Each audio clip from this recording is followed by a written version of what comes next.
I don't want you to hear that because I was doing a little bit of a joke about Bobby Condas. Guys, remember Bobby Condas on the ones and twos back in New York radio on the ones and twos, rocking you, rocking you, rocking you. No. Anyway, happy Saturday, everybody. Salute to you all. Hope you're doing well out there. The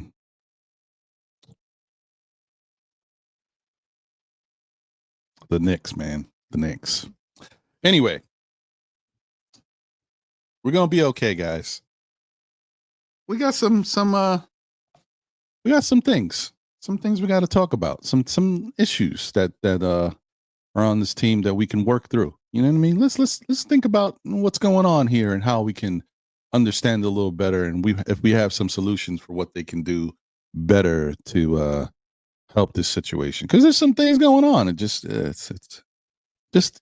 some things. The world is not falling apart, but there's some things that the Knicks can improve on. So we'll talk about it. Happy Saturday to everybody out there. Appreciate you guys as always. It is Burberry out here, folks. It's cold. 31 degrees. And yeah, it's that's what it is. So currently 31 degrees in the New York area, going up to a high of 36. Yes, the low is 26. Nice. It's definitely winter. The only good thing is that it's still up and down, not up and down, but sporadic. So you get 36 today, 39 tomorrow, and then Monday 49, then 59 on Tuesday. What? And then 49 on Wednesday, 48 in that area. And of course, it's going to go back down to the cold 30s, maybe 10 days later. But the point is, at least we get a little relief. It's not all cold, dead of winter cold. Not yet, at least. Anyway, but it is sunny today, so enjoy that. Hopefully everybody out there is doing well. Happy holidays to everybody once again, as always. I am here with my morning cup of Joe, or Joanne, however you want to call it. Yeah. I decided to go to Dunkin' today, and you should go to Dunkin' as well. I could give you a little bit more, but Dunkin' ain't paying me. So Dunkin', that's just that's the tip of the iceberg, all right? Go to Dunkin' because we've got, nope, not going to do it. Not until you sponsor me, buddy. Anyway, I got the toasted white chocolate today because you know me, I'm foofy with the coffee, pinky up. Hold on.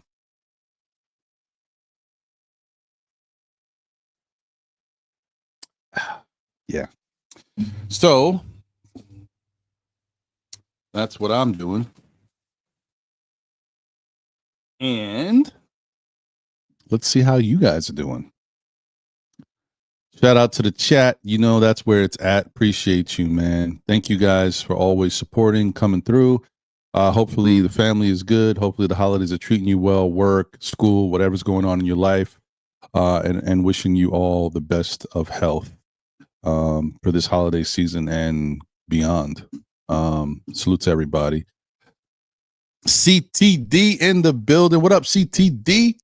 Appreciate you. Thank you for being a SKF Army member. And, hope you're doing well. He says, we lost. Yeah. Yeah, that stinks. That stinks. But, I like to say that the Knicks have an issue with teams right now that are similar to the way Atlanta's made up, which is true. But I also want to bring up another thing. Okay? Because Atlanta played really good defense against the Knicks, but Atlanta also caught the Knicks on a bad shooting night. Like, this is not what you want. And I listen, don't get me wrong. I do understand. I'm not taking taking any credit away from their defense, because obviously if they play good defense, they made it difficult for them to hit shots. No. Atlanta caught the Knicks on a bad shooting night. Like, no one was hitting anything really. Even when they had open opportunities. Of course, you play good defense, you limit the opportunities, and then when you get the opportunities, you're not in rhythm. I get all of that because I'm a Knicks fan and I watch my Knicks team play defense. But the bottom line is Atlanta also caught the Knicks on a bad shooting night. So first off, when the Knicks don't shoot well from three, they lose. They rarely win. And then you're going up against an Atlanta team that has some fire. They're young, they're athletic, and they're playing some good defense on you. It's not a recipe for a victory. I'm just saying.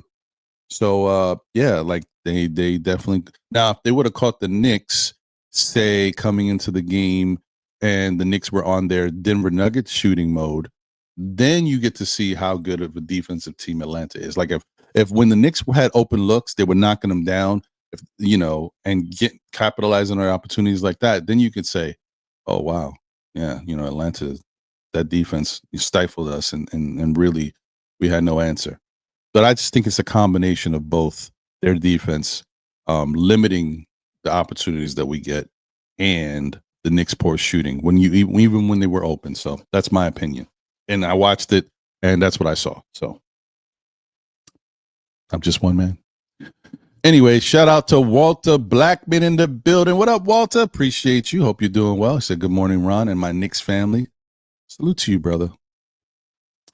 He said, we've played 25 games and our defense hasn't improved and we're getting out rebounded. We must improve or we may not go into the playoffs. So, yeah, Walter, I mean, unfortunately, the Knicks are in a little bit of a weird situation because what they're building this team to do wasn't working in that Atlanta game and maybe other games we've lost too. So we just need to get how our style of play, we've got to fine tune it and get it going and focus on that and play that way. We can't go up and down. We can't be one way one day and then another way another day. You have to find what your identity is and lock into that identity, and win, lose, or draw. That's who we are. This is how we play, and go all in, right? The Knicks are not really a super strong defensive team right now. They're a team that can play good defense, but they are lacking something, right? Offensively, they're a really good offensive team when everything is going well. I mean, some might say they're one of the best or the best, depending, when everything is going well. The problem is they have to fine-tune that as well. The Knicks have to figure out how to win games when the three-point shot is not working. And they haven't figured that out yet. Once they figure that out, then it's all systems go. You got to keep working. And then the rebounding thing, unfortunately, that's something that the Knicks are going to be plagued with because they're playing small ball. They're going small. They're playing these small lineups here and there, especially Cat got in foul trouble. And in those situations, you definitely go in small. So they, even fully healthy, with outside of Mitch, of course, they're not a good rebounding team. Like, they're a decent rebounding team. They're just not a great rebounding team. But with Mitch there, they become a really good rebounding team. Not great. They become really good. I say the great ones are the ones who can rebound easily because they have all the tall bodies. And then you also have assistance from the guards. But you got multiple people that are rebounding well. Knicks don't really have that. Cat has been fantastic, but it's Cat. And as much as I want to give Josh credit for the way he rebounds, it's just so much effort for him to have to go up there against these trees. He can't jump straight up and grab a rebound. I mean, he can, but I'm saying when these taller guys are jumping with him, it's going to be theirs. He has to always fly in to get a rebound or fly to the spot to get the ball before somebody else can grab it. That's a lot of work. He's doing great, but I'm just saying, like, you need like a solid rebounder who just is there to just jump up and grab the rebound because he's got the height. And yeah, we're not really getting a lot of that. Precious has come back, and when he's been out there, he's been rebounding pretty good for his position in the minutes he's been getting. So that's good. That's a step in the right direction, but it's not enough. I mean, but the other thing is, as people have always said, with this team, rebounding shouldn't be as important because you're supposed to knock down your shots, and there's less rebounding opportunities for the Knicks. Problem is, what happens? We don't have that rebounding, and the Knicks are not knocking down their shots. Now that is the issue. That's what we've been experiencing. So, I don't know. Shout out to Andios NYK in the building. What up, Andios? Appreciate you, my brother. He said, hit that like, subscribe to the channel, and enjoy the show. Salute to you, brother. And please, everybody, once again, I always say it, but I'm never going to stop. Please go support Andios on Instagram. Show him some love. Give him a follow. You won't be disappointed. Definitely, a good time watching his I always want to say channel. It's not a channel. his account on Instagram.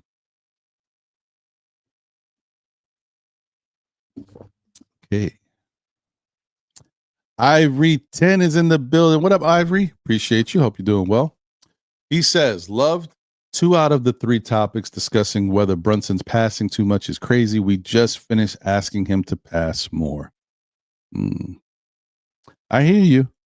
I mean, I didn't, but I'm with the consensus of the Knicks fan. The Knicks fans wanted him to pass more. I didn't. I want him to be around 6-7 assists a game. That's fine for me. Because I don't want Jalen Brunson to lose his aggressiveness on offense. And we're going to talk about it.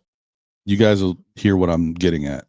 I mean, it's pretty straightforward, but yeah, I'm not saying not pass. I'm just telling you he has to remain aggressive.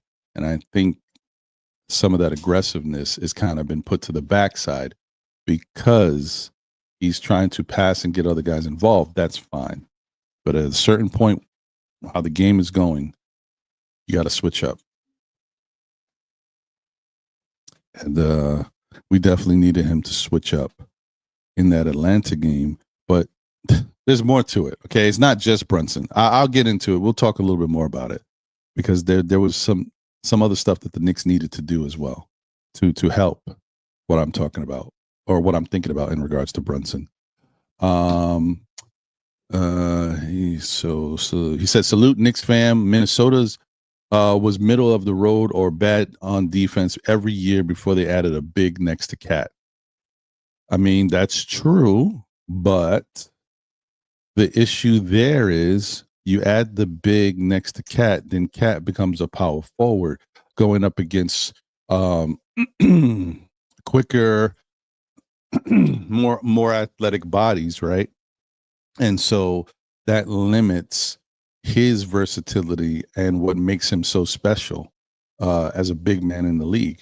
Is it bad? No. I mean, because Cat was putting up decent numbers with Minnesota, but the way this Knicks team is built, can they afford to do that? Because remember, we're talking about a Knicks offensive team that is getting all of their offense primarily from their starters. You're getting maybe 10 points on average from Deuce and Campaign individually. So they're adding kind of, somewhere around 20 points a night. And that's all you're getting. There might be somebody else that chips in 4 or 5 points here and there. Knicks aren't getting any scoring from their bench, at least the way the team is right now and who Tom Thibodeau is using. So do the Knicks become better defensively with like Mitchell Robinson playing out there alongside of Cat? Yeah. But then do we lose more offense because you took out another one of the offensive scorers, right? Then you move him to the bench. I get that. But now you bring in Mitch, which moves Towns to the 4, which limits Towns a little bit offensively. So in essence, what I'm saying is, would that make us how many more points will we gain on defense with that lineup as opposed to what we lose on offense with the 5-out squad? You know what I mean? That's something to kind of look into. If having Mitchell Robinson out there takes hold and puts Thibodeau back in his normal defensive system, which allows Mikal and OG to stay home, and maybe that limits opportunities for the opposing team. Okay, but it has to be a difference, right? You have to you can't know for certain, but you have to try to quantify what's the difference. So if the Knicks say, I don't know what we're giving up right now, but say the Knicks are giving up 101 points. Does that change adding Mitch into the lineup like that allow us to take that down to like 93 points or 91 points? Do we make like an 8? Is it an 8-point difference, a 10-point difference? Because I could see that being important, and that might make up for what we lose offensively from Cat. If Cat is averaging, say, I'm just throwing numbers out there, I don't know right now off the top of my head. If Cat is averaging 25, right, and then making that move to power forward brings him down to 22, whatever. I'm just throwing numbers out because it would make a change. Just no doubt about it. A little bit of a change. Does that make up for the difference? It might. So I guess it's more a wait and see thing. Got to see. Plus, the other thing too is not only do you bring in Mitchell Robinson, who would help on the defensive end, but we know he's not an offensive player to help offensively. That's fine. Where I run into a little bit of an issue is the passing, the movement of the ball. Because right now, with the 5 out they got, all these guys are passing to each other. They all can move the ball, and Cat's a good passer. It would be much more different if we were waiting to put, like, if Hartenstein was the one injured and he was coming in to be the center, because then the ball's going to move at least, right? You don't lose a lot of flow in your offense. But Mitch doesn't pass like these guys. I don't know, man. Nick's got some issues. And there's something we got to think about. We got to talk about it. But I hear you, Ivory. I hear you. I'm just saying, like, there's some stuff I'm thinking about here. I don't know. Ivory 10 also says, forgot to mention that Minnesota was a bottom 5 in defensive rebounding percentage just about every year until they put a big next to Cat.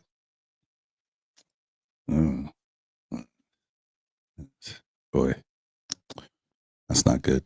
Not good when you trade for a big and then you got to get another big to be alongside that big. Man, I don't know. Knicks will be 2025 and 26 champs is in the building and a member of the SKF Army. Appreciate you.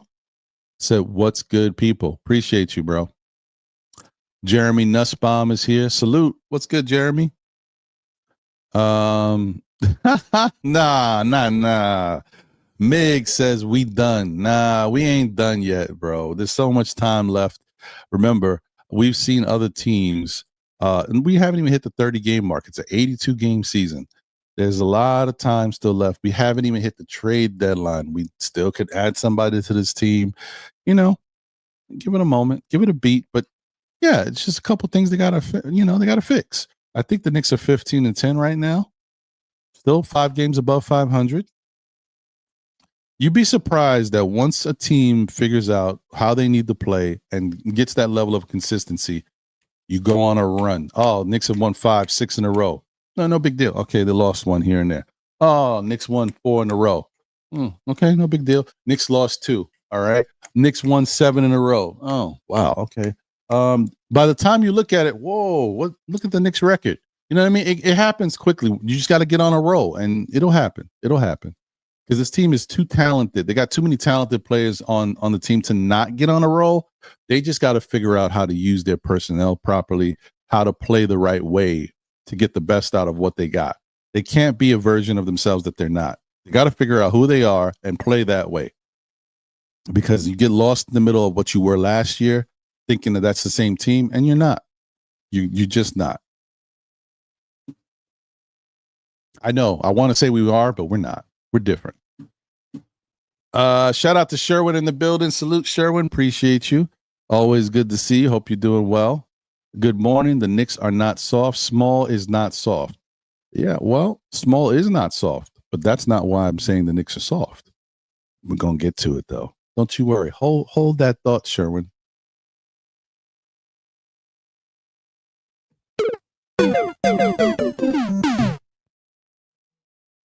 Jeez, I tell you.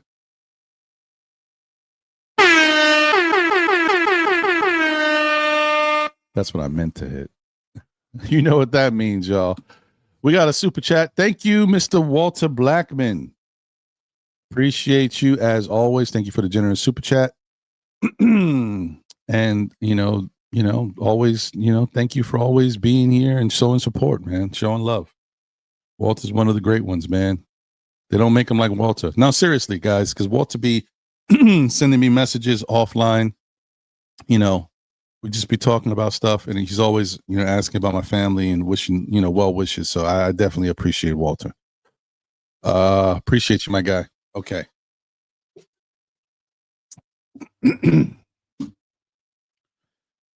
D-Rex is in the building. What up, D-Rex? Appreciate you. Hope you're doing well. Good to see you, as always.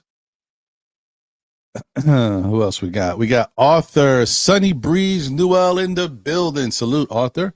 He said, "What's up, Uncle Ron? I heard an article about Ben Simmons getting bought out, and a team looking for a power forward would grab him for cheap."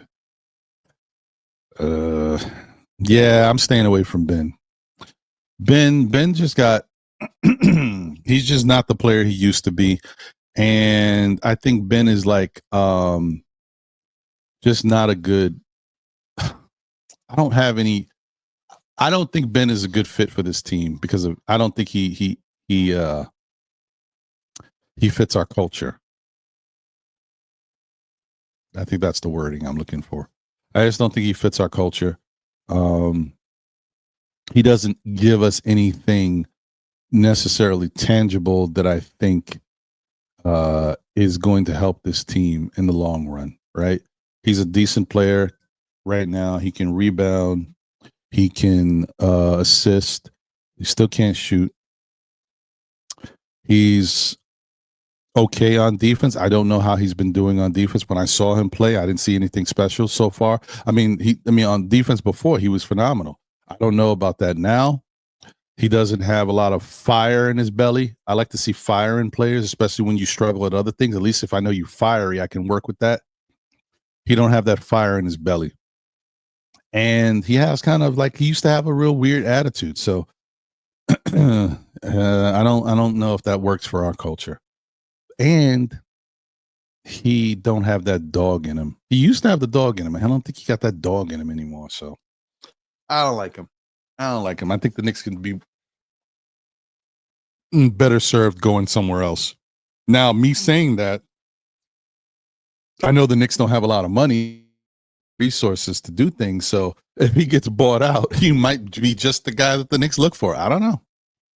I don't love it, but I could see them doing something like that, depending on what because they might be handicapped with any moves that they can make, unless they make a trade at the trade deadline. And I don't know if everybody's ready to see that, because most likely if they do make a trade, they'd have to give up something like Precious. Mitch, maybe, but they might have to give up something like Precious. Are we ready to give up Precious? No. And that's the thing that we have to think about.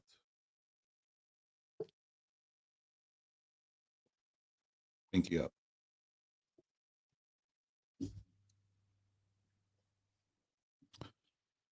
We got Miguel P in the building, a member of the SKF Army. Shout out to my people like CTG and everybody. I mean CTD, sorry, not CTG, and everybody else who has gifted these membership passes, if you will. I don't know, gift memberships. Yeah. Shout out to everybody, man. Appreciate it. And hopefully, like I said before, hopefully you guys continue to support in that way. I'm going to continue to try to give more exclusive content for the members as well. Just started. We just put up a video a couple days ago. And I am going to continue to do that. I'll be in better spirits when I do the next one, which I'm probably going to do tomorrow or maybe tonight. I don't know. Because I was kind of upset after the loss to the Hawks. I ain't gonna lie. So I just wasn't in the greatest spirits, but we did talk about some stuff, but I'll be in much better spirits, next time around. But yeah, we're going to continue to do more members content. And as we go along, as I said before, guys, we're going to be doing a members giveaway. So stay tuned for that. We'll let you guys know. It'll just be a raffle of just members. So just, we may not have something for everybody, but at least we can give something back to, a good amount of people. And thank you guys for always being here and rocking with us. So, all right.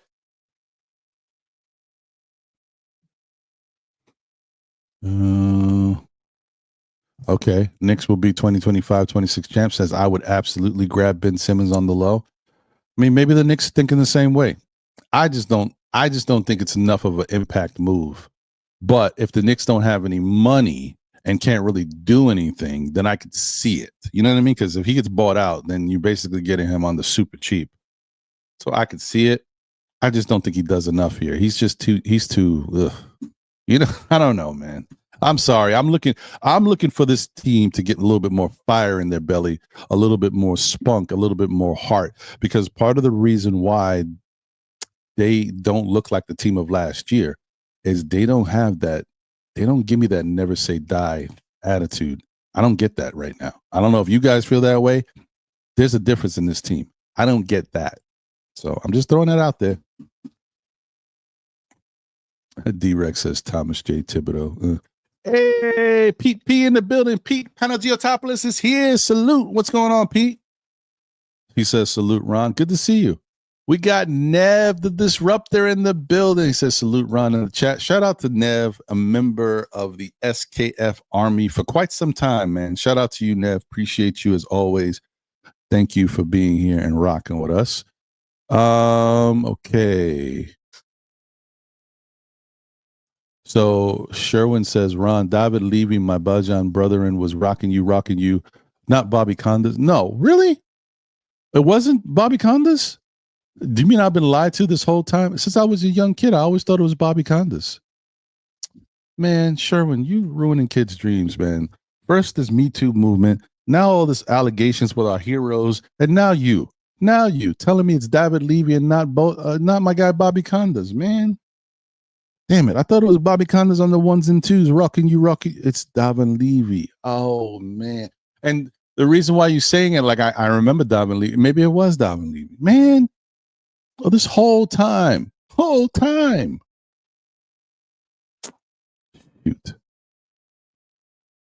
Thank you, Sherwin. I'm going to have to do some research now, but I believe you. Sherwin, you're usually on top of stuff like that. Crap.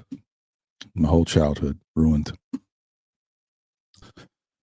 D-Rex says, young, tall, lengthy, athletic teams with a normal rotation, fast pace gives us the work. Yeah, they do. We get mauled. Dirk says, they mauled us. That's why we couldn't hit shots. It's been the game plan. We too finessey. Mm-hmm. Let me see. Let me kind of breeze through a little bit. A couple more people here.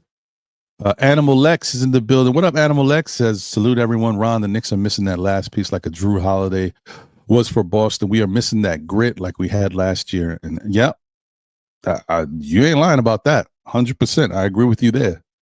You are right.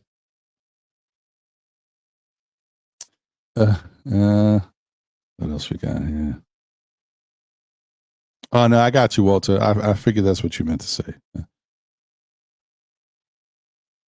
We definitely need a guy who can defend multiple positions, right?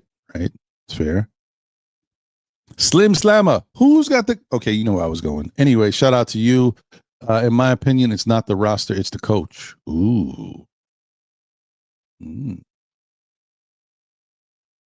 Interesting. Okay, Slim, I see you. Sha Powers is in the building. What up, Sha? Appreciate you. Salute my brother, one half of the Knicks Real Talk crew with Sha, my brother Divine.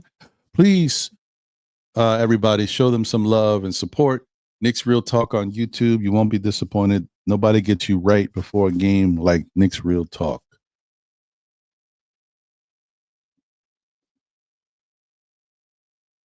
What else we got here? Hey, Lena Franklin is in the building. Salute. Let's go, Lena. Say, hey, guys, I know we lost to the Hawks, but the good thing is that we made it. So far, I'm happy that we completed the NBA Cup round one. My birthday is coming up on December 22nd. Oh, nice. Dope. Really good. December, baby. Dope. Yeah, well, I mean, at least they made it to that point. And some of them players, especially the players who don't make a lot of money, got an extra $50,000 in their Christmas stocking. So that's good for them. But it goes back to just the level of uncertainty you feel about the team's consistency right now, because we just don't have a lot of consistency. We got to figure that out. The Objective Knicks fan is in the building. Salute to you, my brother. I appreciate you. Hope you're doing well. Good to see you. And guys, please support the Objective Knicks fan on YouTube. If you haven't checked out his content, what are you waiting for? Really dope show. really good host, thinks outside of the box, gives you different opinions that it triggers different thoughts in your head that makes you think a little bit differently about stuff. So please show him some love and support, and check out next Friday on the Objective Knicks Fans call-in show. I will be on there rocking with him. So we're going to chop it up. And then the following Monday, he'll be on SKF Weekly. So stay tuned for that. When, I'll obviously put up the thumbnail and all that stuff as we get closer to it. But yeah, stay tuned for that. So this Friday coming up, I'll be on with the Objective Knicks Fan, doing the call-in show. And then the following Monday, not this Monday, the following Monday, we'll be chopping it up on SKF Weekly. Now, being that I'm going there, this Monday, guys, if you don't already know, this Monday, SKF Weekly, we will be chopping it up for the first time ever. We've done so much together as collaborators, as family members, but we haven't had the queen herself, Miss Dope Soul Sports Talk, on SKF Weekly because of the timing. We've never been able to do it. This time we're doing it. So we finally get to talk with Steph on the show, on our Monday show, and it'll be dope. I'm looking forward to it because we'll get into stuff about the queen that you may not know, guys. So stay tuned for that. Okay, let me breeze through a couple more, and then I am going to send the link out there so people can jump on. And we'll be opening up the phone lines a little later, of course. I don't want to open them up right yet because then people will just be calling now, and I want to be able to talk to everybody.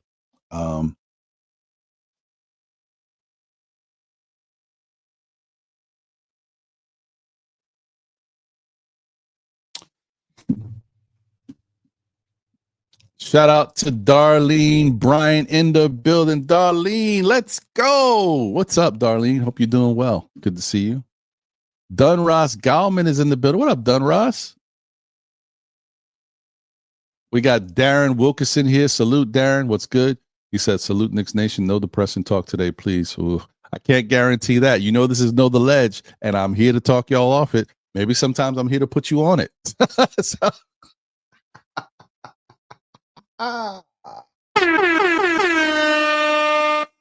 you know how it is.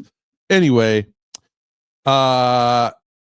we don't have a super chat, but what we do have is a gift membership. Shout out to CTD. Thank you, CTD, man. Listen, I appreciate you so much. And I hope that, I hope that everybody else appreciates what you're doing, because not only is he contributing to Still Knicks Fans, but he's also gifting memberships to others so that you can also be a part of, the SKF army and get some different content exclusive to just you guys. I'm not saying it's earth shattering, like world beating. I got an interview with Carmelo Anthony today. No, you know what I mean? But I'm trying, you know what I mean? I'm trying to do a little something. And as I get a little bit more comfortable and accustomed to doing it, I'll figure out even better ways, that we can, spice it up a little bit more for you guys. But thank you so much. And thank you, CTD. Appreciate you, bro.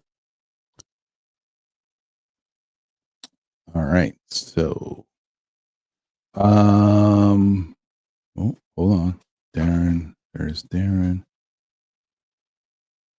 Pete says, should we trade for Vucevic? Not a great defender, but we would have twin towers up front who can score and rebound. Vucevic's shooting splits are 58, 47, 85 this year. Who knows? I mean, that might be the way they go. I mean, and they decide to, but I don't know, bro. So the problem here is I can't see them doing that, because if they do that trade, that means they have to trade Mitch, and they probably have to trade Precious too. Somebody else has to go to make up the rest of the money, because I think Vucevic is making around somewhere between 18 and 20. I don't know. If I'm not mistaken, I could be wrong, but I think he is. So I think you got to add two. It's got to be two pieces at least. But if you trade Mitch, now you got no defensive help, right? Because you're going to have Vooch and you're going to have Towns. Towns is not horrible on defense, but he's not enough So, and then Vooch is like same. So, I don't know, man. That's like all in. That's all in on offense, and be prepared not to stop anybody in the paint. And in the playoffs, it's tough. I don't know how I feel about it, Pete. I'm on the fence about that one. I don't know.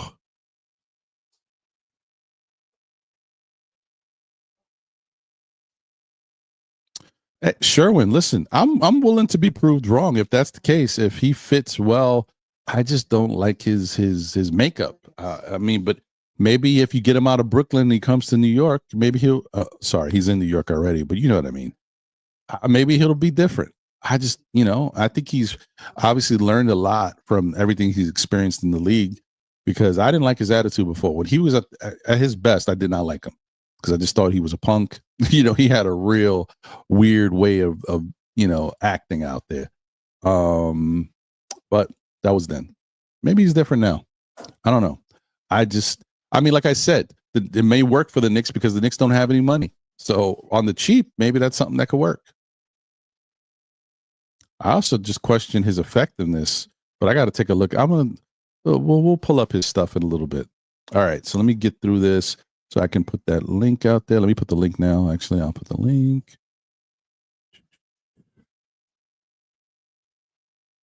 All right. Latif Supreme is in the building. Salute. What's good? Appreciate you. Said peace. Nick Nation representing from Louisville, Kentucky. Oh, wow. Home of Ali. Love my Knicks. Let's go, Latif. Thank you for being here and rocking, man. Appreciate you. Please smash that like button if you haven't already done so. And if you're not subscribed, hit the subscribe button. We appreciate you over here. Brooklyn Knicks fan is in the building. Tibbs is mentally challenged. He is not qualified to be an NBA coach. Why is he coaching the NBA? I got you, Brooklyn Knicks fan. Okay. Shout out to Margaret Edwards. Let's go, Margaret.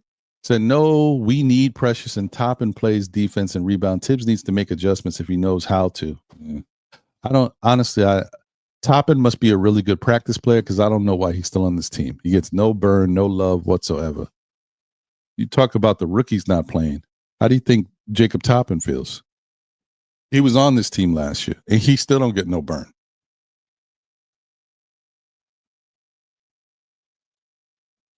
David Smith is in the building, a member of SKF Army. Salute to you. He says, salute to Ron in chat. Humiliating loss to the Hawks. Hawks bullied the Knicks and wanted it more. Trae Young, I add the Rayford part, rolled the dice in the middle of the court, like marking his territory. Teams does not look motivated. Shout out to Hayden Lewis in the building. Salute, Hayden. I think this is my first time seeing you in the chat. Appreciate you. He said Knicks should just simply trade Sims for Mo Bamba. He brings what the Knicks currently lack right now, and that is interior defense until Mitchell comes back. I don't like Mo Bamba generally, but I'm not opposed to this, Hayden. I think that's not a bad trade. I would trade Sims for Hayden for Mo Bamba. I would do that. I would do that. I don't love Mo Bamba, but for Sims, yeah, I would do that. So that's not a bad move there. Okay, hold on, let me get through. My guy in the building, Allah Wise is here. Salute. Oh, what's going on with that? Yeah, peace, Ron. Salute to you, my brother. Hope you're doing well.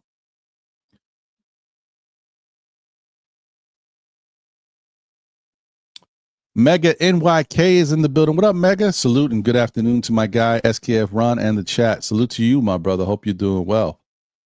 Hey, Craig is in the building. What up, Craig? Good to see you, my brother. Always a pleasure.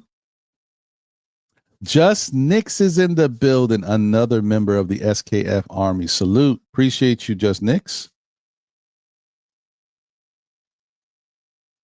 My guy, Josh, a.k.a. Uncle Julio, is in the building. What up, Josh?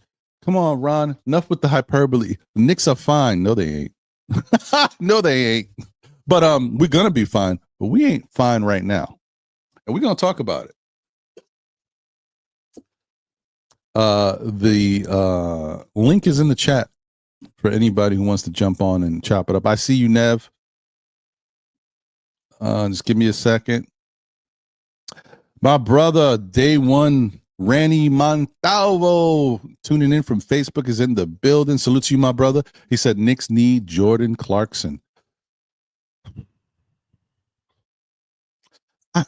Maybe, but I'm really concerned about Jordan Clarkson. Jordan Clarkson's name has been thrown out there with the Knicks for many years, right? But the thing about Jordan Clarkson is I've noticed this guy gets hurt a lot now. I don't know, when did this happen? What's going on with him? Every time I look, he's always out. Now, I'm sure he plays, but I guess I'm always missing him. I'm like, when is this happening? Let's see what his situation is looking like. This is game log. Okay, he played today's the 14th. So he was there. He played last night. He had 23. Saturday. Oh wow. Oh, so yesterday was his first game back. He hasn't played since November, 1 month ago. So almost a month, should I say. So yeah. Okay. All right. Well, he's back. All right. Well, maybe we'll see. I mean, you know what he does. He definitely gives you scoring. He don't do a lot else. I mean, he can get you some assists. He's too small to really get a lot of rebounds. I guess he plays some defense, get some steals. Oh, maybe, Randy. Depends on how much it would cost, how much they got to give up. Because the Knicks just don't have a lot of money. They also can't take back a lot of money. So yeah, I don't know. We got to see. Shout out to Pierre Moise in the building. Appreciate you, Pierre. What else? Okay. I'm just breezing through, guys. Give me a second. Adar SL. Okay, he's talking about Tibbs. He said, "Oh hell no, Knicks must keep Tibbs." Okay, I hear you. All right. Shout out to you. Thank you for being here and rocking with us. Westchester Lester is in the building, a member of the SKF Army. What up, Westchester Lester? He said, Cat should not rim protect and give us high offense.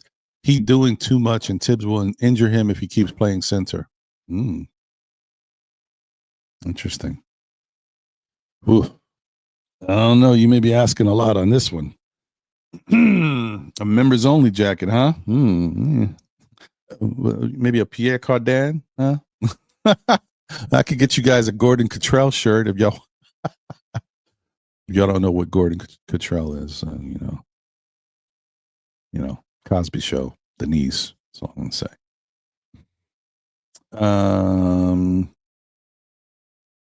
Blaze Brown is in the building. He says, "I want to thank you, Ron. I really enjoy the show every Saturday while I'm at work." Hey, man, I appreciate you, Blaze. I'm glad I can help get you through, man. Whatever it is to make them hours go quicker. Definitely, that's what we're here for, man. Appreciate you. Reese Anderson is in the building. What is going on, my brother? He said, "Ron, do you think we should trade Mikal by the trade deadline?" No. In actuality, Reese, Mikal has been the best player for the Knicks for the past week or so. Maybe week and a half. It's been the past 5 to 6 games. Mikal has been the best player. Most consistent player. Let me classify my words here. The most consistent player for the Knicks these past 5-6 games. I can't be mad at him. Okay. All right. I'm getting through, Nev. Lee Bonner, appreciate you. Thank you for being here. OG got to do some work.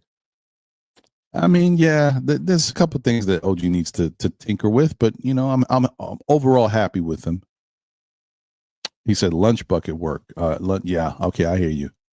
All right, so once again, shout out to CTD for doing the gift membership, and we see who's the beneficiary of that. Shout out to Stream Elements for letting us know Hector Cabrera is the newest SKF Army member. Shout out to you, Hector. Appreciate you. Hopefully, you enjoy being an SKF Army member, and we'll continue to keep it going after this month that you've been gifted. Salute to you. And shout out to CTD once again, man. Jermaine Sims is in the building. Dude, this team, a Leon mess, because remember when Tibbs was with Trae came down, he was speaking of Randall charitable event just as messing up Bridges because you never know which role he's playing. I'm not going to say that like I see the blueprint for it, Jermaine. I didn't necessarily see it before, but I see it now, and I see how it can work. Just got to do a couple more things. And you know, the thing with the Knicks, because they don't have a lot of money, because they're trying to avoid the second apron, they can't move like another team might be able to move and just answer your questions right away. They got to let it play out. They got to figure out some sneaky way to pull off a trade to get what they need, and they got to wait for the right person to come along that fits the team that they can go after, where they don't have to spend a lot of money because they don't have money to spend. They are really trying to avoid that second apron as much as they can.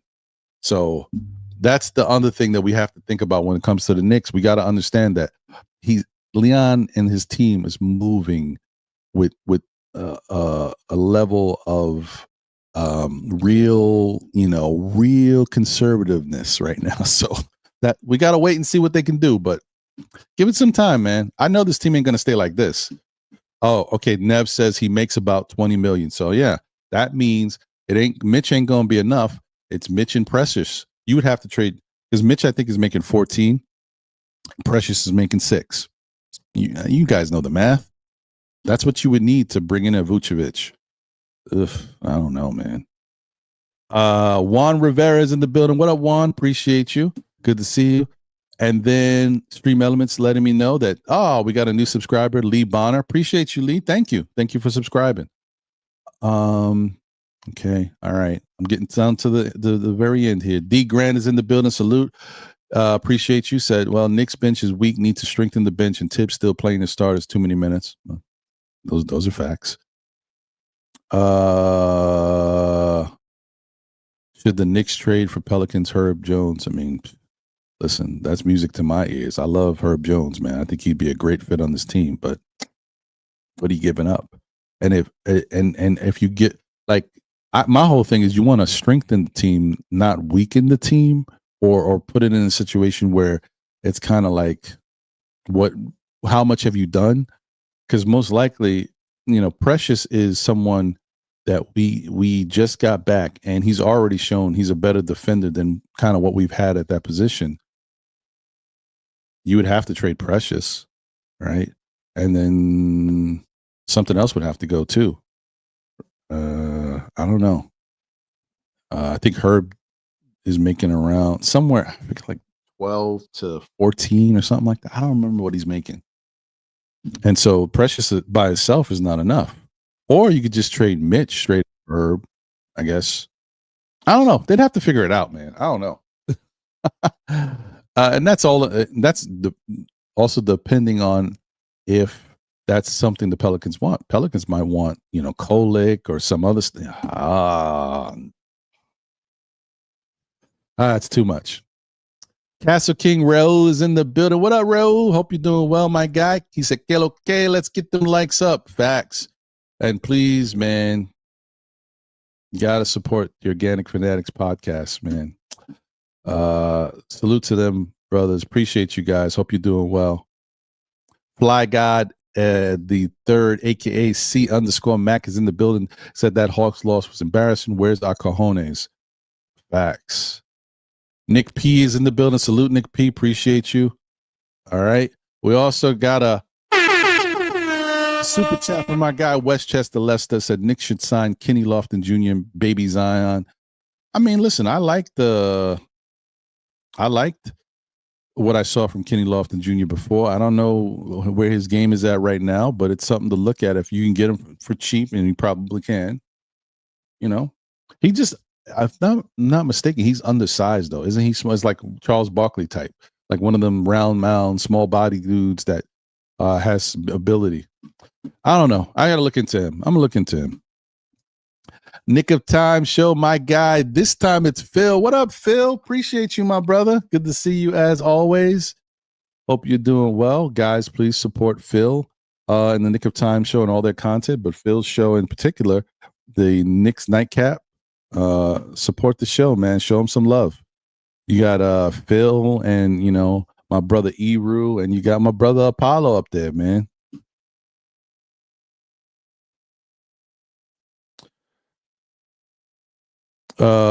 Reese says, Ron, you crazy. He's horrible on defense and he's too inconsistent a 3-point shooter. Who? Herb Jones? Who we talking about? Herb Jones isn't horrible on defense. And he's a good no, we're not talking about him. We must be talking about somebody else. Oh, you're talking about Vucevic, maybe.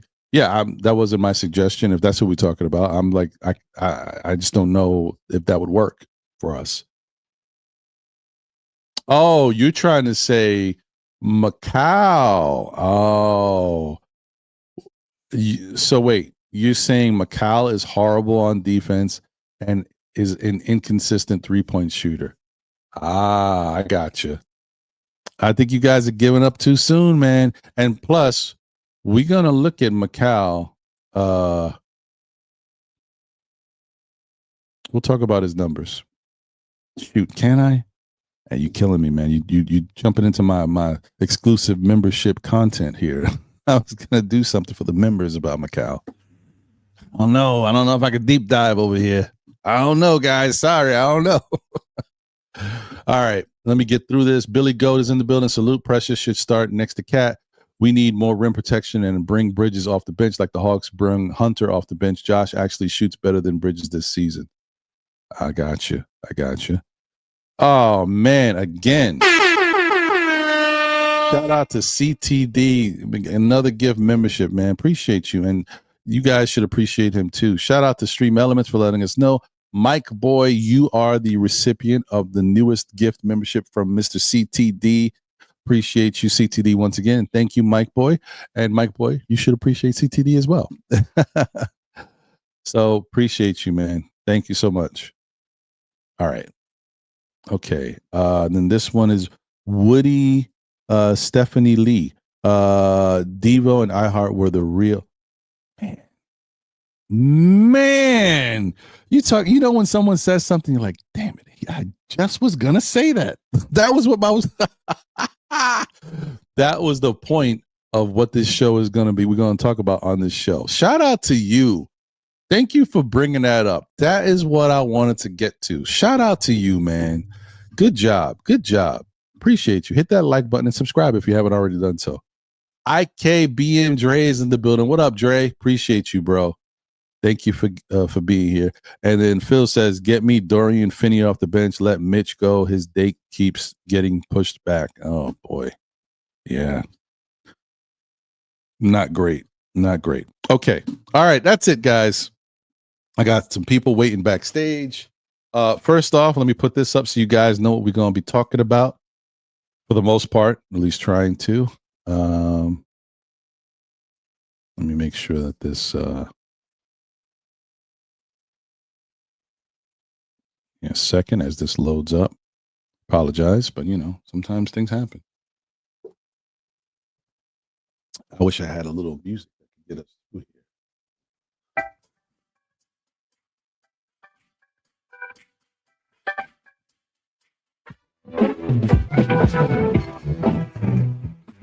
Okay, I'm done. All right. Young athletic opponents. 3-point shooting issues, Tibbs' coaching style, Brunson's aggressiveness, Cat getting more shots, winning without stars. That's some of the stuff I want to touch on today.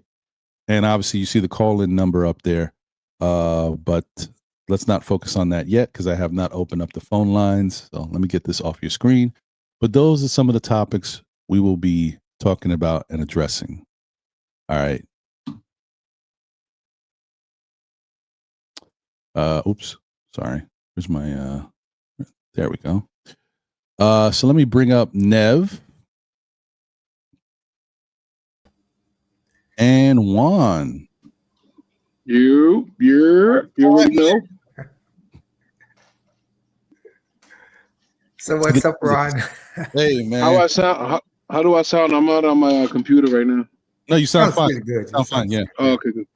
Yeah, man. Nothing much, Dev. I'm just happy waking up another day. Happy Saturday, and kind of getting through with what we got going on with this Knicks team, man. I don't have a lot of hair up here, if any. And whatever I had is gone now. Gone because of the Knicks. I'm losing it by the minute. Well, I'm getting excited about them. one orange and blue team is making me happy. The other one is stressing me the hell out. I hear you. I hear you. Yeah. Uh, So yeah, I'm excited about Soto, but obviously not excited with the Knicks. Shout out to my guy Elvin. What up, B? Hope you do. He said, "Yo, Ron, why Mofo's playing CeeLo at the Garden?" Yeah, it's disrespectful, and that's what I want to start off talking about, guys. I want to start off talking about this, and once again, shout out to Woody Stephanie Lee. That is what I was getting at, because Yeah, I came up here to say it, and I wish I posted it in the chat because I was thinking about Devo. I think Devo wouldn't let that go down. You saw how he tried to fight Miles Bridges almost like I don't know, it was half-hearted fighting, but the fact that he still got in his face like that, that showed a lot of heart in him. I don't know. I mean, that heart is something I don't know if you can teach that. You know what I mean? I agree. I agree. I think, and this is what I meant by that. So I think, I wanted to clarify. When I said, "Are the Knicks soft?" I think the Knicks are soft, yo. We've turned into a finesse team. That's fine. I don't care about our play style. It is what it is. We don't got to be tough guys, bruisers that go out there and try to, go into the paint and force our will, put a body on people and like be that style of play. If that's not who we are, that doesn't matter to me.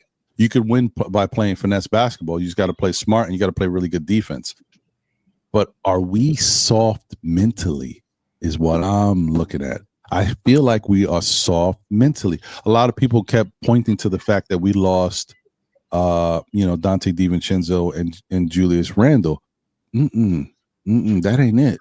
It's Dante, yes, but it ain't Julius. Because remember, even though Julius has a tough guy mentality, I'm not saying he's soft or anything like that. I'm just saying, but we didn't see him last year. You know what I mean? He played early. He got hurt. We didn't see him again. So when we saw our toughness as the rest of the year went through and then how we played going into the playoffs, Julius wasn't there. So you can't give him credit for that. You got to look at who was there.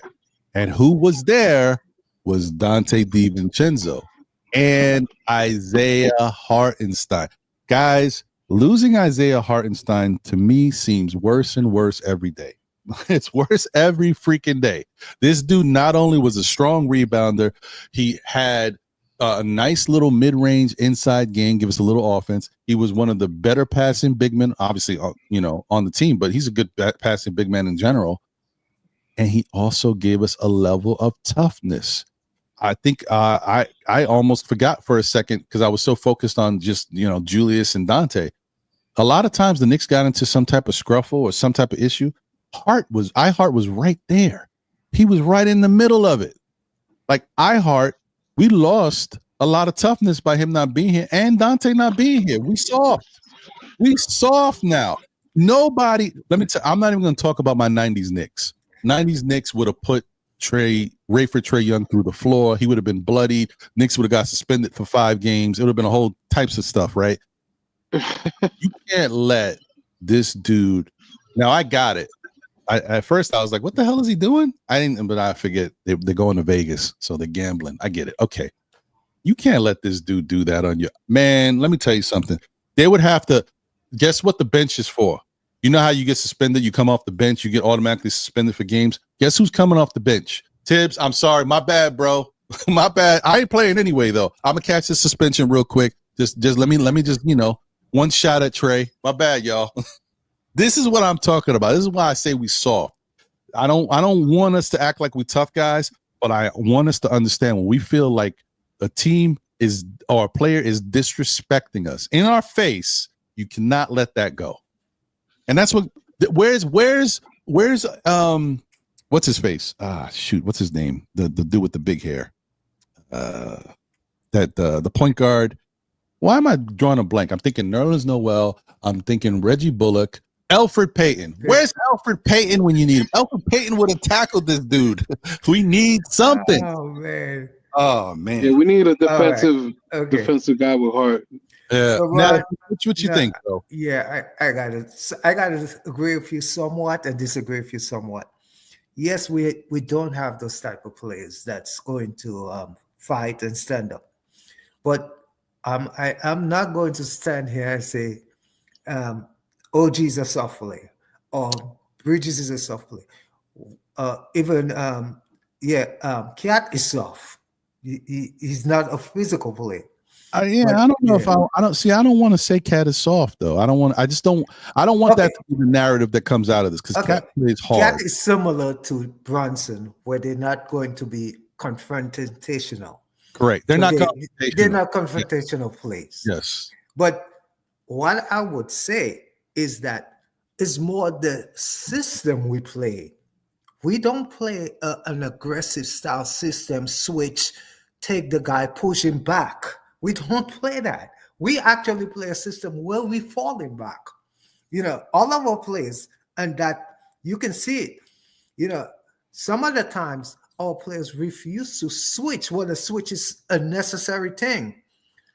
Like even when you watch the game, the Atlanta game, there was a time in the game could have taken one step over and stop Trae Young. One step. He refused to take that one step to just get in his path, and stop the guy, or just attack him so he won't be coming forward. You will be sending him back. We don't send players backwards. We don't play aggressive defense that push the ball handler backwards. We let him come into the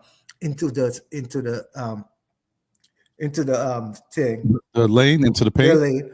We let him come in the lane, and then we try to defend him from that point. And that's what is happening to us. But we don't have those type of players. These players is much better when they play aggressive style, defense. Bridges is a much better player when he's playing aggressive. So is OG. So is Josh Hart, because Josh Hart cannot play any other way. He's a small guy. He's already 6'4". Well, the only thing I want you to say what you want to say, Nev. I just wanted to say something to you. The only thing about being aggressive on defense is you allow yourself to get beat. Someone can go, past you, and then you don't have the help. When you play up on somebody or being aggressive, you put yourself in a position where now you're gambling. Okay, if I press up on you, you go past me. Who's behind me? That's the player we have. These are the type of players we have. We have to go, because we have players that can shut somebody down one-on-one. We have to play that style. We cannot ask them to play a style they're not comfortable doing. And a lot of times you see they don't switch when they have to. They don't do this when they make a lot of mistakes, because a guy like OG shouldn't be asking to not to play aggressive style to shut down his guy. That's what he has been doing all his life. That's the reason we traded for these guys. We literally traded because we know they're shut down defenders. So now we're not asking them to do what we traded them for, what they were doing in at the prior team. When we got Bridges, we thought we were getting the Suns Bridges, that he will be a guy that can just take this guy, shut him down. That's not happening. We're not playing that way. We more want to play a drop defense, and we want to stick to it at all costs, and it doesn't matter what. And let the guy come in the lane, and then we defend him from that point of view. Let him have the lane, and then we'll actually try to block him shot on the back, or big man will step up or sink. Or most of the time he doesn't step up. He drops back and give him a 5-footer, 10-footer, anything, but not a layup. And that's the kind of defense we're playing, man. And it drives me nuts, because at no time we trying to attack the ball handler and push them backwards. And say, hey, if you beat our guy is quick enough, fast enough to recover. They have recovery speed. We're going to trust our guys playing the way they custom play. We're not doing that. This coach is not willing to trust his players and to play the way they are custom play. So we're trying to force them to play a different style, and that's hurting us. And I'm pretty sure 3 of our players don't want to play that style. I'm pretty sure Cat doesn't want to play that style. Cat likes to play. He as bad as defense as he is, he doesn't like to play the drop defense. We all know that. OG wants to shut down his man. So it's what those players are known for. Okay. I mean, I hear you. I hear you. So I got someone else backstage that I'm about to bring up, and I'm sure he'll have some thoughts on this as well. But the other thing I wanted to say too is, what I'm starting to feel like. I know it doesn't. It sounds. It's kind of tough to believe. It's only been a year. I just think that this is not the same Knicks team as it was last year. So some of the things we're used to seeing from this team, even just making a couple of these changes, just 2 different people, whatever. We got a different bench of a lot of, young players, whatever. They don't play a lot, but I'm just saying it's new people. I feel like our team is a little different. I just think this type of stuff that we hold our hat on and we're used to, I don't think this is the same team. And that's why I say I think the Knicks have to figure out how they play basketball their best and go with that. And don't try to be anything else. Try to be what makes sense for your roster and your personnel, because maybe there was some way last year, but I don't know if they can really replicate that. I think we lost a lot by not having Dante here because of his defense and his heart. And then I think Hartenstein is a huge piece that we are missing because of everything he brought to the table, because you don't have that. Last year, we were fortunate. We had Mitch. Though we didn't have Mitch, we had iHeart. Now we don't have either one of them. I think that's a big problem for this team right now, as far as just being able to stop teams defensively, consistently. The Knicks have moments where they definitely step up and do it. But if you want to be consistent, you got to have certain pieces that, you can depend on that will do what, needs to be carried out on defense. In my opinion, could be wrong. Who knows? Maybe tomorrow night or whatever the game is. I think it's tomorrow night. The Knicks turn it on. Yeah. Okay. Yeah, who knows? Maybe they turn it on and they become something I'm not seeing right now. But all right, let me bring my guy up here.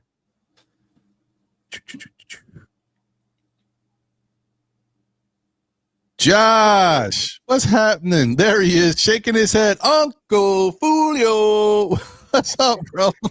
What's going on, Ron? Can you hear me? Yes, we can hear you. Salute, fellas. How's everybody doing? Salute to the Still good, man. Good family. Yeah. It's good to be back on. I don't know. It's just so much going through my head right now, Ron. You guys are something else. Knicks fans are something else. They kill me every time, every single time. Let me just start off by saying this. I speak fluent Knicks fan. I speak very, very fluent Knicks fan. Okay, I know what Knicks fans are trying to say, even though they don't know what they're trying to say, or they know what they're trying to say, but they put it out wrong. And those 2 things are hyperbole and hypocrisy. Hyperbole and hypocrisy. Okay. First of all, outside of the game itself, people want to talk about, I don't know why ESPN is putting the Trae Young up there and making this whole thing a rivalry with the Knicks. That was 3 years ago, 2-3 years ago. Why don't you just let it go? And then as soon as we lose the game, everybody's up in arms. Oh, him, Trae Young, he's the one that did the whole thing with the dissect midcourt and all of that stuff. So, now all of a sudden it's a problem, right? When we lose the game and everybody's freaking out, right? Now all of a sudden it becomes a rivalry.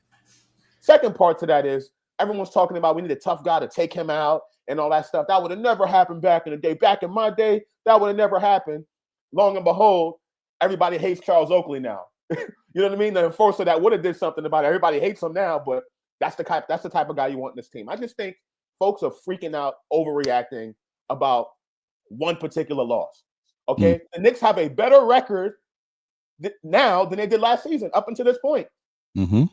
They're a better defensive, believe it or not, they're a better defensive team now at this point than they were last season. Offensively, way better. Okay, this team will be fine. People just need to stop overreacting and talking about we need this player, need that player. The Knicks are fine. They will be okay. Tom Thibodeau teams normally start off relatively slow compared to what at the end of the season. The teams normally start really, really slow defensively, and then they wind up picking it back up. Right? This team will be fine. That fire Tom Thibodeau. Tom Thibodeau doesn't know what he's doing. Are you nuts? Are you out of your mind? Come on, people. Relax. It's not the Knicks will be fine. They just had a bad loss, a bad third quarter. Let me be more specific. A bad third quarter that cost them that game. Okay. And listen, Mitchell Robinson, I love Mitch. I can't wait to get him back. Hopefully he's back 100%. He definitely will be able to help us. But last season, once Mitchell Robinson went out during the course of the season, we got better defensively. We got better.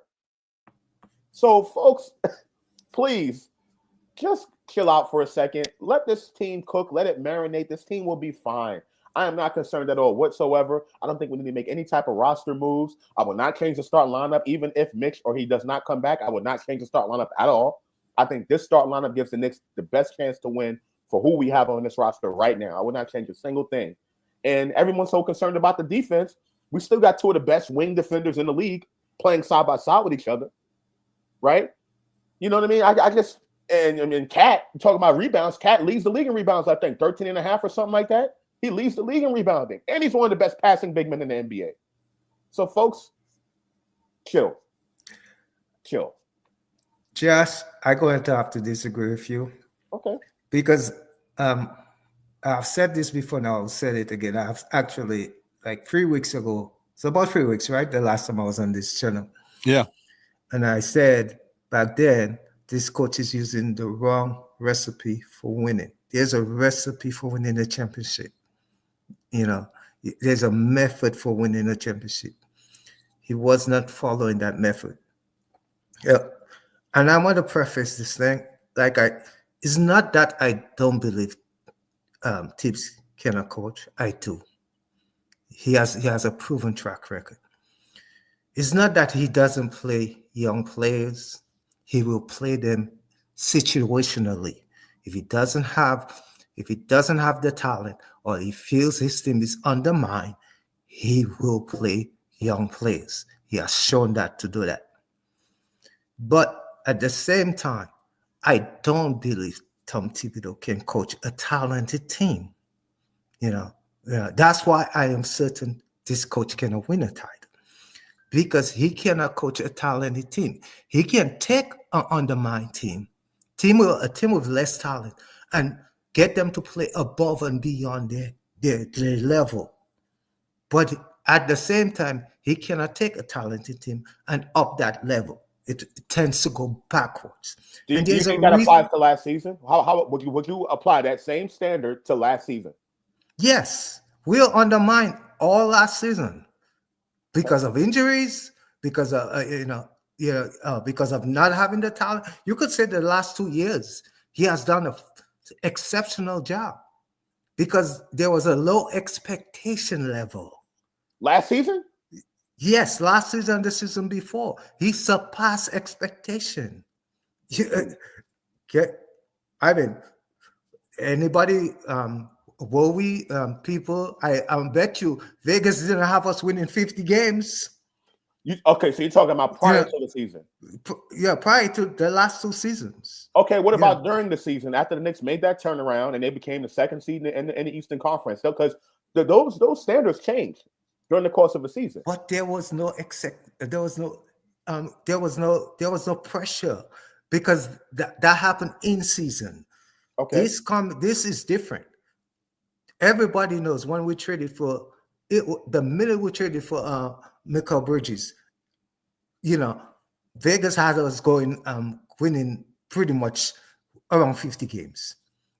Everybody, there was an expectation. And we're still on pace to do that right now, though. And we exactly, which I don't believe that's going to happen. I already said that early in the year. I don't believe we're going to surpass nothing we did last year. We're going not even get to the Eastern Conference Finals. Not even get to the. I don't believe that's going to happen because I don't believe this coach can handle. When their pressure is greater, when there's an expectation level. He works best when there's no pressure, when his team is undermined, because I do believe you have to coach a different way. You cannot keep yelling at established plays. It doesn't work. But you can yell at players that's not established, players that are questioning their self, players that might need a little more confidence, the players that need to believe in themselves. You can get them to push that to a higher level, and and get them not to be intimidated by somebody, like a Tatum or a Brown or somebody like that. You can get them to play above their capabilities, But when you have talented players, you don't need to be shouted the same way. You cannot coach them the same way you coach those guys. You have to sit down and shut up. Let them play because they know what they're doing. They are well established. So that's why I didn't think this coach could handle that, because his method is like he wants to shout at everybody and tell them what to do. And he wants to go in the locker room and criticize what they didn't do. But they had a 7-point lead already. So if you go in the locker room and berating all these players, what do you think are going to happen? All I can say to that is that's what the fans are doing now. Everything we're talking about and everything that the fans are posting in the chat and on Twitter, that's what the fans are doing right now, right? And you're saying you want someone to do that, right? And then according to you, Nev, you're saying that's not the right thing to do. So, no. I mean, okay. Yeah, I don't, you have to trust these players. You have to give them the space to operate. Give them time. You cannot handle, you cannot, what is that word I'm looking for? Where you want to direct everything everywhere they go. That's not the case here. Mm-hmm. Right. These are talented players. They have been in the league for, all of them at least 6 years now. Yeah, for the most part, yeah. For most of them. Like micromanage is like micromanage. Yeah, that's what I'm looking for. You can't micromanage these players. You just cannot. You got to trust them and give them the space to operate. And I don't believe this coach can do that. I don't believe it. He wants to control every facet of the game. Doesn't matter how small, how big, how this, and that's not a good formula. It's not a good formula for a talented team. Well, talented team, you have to learn to sit down, shut up, play. The only thing I was going to say to that, Nev, is you've always felt this way about Tibbs, though. Yes, right? I have. It wasn't this year. It's not last year. It was the year before. Like you've always, but the Knicks, except for the 2 years ago when we had that bad year, except for that year, the Knicks have basically, if you just look, the trajectory has gone up, right? The line has gone up. So my whole thing is, I don't have an issue with the fact that this is a process and it's going to take time. My concern is specific. My concern is specific to the fact that I think, as far as one of the things we loved about last year's team was the fact that they had that heart and that never say die, that never give up attitude, and they could will themselves through games in order to win games. When we were down, when we thought we were out of it, we'd come back. We may not always win, but we had a chance. They made it interesting, right? And then obviously we had moments where, we played undermanned without our players that we had so many injuries with, and we were able to do some things successfully. I don't feel the same thing right now with this team. Not saying I'm concerned that we won't be fine. I do think that we're still learning. They're still learning each other, and they'll still gel and they'll get better. I don't like that part. That's something that's just missing. It's not about whether or not it's early in the season. We got time to that. Players that helped get us there, that had that, are gone. Dante's gone. Hartenstein's gone. Those are two players that had that. And, it's not like everybody can do that. Not everybody knows how to deal with adversity on a high level. Even if you're not a superstar player, if you have certain intangibles, it may not look good individually, but as a team, it all works together. And that's how you get that. Oh, the Knicks are never out of it. Oh, the Knicks are a problem because you can't put them away. Don't have that yet. It could happen. I just don't feel it yet. Now, the other thing that I wanted to say, real quick, the other thing I wanted to say too is the Knicks do have an issue right now. Doesn't matter what we say. They do have an issue versus these young athletic teams. These teams are giving us a problem. Atlanta's given us a problem twice. Houston gave us a problem. Thankfully, we were able to put the beats on Orlando. But if Paolo Banchero was there, would we have been so lucky? I don't know, because Orlando's always given us problems in the past because of that style. I don't know. Let me tell you the issue we're having. Okay. If you look in the game when we went West Coast, there were plenty of times where our players were literally resting on defense, because traveling, playing back-to-back games requires you to find a way to get rest. What has happened to us this year? And that's why we're seeing young teams just run out of the building.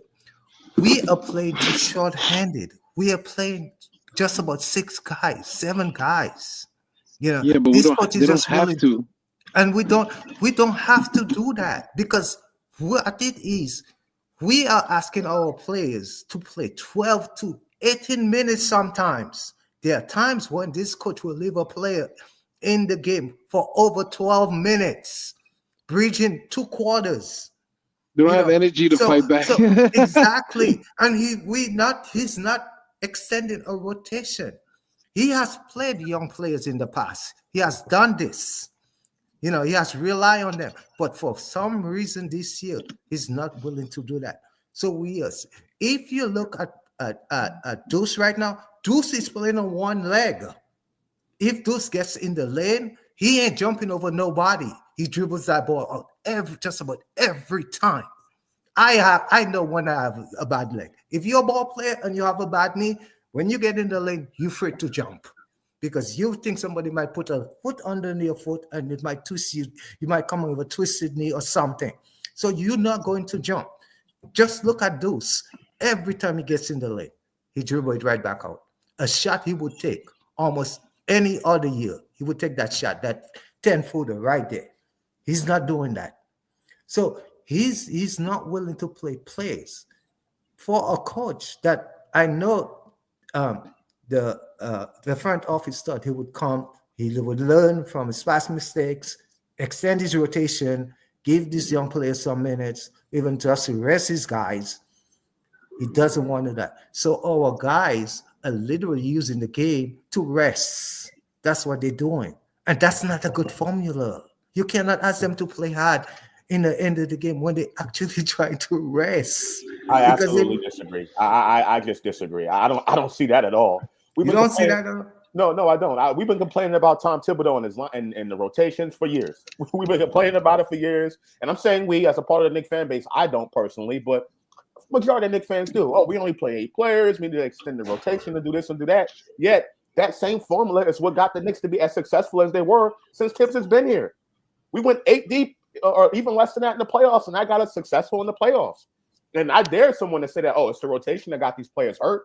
That's not the case. They run through it. It was rotation, dude. No, it was. Wasn't. I mean, you don't want to admit it, hold but it on. was. Last thing I'll say, Mitchell Robinson getting hurt in his ankle last year was because of Joel Embiid.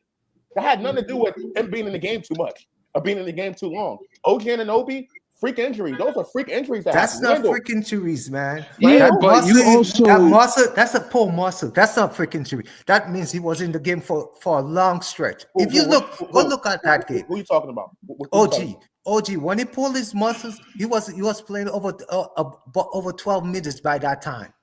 OG, that's not a pull. One second. I just will say, out of all of those injuries, we don't need to go back into it and break it all down. But we did, everybody was harping on this. So we kind of looked at all these injuries, and everything we said was that all of those injuries, yes, fatigue could have played a part in it, but for the most part, how they all happened, the Josh injury, the Mitchell Robinson injury, whatever other injuries we talked about, the Bogdanovich injury, those were all, you could see how they happened on the court. Something that obviously Randall injury, but the only injury that if you wanted to point to and said could have been from fatigue and someone not being used to playing this many minutes and the way he was playing and pushing himself in that game, because Brunson went out and he had to step up and he was great in that game, is OG. You want to point to one guy, OG might have been the one guy.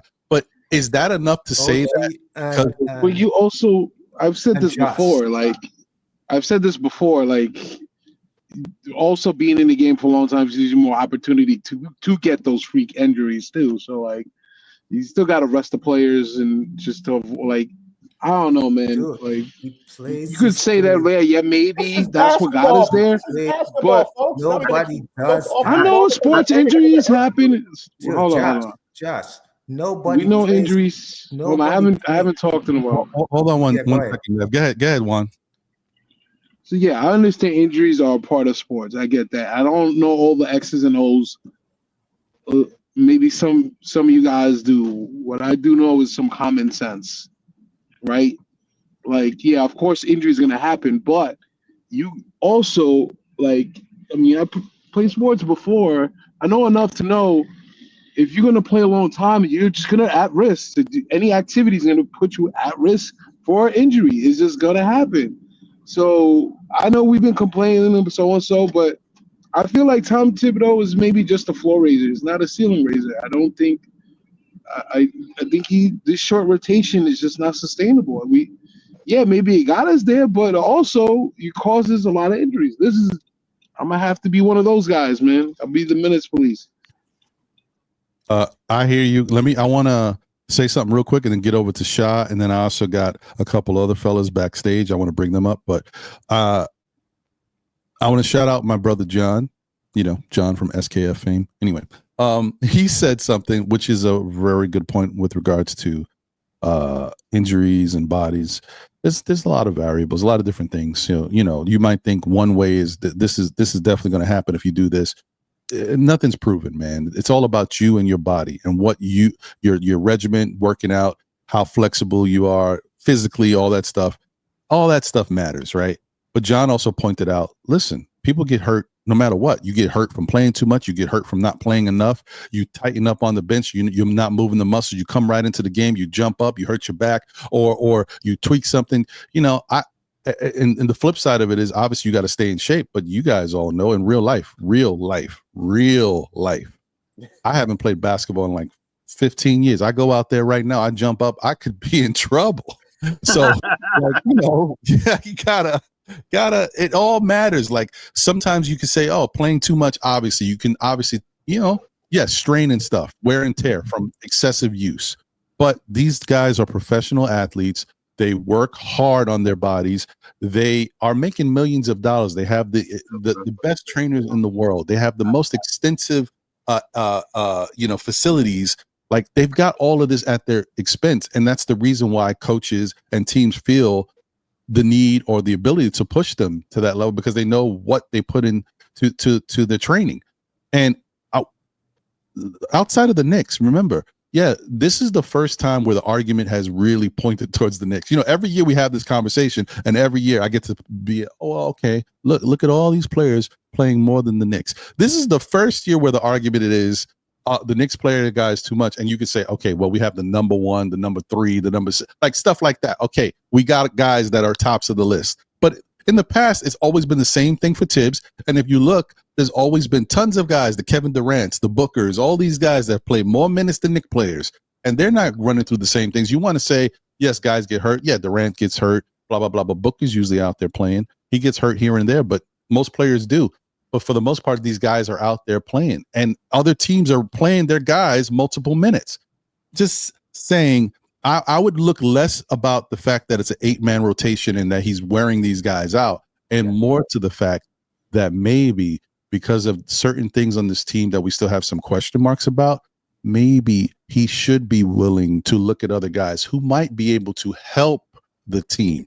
Not just playing guys for the sake of playing guys, not because there's a rookie out there, we need to give this guy a chance. No, if there's a rookie out there with promise, like a Paco Dadier, for example, in my opinion, should be playing, because Paco can play defense and he can play offense. He doesn't know everything yet, but I feel like the Knicks are in a situation where they're missing something. And until you figure out what that is that you're missing, whether you trade for it or whether it comes back in the form of Mitchell Robinson, you can experiment with a player here and there. Not everybody. You can't play Dadier, Kolek, and whoever. Like, you don't have enough room for all that. But you could sprinkle in a Dadier, or you could sprinkle in a Huck Porty. I think the Knicks have to be a little bit more willing to do that, because I do feel that there's just younger teams out there that look like the Knicks can't stay in front of these guys because of the way our defense is set up, for example. I've said this before, and I'm gonna say this real quick, and then get over to Sha. I've said before that the reason why I think Mikal Bridges, and sometimes OG's been much better, but sometimes they're not as effective defensively is because they're helping so much.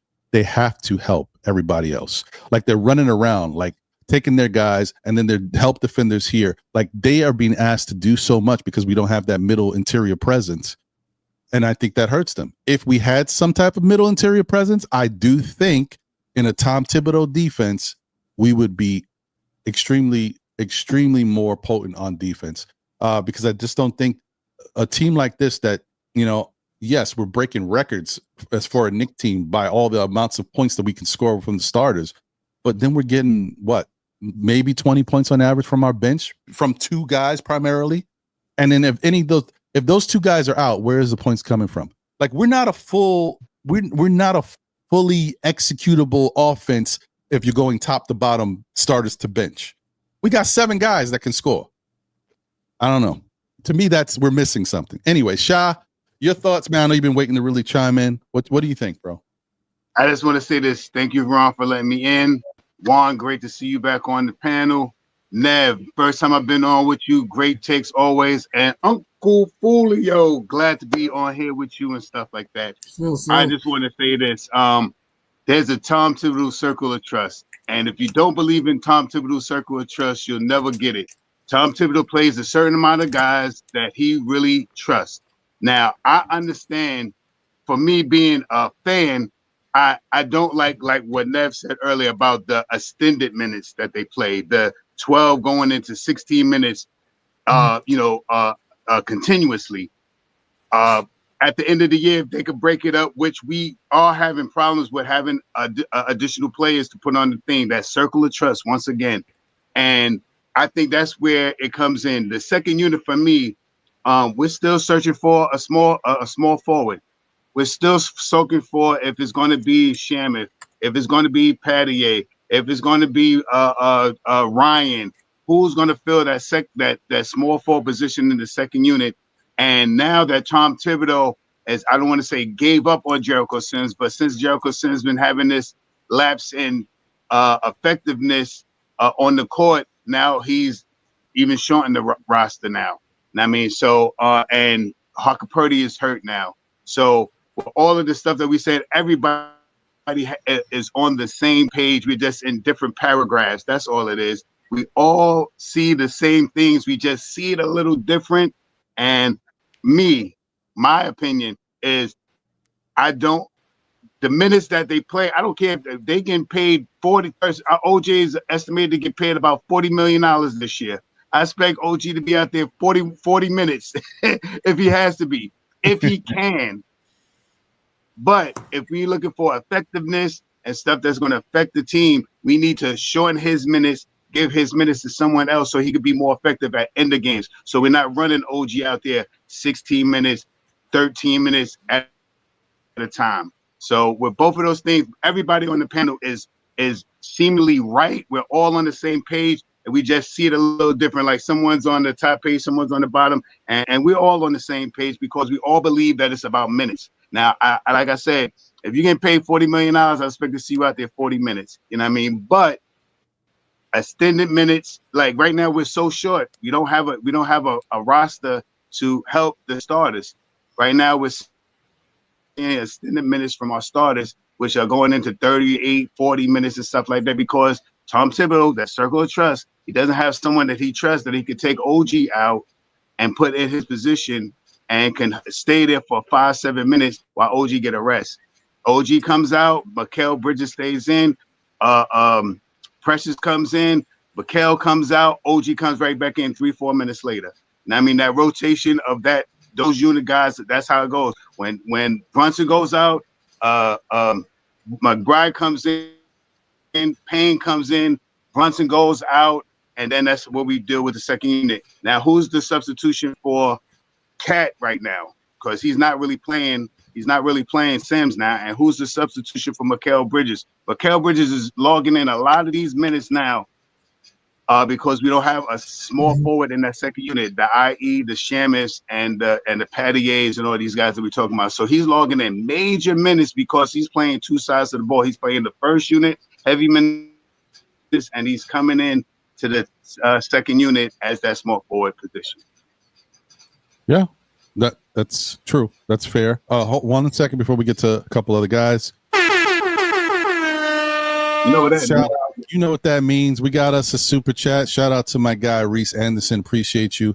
Thank you for being here and rocking it as always. Said definitely trade Mikal, and damn it, if it means trading Hart for another superstar like Ingram, Giannis, then I'm all for it. We get 5 first rounds for Mikal. Shake my head. I know you're not a big fan of Mikal. You've been saying it for a while now. I think Mikal has kind of turned his game around a little bit. Offensively, I think he's solid right now. He's in a good spot. And I think defensively, he's been coming along. I still listen. You know, time has passed as well. We saying we want that defense that we've seen from Mikal when he was with Phoenix. All right, he was a little younger. I'm not saying he can't do it, but you know, it was different squad, different defensive principles. He had liberties. He could do certain things. Maybe he could gamble a little bit more. Whatever it may be, he can get there, but got to give it some time so he can find out what he was doing correctly, what he has to adjust with. Sometimes players can't see. I said this last week. Players can't always see it. Like they have to watch film, understand different things, and on the court it just has to click. Like, oh, okay, you know, you take some moments, just like people go into slumps on offense. I guess you could say people go into defensive slumps too because players are evolving as well. So maybe when I'm just throwing it out there, you might have played a player last game, and in that game, you know, you were able to take care of that player. You kind of shut him down, but then the next game, it's a different game. That player is making an adjustment, so it's always a series of adjustments, and Mikal just has to make a couple more little adjustments, just understanding maybe there's something missing. Maybe I don't know this for a fact, but maybe Mikal has lost a step. Just, you know, maybe he was a little quicker, maybe he's a little bit slower. So he has to overcompensate somehow to make up for that. And good, savvy players that we watched in this league forever, the Drew Holidays, the dude from Toronto, the point guard, old point guard. He's with Kyle Lowry. These guys have made adjustments over the years. They figured out how to play defense at an advanced age and understand how still to be impactful. Mikal's nowhere near that, but he can still make these little changes, little adjustments to continue to become a really adequate, strong defender in this league. I just think you got to give guys time and understand that there is a domino effect. Like one thing can affect another thing. Like Mikal could be working on this, but then again, Tibbs might say, well, I need you to do this. I need you to focus on that, which kind of might take away from him being able to stay and lock in on his defender, whereas he might have to help. The Knicks do a lot of switching. There's just a lot going on, guys. I'm just saying it's not as crystal clear. You know, I think Mikal's doing a great job, and I think if we're still bashing our players, especially after we've seen that Mikal's played much better over the past 6 games, then that's on us. It's not him. He's doing something to get better and play better. This is us now. So I just want to throw that out there. Anyway, what about Tibbs though, Ron? We've been bashing Tibbs for years. Oh, not yet. I didn't even. I mean, we could talk about Tibbs, but I'm saving that because then there's the Tibbs side of things that we're gonna have to get into it. So far in the early season, there hasn't been a lot of Tibbs talk. I mean, there's been a couple, you know, but I'm talking on shows. We haven't really gotten into the Tibbs stuff. It might be time to kind of get into some Tibbs talk because it's going out there. People are saying a lot of stuff, and I think we should all kind of look into that too. This is Know the Ledge for a reason, guys, because I'm here to either put you on the ledge or to talk you off. See if I know the ledge. So, got to be ready. G Money. Right. Oh, Salute. What's shaking the bacon cool cast? What's going on? What's going on, everyone in the panel? What's shaking the bacon cool cast? What's going on, everyone in the panel? So, for me, what's going on? Please smash and crush the likes for Still Knicks fans, for my man Ron. Please smash and crush the likes. Please also subscribe to Knicks Real Talk also with Shy and Divine. Please subscribe to Knicks Real Talk also for Shy and Divine. Please. Sorry, G Money. Let me just say this real quick. I'm sorry to cut you off. Everybody, please salute to my brother. Today is his birthday. Divine's birthday is today.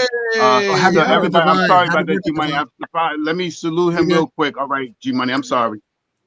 Wait, hold on. One time for the one time.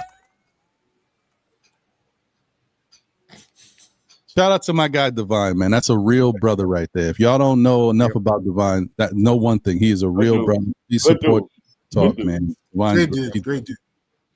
Yes. Happy birthday, Divine. Go ahead, G Money. Sorry. Happy birthday, Divine.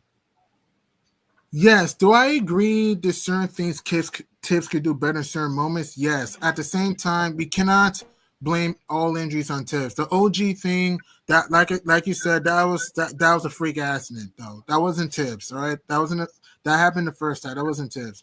The Julius Randle thing, when he hurt his shoulder, in my opinion, I don't think Tibbs should put him in a game up 17 with 4 minutes to go against a Heat team that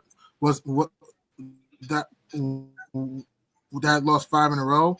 In my opinion, I don't think Randle should be in that game up 17 with 4 minutes to go. I get it. Teams can come back and teams could turn the tables on other teams being out huge. In that moment, the Heat, the way they look, I don't think they would have come back anyway. I don't think Jared should be in that game. And the hard thing, I don't blame the hard thing on Tibbs because, again, that happened in the third quarter. There was still another quarter to be played in Game 6, though. So that happened in the third quarter. So certain things, I can see why people hold Tibbs accountable. And other things, I just think Tibbs gets criticized and tear down too much.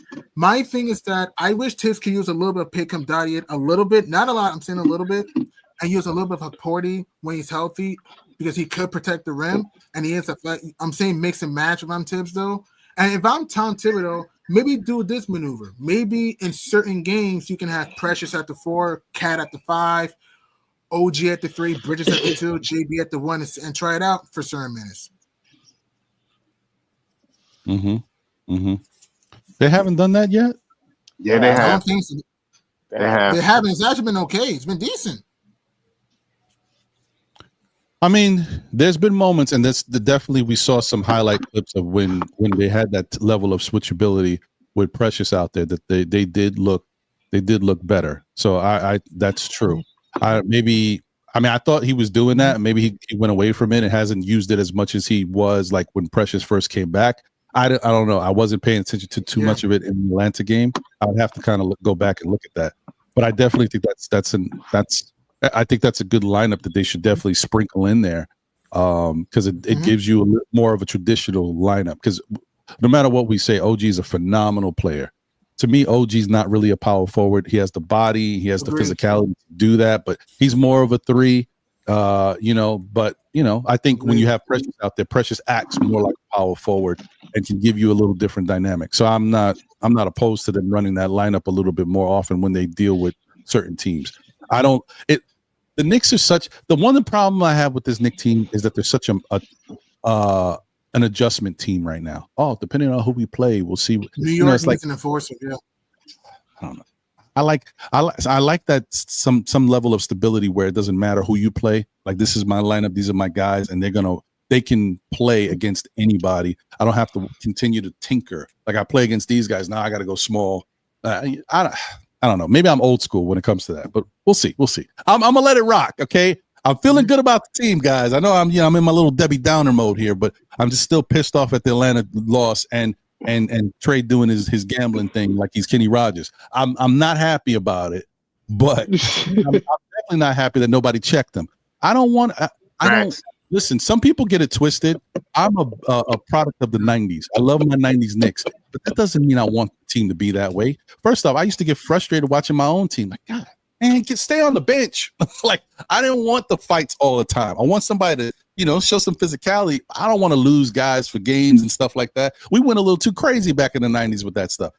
But we do need to be just a team that doesn't take no stuff. You don't got to be bad boys. You're not going to be the Pistons. You're not going to be the 90s Knicks. Just don't get embarrassed or let teams think that they could do whatever they want against you. I don't think that's right. Shout out to Uncle Freezy. From Blorence Tears, please support Uncle Freezy and Blorence Tears if you haven't already done so. He said something maybe a week ago or 2 weeks ago, and I was like, "You tripping, Freezy? I don't know if I believe that." Now I do. He said that he thinks Brunson and Josh Hart are soft. And I was like, well, what does he mean by that? And then he explained what he meant. And honestly, and remember, we throwing around soft. It sounds like a bad thing. And, you're like, oh, man, these are our guys. Josh Hart is my favorite player on the Knicks. And I would say probably Deuce and JB are tied for my second favorite player. I just like Deuce a lot. But Josh Hart is my guy.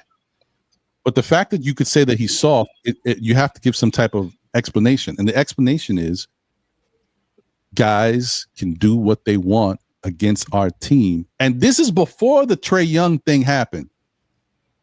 And we don't have that level of get back to like, no, you can't do that here. You can't. It's about a mentality. It's not about that these guys are punks. It's about we just don't come back at teams, or we don't stop them when they act like that and let them know you can't just punk us. But it's not saying that you soft and like, if you go up to Jalen Brunson on the street and try to take his money, he's going to do something to you. Calm down. But it's just the whole thing on the court. When it comes to certain things, like the Knicks let things go and we don't have any get back on it. Or like, no, Dante did that. Hartenstein did that. And to some extent, you want to throw Julius in there too. But I'm just saying right now, I'm looking for somebody to say, I got your back. I got your back. And it made me think, because we talked about this whole Hartenstein thing. There was a point where something happened in a game, and I'm going to see if I can find it. Something happened in the game last year, and nobody stepped up at all. And Hartenstein was the only one that stepped up. I'm like, what is this? I didn't even like that. I was like, where is everybody? Whatever, man. I'm talking a lot of stuff because I feel like the Knicks are missing something. Or how about the time in the Pacers game when it was Devo and Bridges, and then Precious comes up like step to Miles Turner, yeah. There you go. Yeah, that's good. We definitely needed to hit Trae Young with an Alfred Payton. I didn't even care about the loss. I care more about him rolling the dice on the Garden, in my opinion. I mean, not saying something flagrant, but I went over there and kicked the ball out of I did something to make him know to look up at me. You know what I mean?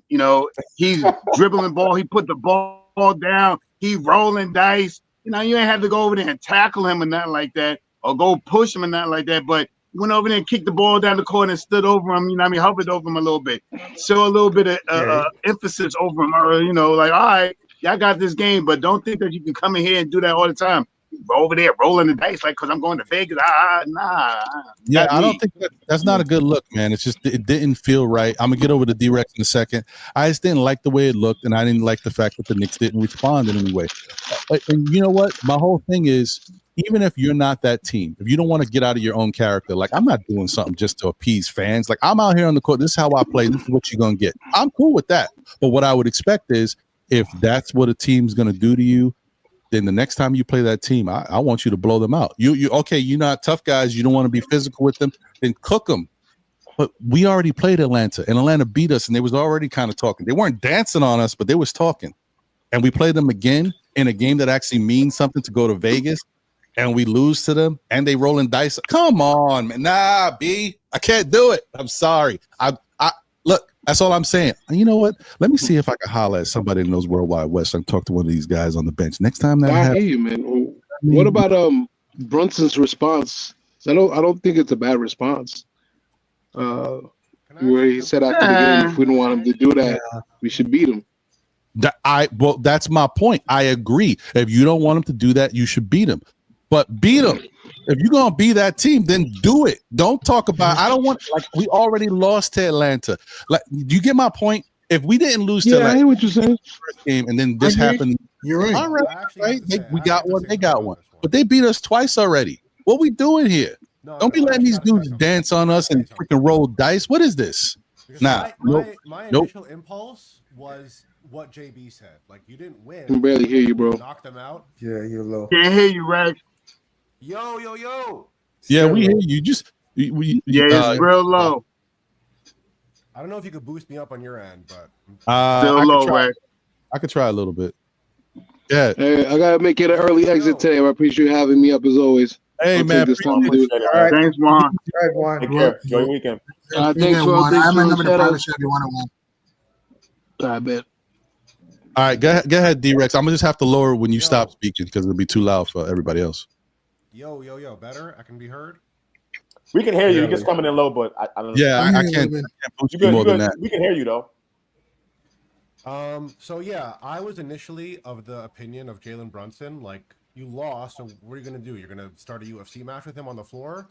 But listening to older Knicks fans and some different fans, I actually changed my mind. Like, you don't have to go over there and knock the wind out of them, but just standing there when they do it on the logo, especially if that logo and the Knicks organization really means something to you, is not cool, man. Like, that hurts a lot of fans to whom that really means something.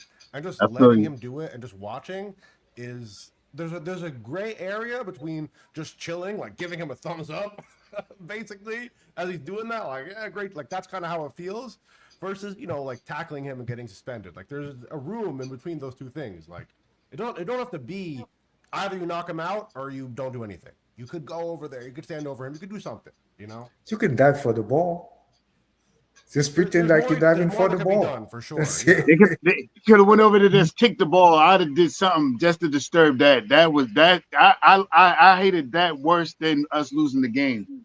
That made me more upset. Losing the game, we lost to them 5 points. They played great defense in that third quarter. I mean, Trae Young went full in that third quarter on us with all the assists that he got and the scoring that he did. But we majority beat them 3 quarters. We beat them the first quarter, the second quarter, and the fourth quarter. Only by 1 in the fourth quarter. But the third quarter of death reeled its head on the Knicks again.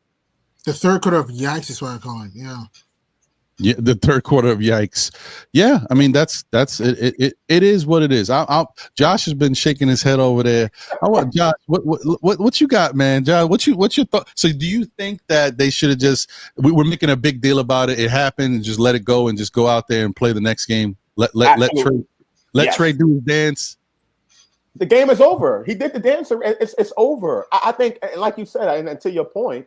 I think the reason why you feel the way you do, and a lot of Knicks fans feel the way you do, is because we lost to Atlanta. It's like the recency bias, kind of, right? Like, you know, we lost to Atlanta in a game that's supposed to be important and stuff like that. And because it's Trae Young, despite what other fans say about ESPN hyping it up too much, making it some more what it is, we're proving ESPN right now. It is a rivalry. People feel away. I disagree, man. And let me finish real quick. Like, I think people do feel a way about it, and the media is just reflecting that. Right, reflecting how Knicks fans actually feel, and I think this is hyperbole. Right, I think it has the effect of making the Knicks look worse for doing something like that. I agree with Brunson 100%. Next time you go out and play him, you go out and you beat him. Simple. True. That's the best way you get your revenge. All this other stuff. Listen, this 90s stuff that everybody wants to talk about, and what Rex said about older Knicks fans and stuff like that in the 90s did not help us win a championship. So let's get that out the way. This whole tough era, and we got to do this and do that. And Ron, I told you, I speak very fluent Knicks fan. So you talking about, oh, well, I don't mean if somebody comes up to Brunson on the street and like this, and that, but there's a connotation that comes with that. You know what I mean? Like being tough, and that's a New York thing. So you were trying to hint at that point, okay? None of that has helped us win championships. None of it.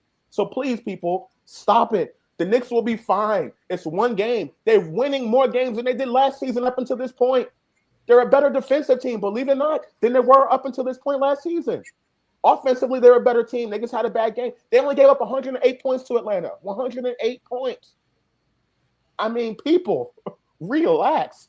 The Knicks will be fine. The reason why I mentioned Tibbs earlier, the last thing I'll say, the reason why I mentioned Tibbs earlier is because we talk about, you know, players proving us wrong and different things like that proving us wrong. Tibbs has proved the fans wrong every single year he's been here. People complain about the 8-man rotations. Nobody had any gripes last season.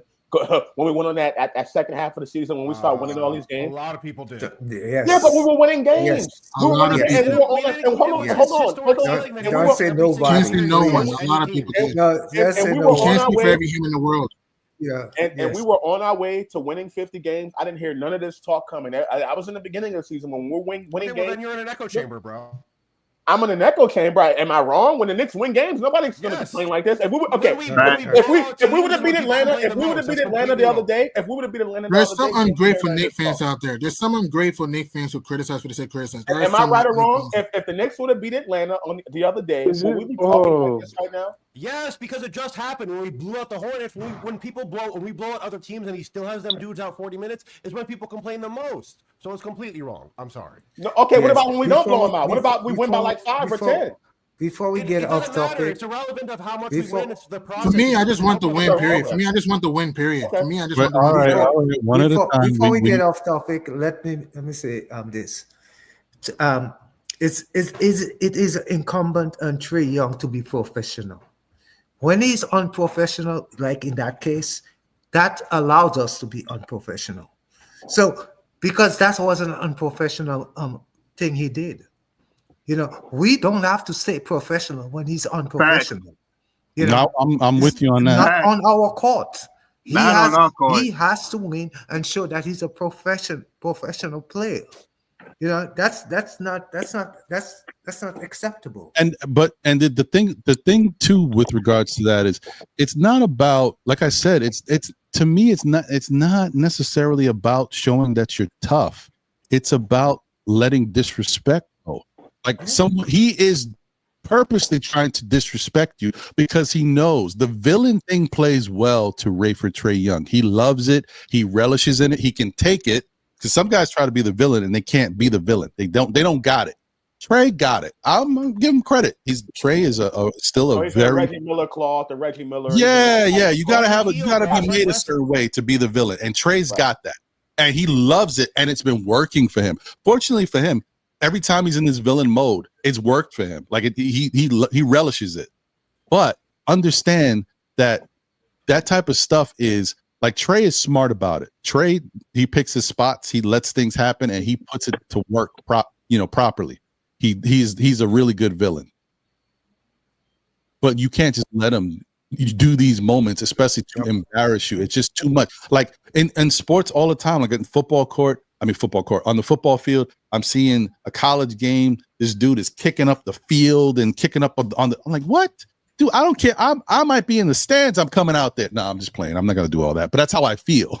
Yeah, like, you remember the Dallas game? Stupid stuff to embarrass me.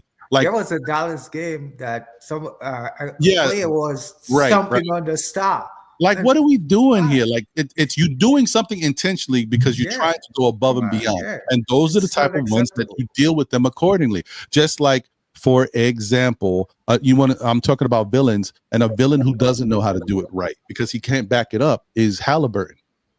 Wearing all types of funky shirts, wearing Reggie Miller choke shirts, but you're not that guy. Like consistently trying to do something to get that villainness, but you're not that dude because you don't got the cachet to back that up. You come and go as you please. Trae, I give him credit. He's a villain. He got it. But we just can't let it go. That's all I'm saying. Don't go too crazy. Like what I'm with Sha 100%. Sha said it the best. Just do something to break that up. Whether go over there, get in his face. First off, he's doing it, and the clock is still ticking. He's running the clock out. So it's not like the game was. I hear you, Josh. It's not like the game was over. The clock is still. You're still playing basketball. Go over to him, kick the basketball, whatever. Get in his face to stand next to him, or if you're really mad, you can push him down. A la Elfrid Payton. I mean, that's the best. I just think the best way to get him back is go down to Atlanta and kick the ass next time we play him. Beat him by 20. That's a fact. But my thing is some kind of like clap back or I don't know. That's all I'm saying. That's all I'm saying. But to Josh's point, I agree. That is the best way because I said this. Oh, you guys didn't see that. Sorry, I apologize. That was for members only. I had a members only video. So I talked about the Atlanta game, and I said that what I would have loved to see is for the Knicks to be in a position to go out there and just play and do what they got to do and just, give Atlanta a lesson, right? Because Atlanta does have some young guys in their team. They got the Jalen Johnsons of the world and a couple other young guys, right? For the most part, since those guys have been with Atlanta, they don't fear the Knicks. You understand what I'm saying? This is the biggest point that I'm trying to get across. The Knicks are a team that what they're building here is special. You got everybody. I follow. I know what his name is. I follow somebody on YouTube. He's not even a Knicks fan. He's a Boston fan, and all of his coverage is Knicks related. All he does is I like talking about the Knicks because they're a good team. Okay, I mean you're a Boston fan. Shouldn't you be talking about Boston? I think I know you're talking about too. All stuff is Knicks. I'm like, this is weird, but I rock with them. My point that I'm trying to make is if that's the level of how the Knicks are being seen around the league, if you're like this kind of a boogeyman waiting to happen because they're so good offensively, but yet when you play a team like Atlanta, these dudes don't fear. I was watching that Atlanta game. These dudes was talking the whole Bogdanovich was talking crazy, not to the Knicks, but to his teammates. Like, I'm looking at all this, and what is this? I'm looking at Jalen Johnson talking about. I'm like, what is this? I'm feeling something. I'm like, these Knicks players don't instill any fear in these young bucks on Atlanta. You gotta. This is where you gotta separate yourself. If the Knicks are going to be championship contenders and Atlanta is on the come up, like becoming a new team, new personnel, they'll be good, as it goes. But they ain't the Knicks right now. The Knicks got to get the Boston bag. The Knicks have to get nobody want to hear this. The Knicks got to get the Cleveland Cavalier bag. Now, when I say that, understand I do know that Atlanta played Cleveland twice this year and beat them both times. So maybe Cleveland got a little bit of that with a team like Atlanta too. That you got to start putting into these guys where we are better than you. You're going to have to play incredibly well to beat us. And the Knicks haven't shown me they got that right now. I'm not saying they won't get it. We're talking about right now they don't have it. And this is what I don't like. Against Atlanta, though, Ron, like, why are people so concerned about Atlanta? I'm going to tell you something, Josh. Hold on. I'm going to tell you something right now, Josh. This is my proclamation. I usually have one every year. It's not about a team. It could be about a player. Atlanta, when it's all said and done, is going to be one of the best teams in the East by the time the playoff starts. Atlanta showed me something. When I'm looking at their roster and the way they play and the fact that Trae has decided that he doesn't have to be the man, like I could facilitate right. Guys, they are a very dangerous team. I'm not saying they're a bad team. I'm just going by what you said in regards to we have to show something to have the Boston bag, but against Atlanta is not somebody I'm worried about. I got to say something about this. No, I was just responding to Ron because he mentioned. I'll let you go, Rex. Don't worry. Rex, I want to hear what you have to say about this. But responding directly to Ron, what he said in regards to Boston and contenders in the Eastern Conference, I don't need to prove myself to Atlanta. I need to prove myself against Boston. When we play Boston, we got to do better. So if you want to talk about that first game we had during the regular season, yeah. But Atlanta, I mean, come on now. Yes, we should beat those guys. But all this other stuff, man, Atlanta, I'm not really taking them as serious as other people are taking them in regards to this conversation. I think it's based on that one loss that we had. I think that's what all this is really coming down to. That's fair, Josh. And I want to get to D-Rex, but keep in mind, the same Atlanta team that we are still kind of looking at like they're babies, they're not really there. I'm telling you, this is we're not even at the 30-game mark yet. And there's 82-game season.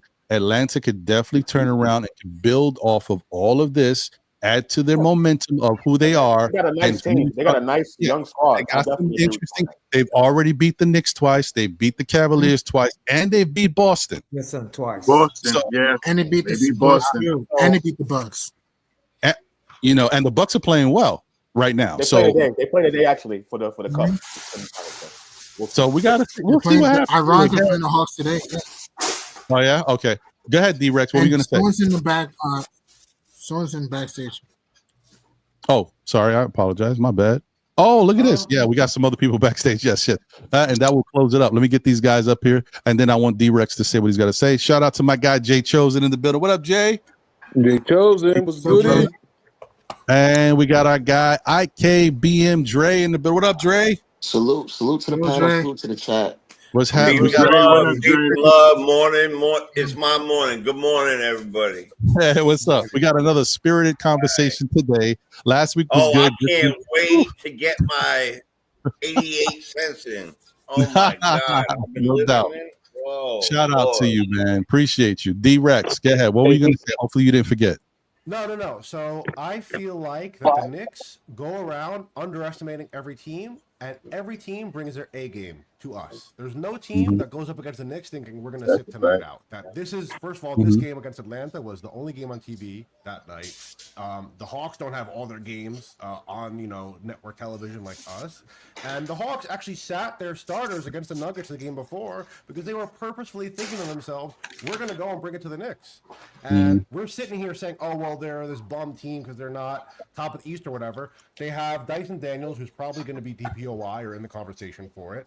They have Jalen Johnson. They have a ton of good players on the team. And even to that point beforehand, the first game, I guarantee you the conversation backstage that first game, Tibbs was saying, Risa Shea, he's a rookie. Don't worry about him. What happens? He drops 33 points on us. And to me, that's a perfect example of how we, I'm not a religious man, but in the Bible, it says, before pride goeth destruction. You are not doing yourselves any favors by underestimating any team, by underestimating any player. In 2024 NBA, every player could shoot. Every player could drop 23s on you any given night of the week. We've even seen Dyson Daniels, who's not a good shooter. He dropped a 3 on us at the end of that game. So I don't think we're doing ourselves any favors by underestimating any team, any player. And we have to know that every team, just by the legacy of the Knicks, even the bum Knicks years, players wanted to show off in the Garden. They wanted to show off against the Knicks. So especially now that we're a good team with Cat and JB and everyone's watching, bro, we can't afford to be saying this team is whack, that team is whack, this team is trash. We're losing to those teams. The Bulls, bro, who was thinking that the Bulls were going to give us that hard of a game when we went against them last time? They rocked our shit. They really made us work for that win, and everyone is going to. There's no team that half-asses their performance against the Knicks, especially this season. So, no, I mean, that's a good point. I think that's fair, and I think that's one of the things that when I'm looking at the team's issues, I'm looking at who is the personnel that we're going up against and how they're playing against us, what they're doing different that other teams, are maybe not. And so when I look at it, like the Knicks do very well against the older teams, without a doubt, easy. They also do very well against the hybrid teams that have a mixture of young and old players, just the style of play. If they're like strong half-court teams, the Knicks do pretty well against those teams. What I have noticed, you guys can correct me if I'm wrong, when the Knicks play the young athletic teams that have the ability to go up and down the floor. It's not even if you play with pace or not. They have the ability and they play good team defense. Not even about the individual defense. The one thing I noticed about the Hawks, even though they have good individual players, they were playing good team defense. Their help defense and then assisting even backdoor, like behind, like Bogdanovich creeping in and getting a block from behind. Jalen Johnson did it. They got 2 other young players on their team, one with the dreads and another dude. They played really well. I was like, I don't even know these dudes. That is what I was noticing. I'm like, that's that damn thing again. When you got that type of, they got good coaching, and Trae, like I said, has bought into, I'm the man, but I don't got to be the man. And if I don't be the man and I just move the ball around, I have these high assist games and I get mine when I get mine, we better. We really good because they've had an issue too. They worked through some of their issues. They're not perfect. They're still learning.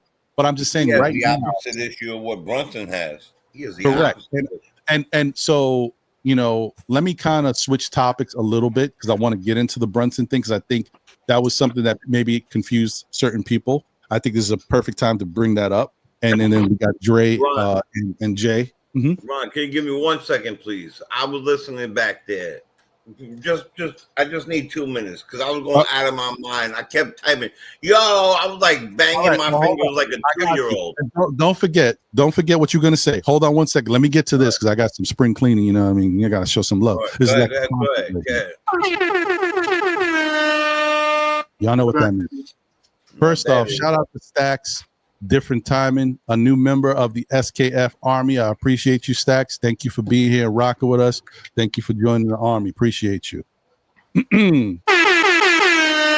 Shout out to my guy, Reese Anderson. Thank you for the generous super chat. He said, Ron, Mikal is playing like a skinny RJ Barrett.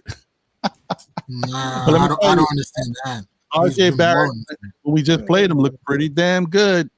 You know what I mean? And it's not as easy. I don't want to shoot Mikal too much bail, but I want to say Mikal is playing better now, guys. Just got to give him a little shot to. It's happening.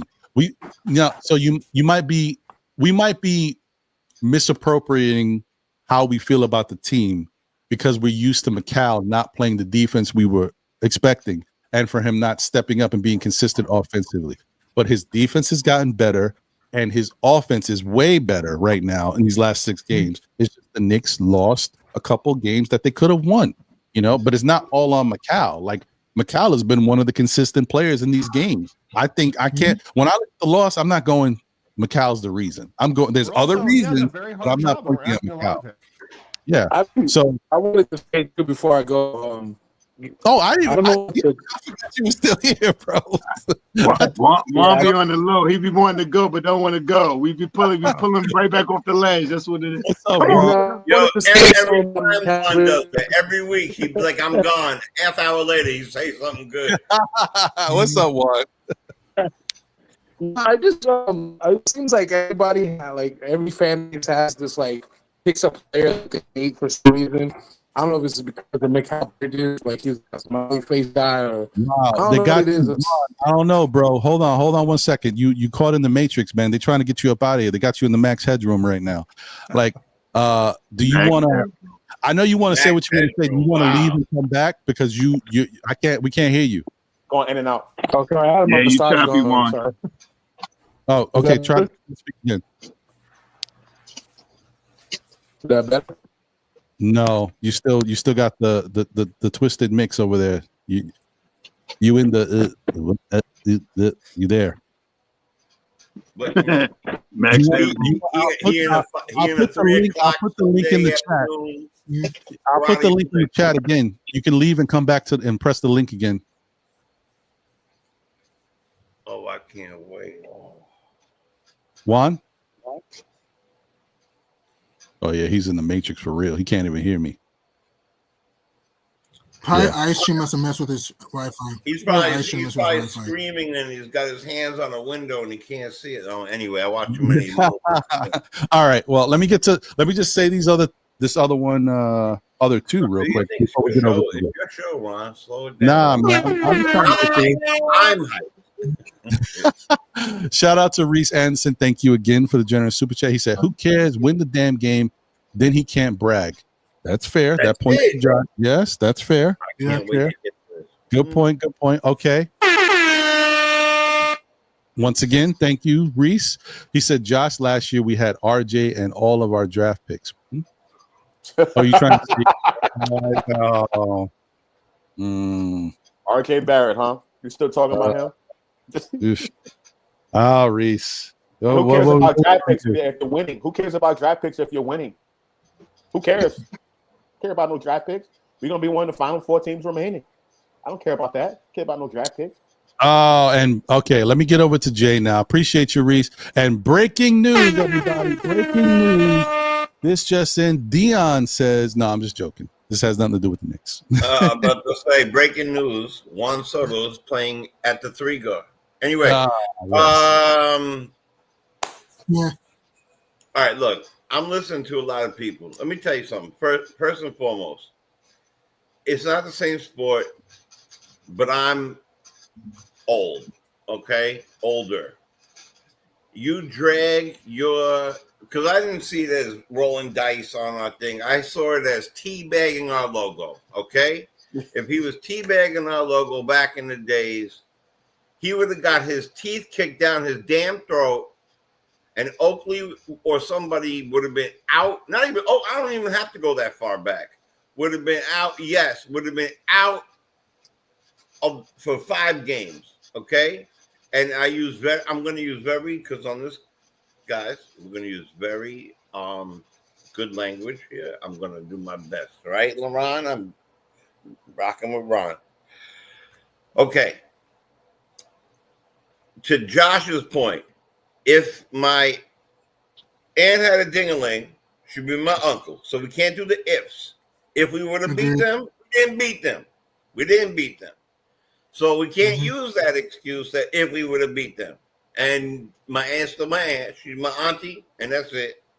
I've never seen her that way, but I believe so.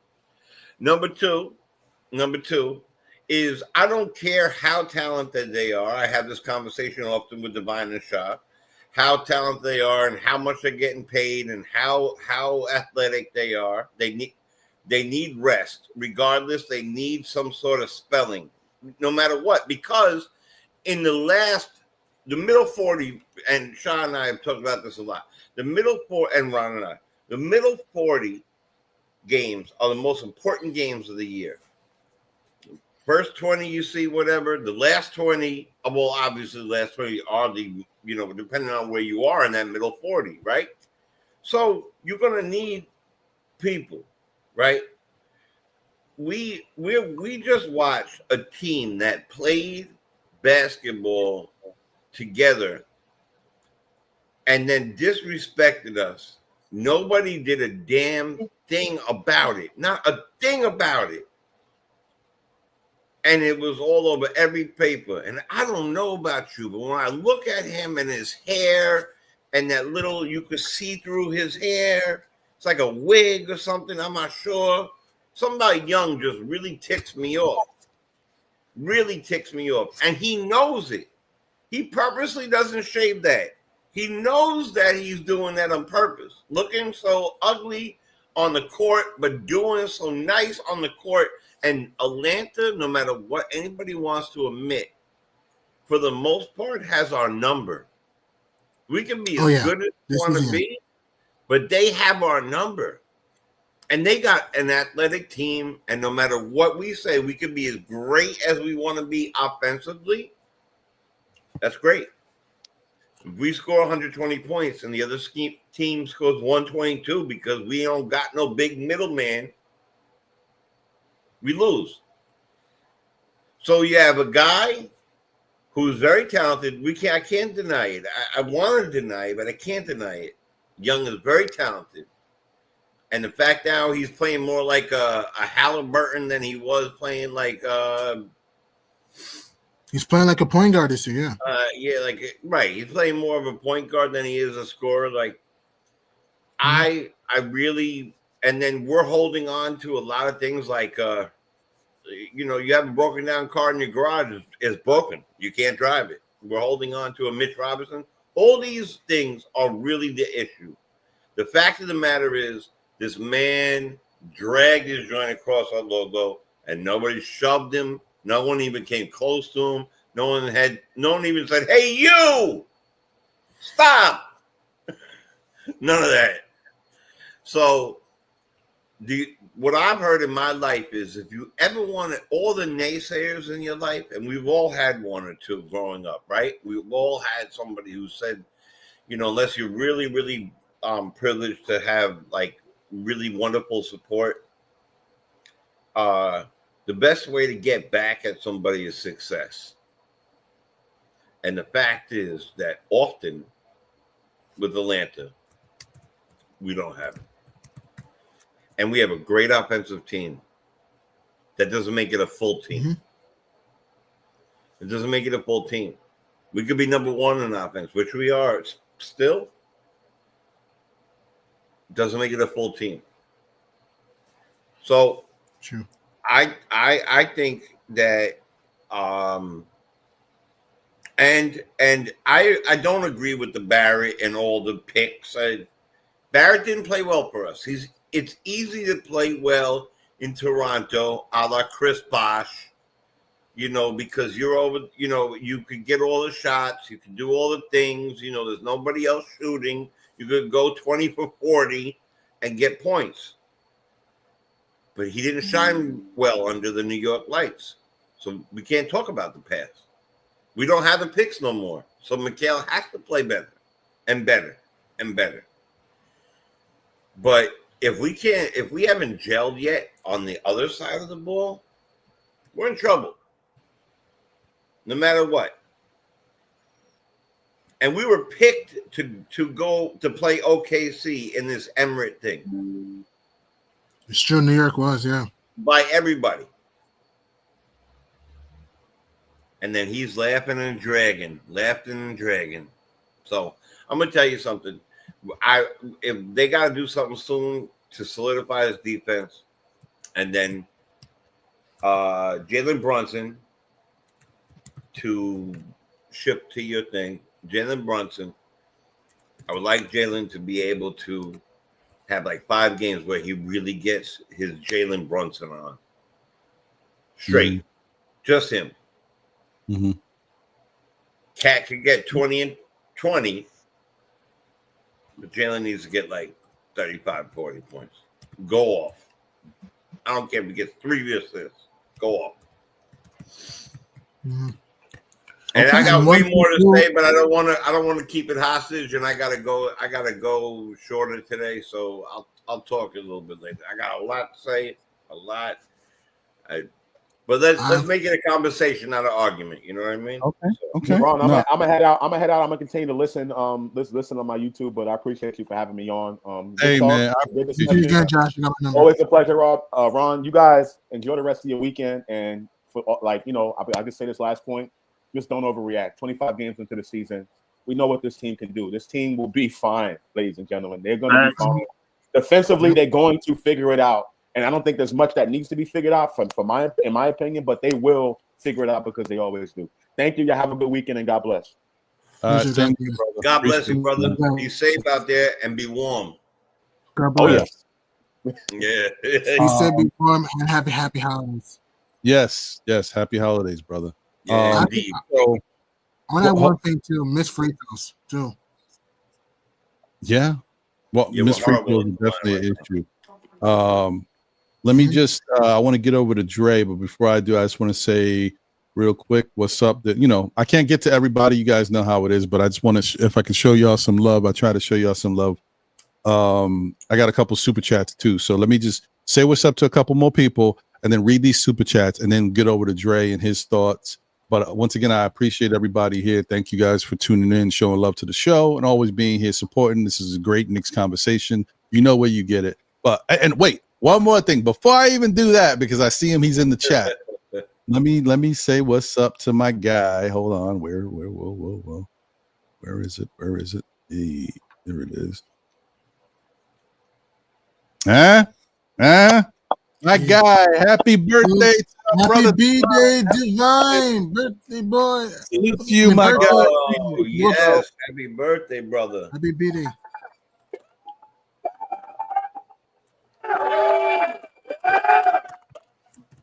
Yeah. Happy birthday to you. Happy birthday to you. Oh man. Happy birthday, Divine. You sound much better than happy birthday to you. Much better than Wiz. Yes. All right, let's go. Appreciate. Where's the champagne? Let's pop the champagne. Right. Okay, now let me say what's up to everybody else real quick. Shout out to Anarchy AR Studio, Kevin Blaze. Appreciate you, man. Thank you for being here. I think it's my first time seeing you in the chat. I don't think I've seen you before, but thank you for being here. Said Knicks losing to under 500 teams mostly now. I don't like this season. One more loss and we're cooked. Well, I mean, there's still a lot of time, but I know it doesn't give you a good feel for the team. It makes you feel a certain way. I get it. RD Barn in the building says he agrees with Uncle Fulio. Shout out to you, RD Barn. Hey, Warren Franklin's in the building. CWC, what's going on, brother? That's Charlie Ward's cousins for y'all that don't know. Josh Hart saw Trae Young, saw him do it and didn't do it. But Hart wants to argue with the refs all day, make it make sense. I don't want to point fingers, Warren Franklin, but I hear you. I'm pointing them. That's exactly who I'm talking about. I hear you. Shout out to Long Island Sound in the building. I said Ohio State didn't let the flag get planted, but Knicks are good with the 666 CeeLo win. Even Knicks fans are soft. Makes me sick. Listen, we're not asking for a lot. Just don't let the guys make a show out of what they're doing. They got the victory. Okay, that's enough. You got the victory. You go into Vegas. You already supplanted. You're going to get a little bit more money. Okay, already you get a little bit more money in your pocket. Now you go into Vegas. You have a chance to do something. Even, we'll see what happens, but be happy about that. But no, Trae wanted to take it a little further. So, okay, Rayford, that's all I'm saying. Well, I just go to stir the pot against the Bucks today. Yeah, well, we'll see, but it won't be the same because he knows he's not the villain against the Bucks. He's the villain against the Knicks. That's why he hams it up when he plays the Knicks. Shout out to Anna Grill. What's going on, Anna Grill? Appreciate you. Pitbull. D Coolest 718 is in the building. What up, D Coolest? He says we are too small against most teams in the starting lineup. Okay, appreciate you, D Coolest. Shout out to Jimmy Henry, a member of the SKF Army. Salute, Jimmy. He said, How would we roll a dice? How would roll a dice on Mason or Oakley in MSG? Jalen is always politically correct. Yeah, I mean that was a different time. You know, it definitely wouldn't happen back then. Jabroni Z is in the building. Salute. Said Josh is a dog when it comes to playing, but he's not a get in your face type player. That's true too, because even with last year's team, whenever something happened, Josh was never the one getting in guys' faces. It was always Dante. Boy, I miss Dante. Yeah, I miss Devo. I miss Devo. The Devo Inferno was in Fuego a lot. You're right. Devo had that extra little oomph. Yeah. True. Just Knicks. Salute to you. I hear you, Ron, but those things don't matter when you're losing. So what Trae rolled dice on the logo, if we don't want him to doing that, then we should play harder and win. Fair. And once again, I'm going to tell you, you're correct when you say that, and I agree with you. Problem is, if your team is not there yet, like when you know that you're going to step up and do this, you're just going to, what? You're going to let every opponent come into the garden? You at home, man. You at home. Show some pride. You at home. I don't care if we winning, you losing. We at home. At least go over there and stand over him while he roll his dice like he about to take his money. Kick the ball down the court. It was still time on the court. It was at least 40-something seconds. So he over there. They're all standing. He rolling dice. The ball is on the court. He ain't got the ball in his hand. Somebody. That's how I feel. I felt worse about that. Clicking, and the I felt worse about that than losing the game. The game would be good. Still get a bucket. 2-6-point game. Who knows? Even if you want to say you don't want the Knicks getting physical and going back to that, because that's not them anyway. If you want to say that, that's fine. All Jalen Brunson, even Josh Hart, for all his antics, all he got to do is just stand right in front of him with his arms crossed. If I stand right in front of you and you rolling dice on me, I don't think that you're going to continue to do it. You did it, right? But you may say, I made my point. And then you just dribble the ball out. Because anybody that sees me walking over any other player, they're going to think, okay, this is like a confrontation. So you're going to stop what you're doing. And then whoever's on Atlanta's side is going to come closer, and it automatically stops it. That's all I'm saying. Just stand there with your arms crossed, just like right in front of his face. That's enough to deter it from happening. Somebody should have went over there. It was like 20 seconds. Somebody should have went over there, kicked the ball off, kicked it out of his hand, and like you said, stood over there. For me at home, if we was at Atlanta and he was doing all that stuff, like remember he did the Atlanta thing about all y'all get out of here from Atlanta, just go. All right, you at your home. I understand that you're supposed to showboat and be flamboyant. I mean, extra at your home, but not in MSG, not at the Garden. I am an old Knicks fan. I feel something about that. That's what I feel about. Me, in my opinion. Okay. Yeah, and you know what? Even more so, last point, you don't have to kick, because if he would have kicked the ball, we would have lost him for 2 days, right? So what I would have said, because it's a new league, it's a soft league, and I am with we talk about a lot of these things. We're older Knicks fans. Of course, the game is different. We don't want to lose nobody for any games. We don't want to do nothing. But if Josh would have walked over there and we're talking about he's disrespecting us in our house, no one comes into my house, right? Ever, right? When I'm having a party, even if they're drinking too much or whatever, and they disrespect me in my house, it will never happen. It will go down the stairs. It will fly down the stairs. And I'm not being a tough guy. That's the truth. All right. So what is happening is that they should, if any of those guys walked over there while he was kneeling down, what they should have did was walked right in front of his face, because he was equal distance, and I don't care how this sounds, to your midsection, and I would have put my midsection right in his face and said, keep rolling those dice. I'm telling you, I'm not even playing. I hear you. But and that's really, I mean, that's a little bit more intentional. But I had so many thoughts of why they weren't doing it. As I said, guys, all anyone would have to have done is just walked up to Trae, and automatically it stops, because they know what he's doing. His teammates know what he's doing, and people would have thought, something might break off. And they he would have stood up. It would automatically stop just by one player just walking up to him. You don't have to do anything. Just one player walking up would have stopped it. But no one wanted to do any of that. Well, instead, what they wanted to do, they wanted to pull a la Bad Boys Pistons playoffs back when they pulled the Bulls and they walked off without shaking their hands. That ain't doing nothing. And some of them didn't even, like Deuce, I think, went over to shake hands. I think Brunson was looking back like, what is you doing, Deuce? Like, I was like, oh, come on, man. That's not enough. Is well taken. I think this is stuff that's ultimately outside the game. But if they're going to play the role of the heel, you can at least play a little bit into that. You know what I'm saying? Right. And for me, the worst part was when he was skipping up and down the court like Mary Poppins. That for me was worse than the dice rolling. That's what he does. All right. Dre's been waiting forever. Hold on. Source One is in the building. Peace to you, my brother. Hope you're doing well. Thank you for being here. Mike Boy in the building, member of the SKF Army. Just Knicks is a member of the SKF Army as well. You know, these gift memberships have been great. And for those who just, got your own membership, appreciate y'all as well. Nostalgic Nick is here. Appreciate you. Yep, that was for a tournament. That's right. Annie K is in the building. Let's go, Annie. Appreciate you. Good to see you. Salute to the women. Something is not right with this team. They don't play like they care. I don't know about that.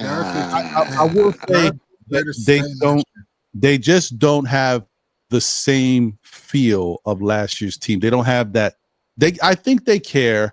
I just think they don't have that same level of togetherness yet. Whereas they will go through a wall. They will go through a wall as a team. You know what I mean? They like each other, but they just don't have that oh man, never say die. My hashtag all heart, no quit. You know what I mean? Not quite there yet. A couple others real quick. Shout out to D-Raz. What's good, D-Raz? Appreciate you. Hope you're doing well. Mellow Tech is in the building. Salute. Appreciate you. That's a trade scenario. Yeah, I don't know. I hear you. Knicks, Mitchell Robinson, Jericho Sims, OG Anunoby, Pistons, Zion. Nah, we good on that one. I don't like. No. I'm not. I don't want to trade OG. Why would you trade? No offense, but why would you want to trade OG Anunoby? OG Anunoby has done nothing wrong here.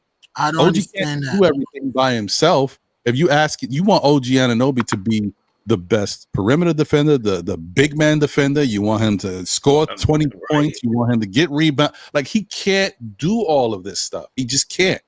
The team has to be a team. Shout out to D Grant in the building. Salute, D Grant. Appreciate you. He said, I kind of think the Knicks issue is the defense. They're missing that toughness they had last year, which fuels the offense. Yeah. I would say sometimes that is the case. Like, playing good defense. Defense comes and goes. Right, and it transitions into offense. But I'll get to it in a second. Hold on. I'll come back to this, D Grant. Shout out to Lion of Judah. What's up? Shabbat Shalom, fam, and blessings to all in the chat and panel. Greetings, my brother Ron. Blessings to your family. Shalom. Shalom to you, Lion of Judah. Appreciate you as always. No cap. Life's analyst is in the building. The whole point of substituting is to get your guys fresh so they can perform at their best during crunch time. Imagine you trying to keep up with fresh world-class athletes and you're playing 40-plus minutes. Say it again for the people in the back. Interesting point, no cap. I want to talk about this if I get a chance, but okay. Well, I know that's always your argument. I'm in the chat, CC is in the building. What up, CC? Said the NBA is not a daycare; it's a business. The Knicks front office put this team together to win, not to lose. Facts. Shout out to Big Dog Talk Sports in the building. Shout out to the panel. Appreciate you, my brother. Hope you're doing well. Shout out to Bless Robertson is in the building. What up, Bless? Appreciate you. He said it's plain and simple. You are asking some offensive-minded players to hustle and give extra grit in areas they are not used to doing. That is a very good point. It's a very like that hat. Yeah, he's styling and profiling out here. Shout out to Randu. What's going on, Randu? Said Knicks bench must improve because right now the bench is a liability. Yep. A lot of truth. That last in scoring and bench scoring. Yeah. All right, let me get to these super chats, guys, and then, like I said, I know it's been long-winded. Dre, thank you for your patience, brother. Parrish Duggar in the building. Wait, hold on, because I think Parrish had one earlier. Well, he had it. Yeah, hold on. Parrish Duggar said, Sadly, Tibbs has destroyed this team, burying the rookies and the confidence they were playing with. We got to play 10 players to play at peak energy. It's sad. I don't want to say he's destroyed the team, Paris, but I understand where you're coming from. And because we necessarily don't know exactly why we're at this point. Because to Josh's point when he was here earlier, Josh made a really good point. The Knicks have a better record now than they did at this time last year, right? He said the Knicks were 14-11 last year. Right. The Knicks are playing comparable defense right now to the defense we were playing last year. That may be true as well, but I don't think that that's what the issue for some Knicks fans. The issue for some Knicks fans is that we thought, from what we've seen so far, this Knicks team looks incredible on offense. They've done some certain. So it's fine that we are ahead of the pace than we were, but we think we should have been even better than this. That I think that's the point. The way they've looked has given people the impression that, yeah, that's true, but look at how many games we lost that we could have won. We gave victories away, and now that's when it comes back to bite you in the butt, right? You can't take games off, you can't take quarters off, and it all results in a record of 15-10 that could have been easily 19-6 because it's 4 games we won that we lost. Bulls 2, Cavs debatable. I put debatable 3. We could have beat the Cavs though. Let's see, Jazz 4. We could have beat the Cavs. To me, Hawks 5. Let me see, 5. I'm pretty sure it's like the only game that I can understand losing is the Celtics. Every other game you could make a case. We could have Pistons. That's another one. I apologize for that, Ron. I apologize. No, you could. I think it's a way to break it down. I'm just trying to be as, I'm not going to go too crazy. It could be 5 or 6 games, but I'm saying definitely 4 games. We could have won those 4 games, and we lost. The Knicks didn't play well down the stretch in the fourth quarter. We played sloppy basketball. We weren't making the right moves, and we definitely weren't playing sound basketball. And it cost us, and that's something we're going to have to learn from. Okay, so back to these super chats. So that's that one. Let me get to the next one. Sorry. Parrish says it sucks to listen to fans not understand why. So obviously he feels like we don't get fans don't get what's happening with the Knicks and why we're at this point. Okay, that's fair.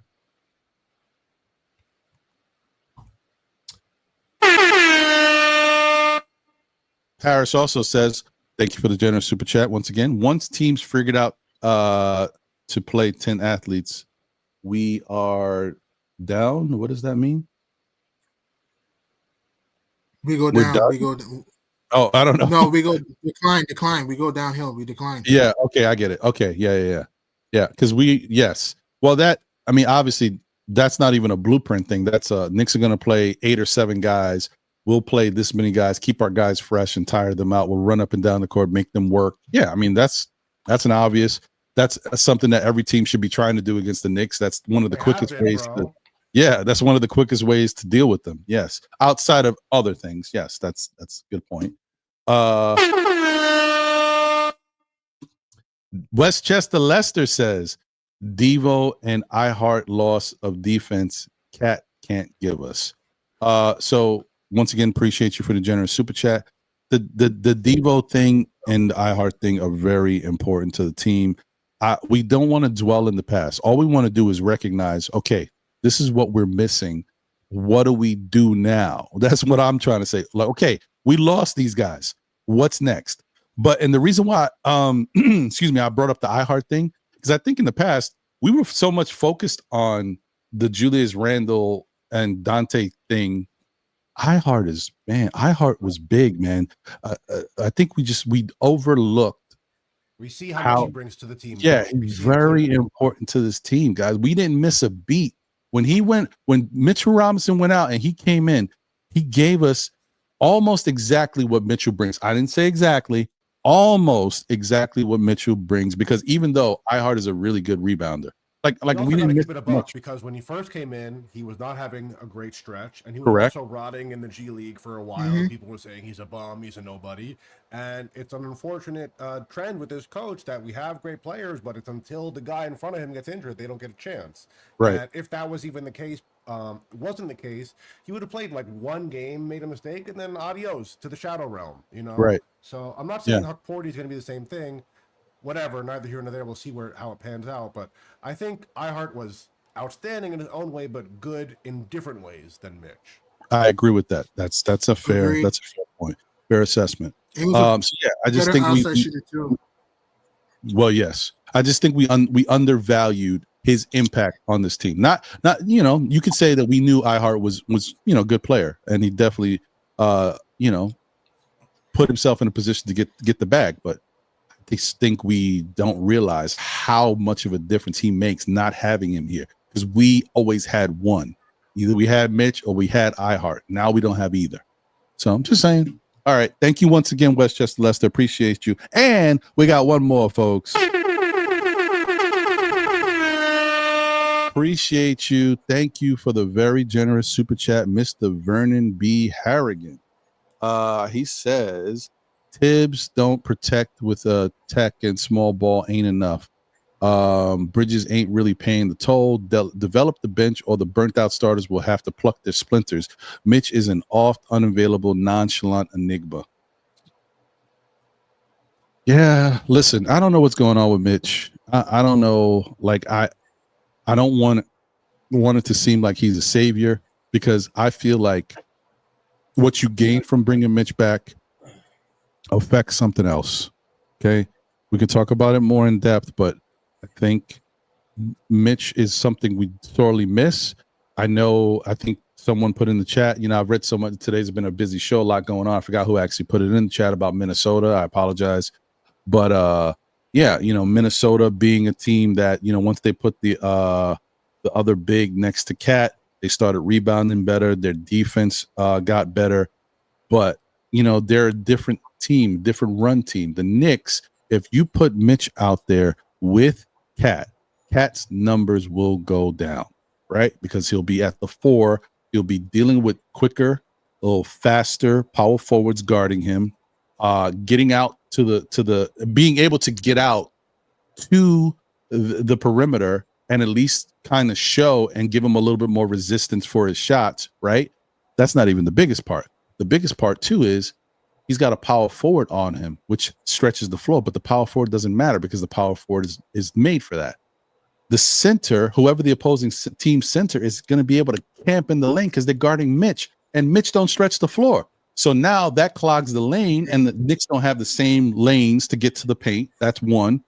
Two, Mitch don't pass the ball the same way that Cat passes or even iHeart pass. So the ball doesn't move the same way. The offense is going to get stagnant in certain aspects. And Mitch doesn't score. Like, you know what I mean? Like there's and he can't run, and he can't run on the full court. It's a lot. There's so much.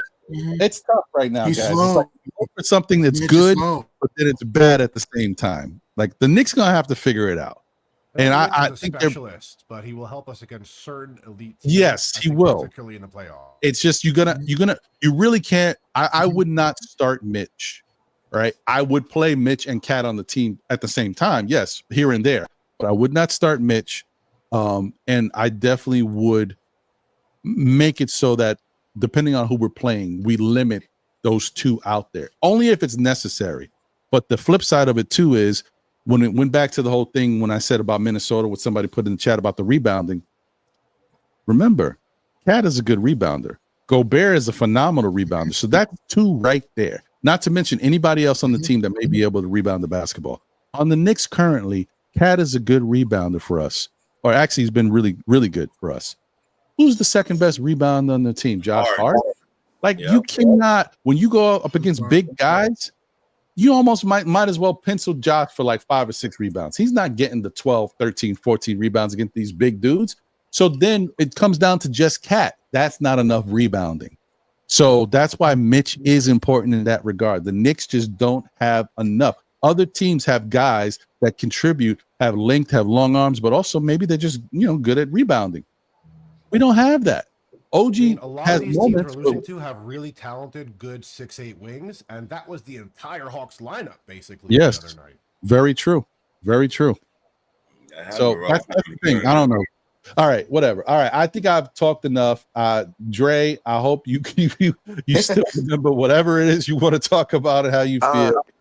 Okay, wait, hold on, Dre. I'm sorry. I want to give you the floor so you could talk and get your bag going, and we can go back off and bounce different topics around. But before I do that, because I know these guys are saying stuff and they're saying it right now for the moment. Boy, it's a beautiful thing. Don't get me wrong. I'm not mad. It's just I got to work around it. Shout out to our guy Double A in the building. What up, Double A? Appreciate you. Thank you for the generous super chat. Good to see you in the chat. He said, outdated coach, outdated D. Ooh, wait. Tell him how you really feel, Double A. All right.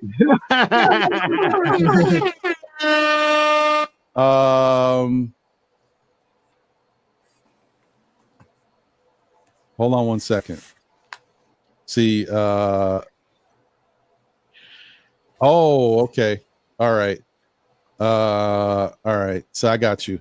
So, and Reese, my brother, you don't have to do this, okay? I appreciate you. I thank you. And don't get me wrong, I'm not mad at you. You don't have to give a super chat for everything you have to say. I appreciate you. Thank you for being here and rocking. He said, Ron, you missed my $5 super chat. Come on, man. No, I saw one and I thought that was it, but I guess there was another one underneath it. So I'm going to go back to it now. I see it. Appreciate you, bro, but you don't have to do that. You definitely could just let me know. I'm looking through the chat and seeing what people say. I may not catch everything because we do have 150 watching across all platforms, and we have a panel of 7 of us up here right now. So it's a really busy show. Just bear with me, man. Not everybody could pull it off. They may act like they can, but they're not doing it. So shout out to me. Shout out to you, Ron. Don't mind me. Anyway, okay, hold on. Wait a minute. Is there more than one? Jeez, there's so much going on here. Okay, wait a minute. Maybe I missed 2. I thought I called both of them. Yeah, hold on. Are we really scapegoating these teams' deficiencies on Tibbs? Losing to the Bulls, Pacers, Pistons, Hawks falls on the players as much money as they get paid. That's fair. But I will say that is 100% fair point. But the Bulls, the Pacers, the Pistons, the Hawks, they're all NBA teams. There's a reason why we talk about, the malaise of getting caught up playing a bad team and playing down to the competition rather than playing the way we should play. It happens to all teams in the NBA at different points. It's just for the Knicks, unfortunately, this year so far, we've definitely played up when it's time to play up. But when we played these other, we haven't locked in. John, once again, I shout out my brother because you got to eat your food, man. Your food is in front of you. You got to eat your food. And we sometimes don't do that. We full. We veggies. We vegetarians. Mm-hmm. What we doing? Like, what's going on? We fasting? I don't know what's happening. Anyway, but appreciate you for the generous super chat, my brother. I'm sorry about that if I missed it earlier. And this one, definitely trade Mikal. And no, I did read this one. No, you did this one, yeah. Sorry, it was the other one I missed. I apologize, brother. Say? And heart, if what? Oh no, we already talked about it. Don't go back there, Joe. Dark place. Let's get to Dre. All right. And then one more, guys. One more. I ain't mad at y'all, man. Happy Saturday, everybody. It's cold. Yeah, you keeping me warm, keeping the lights on in here. Let's go. Yeah.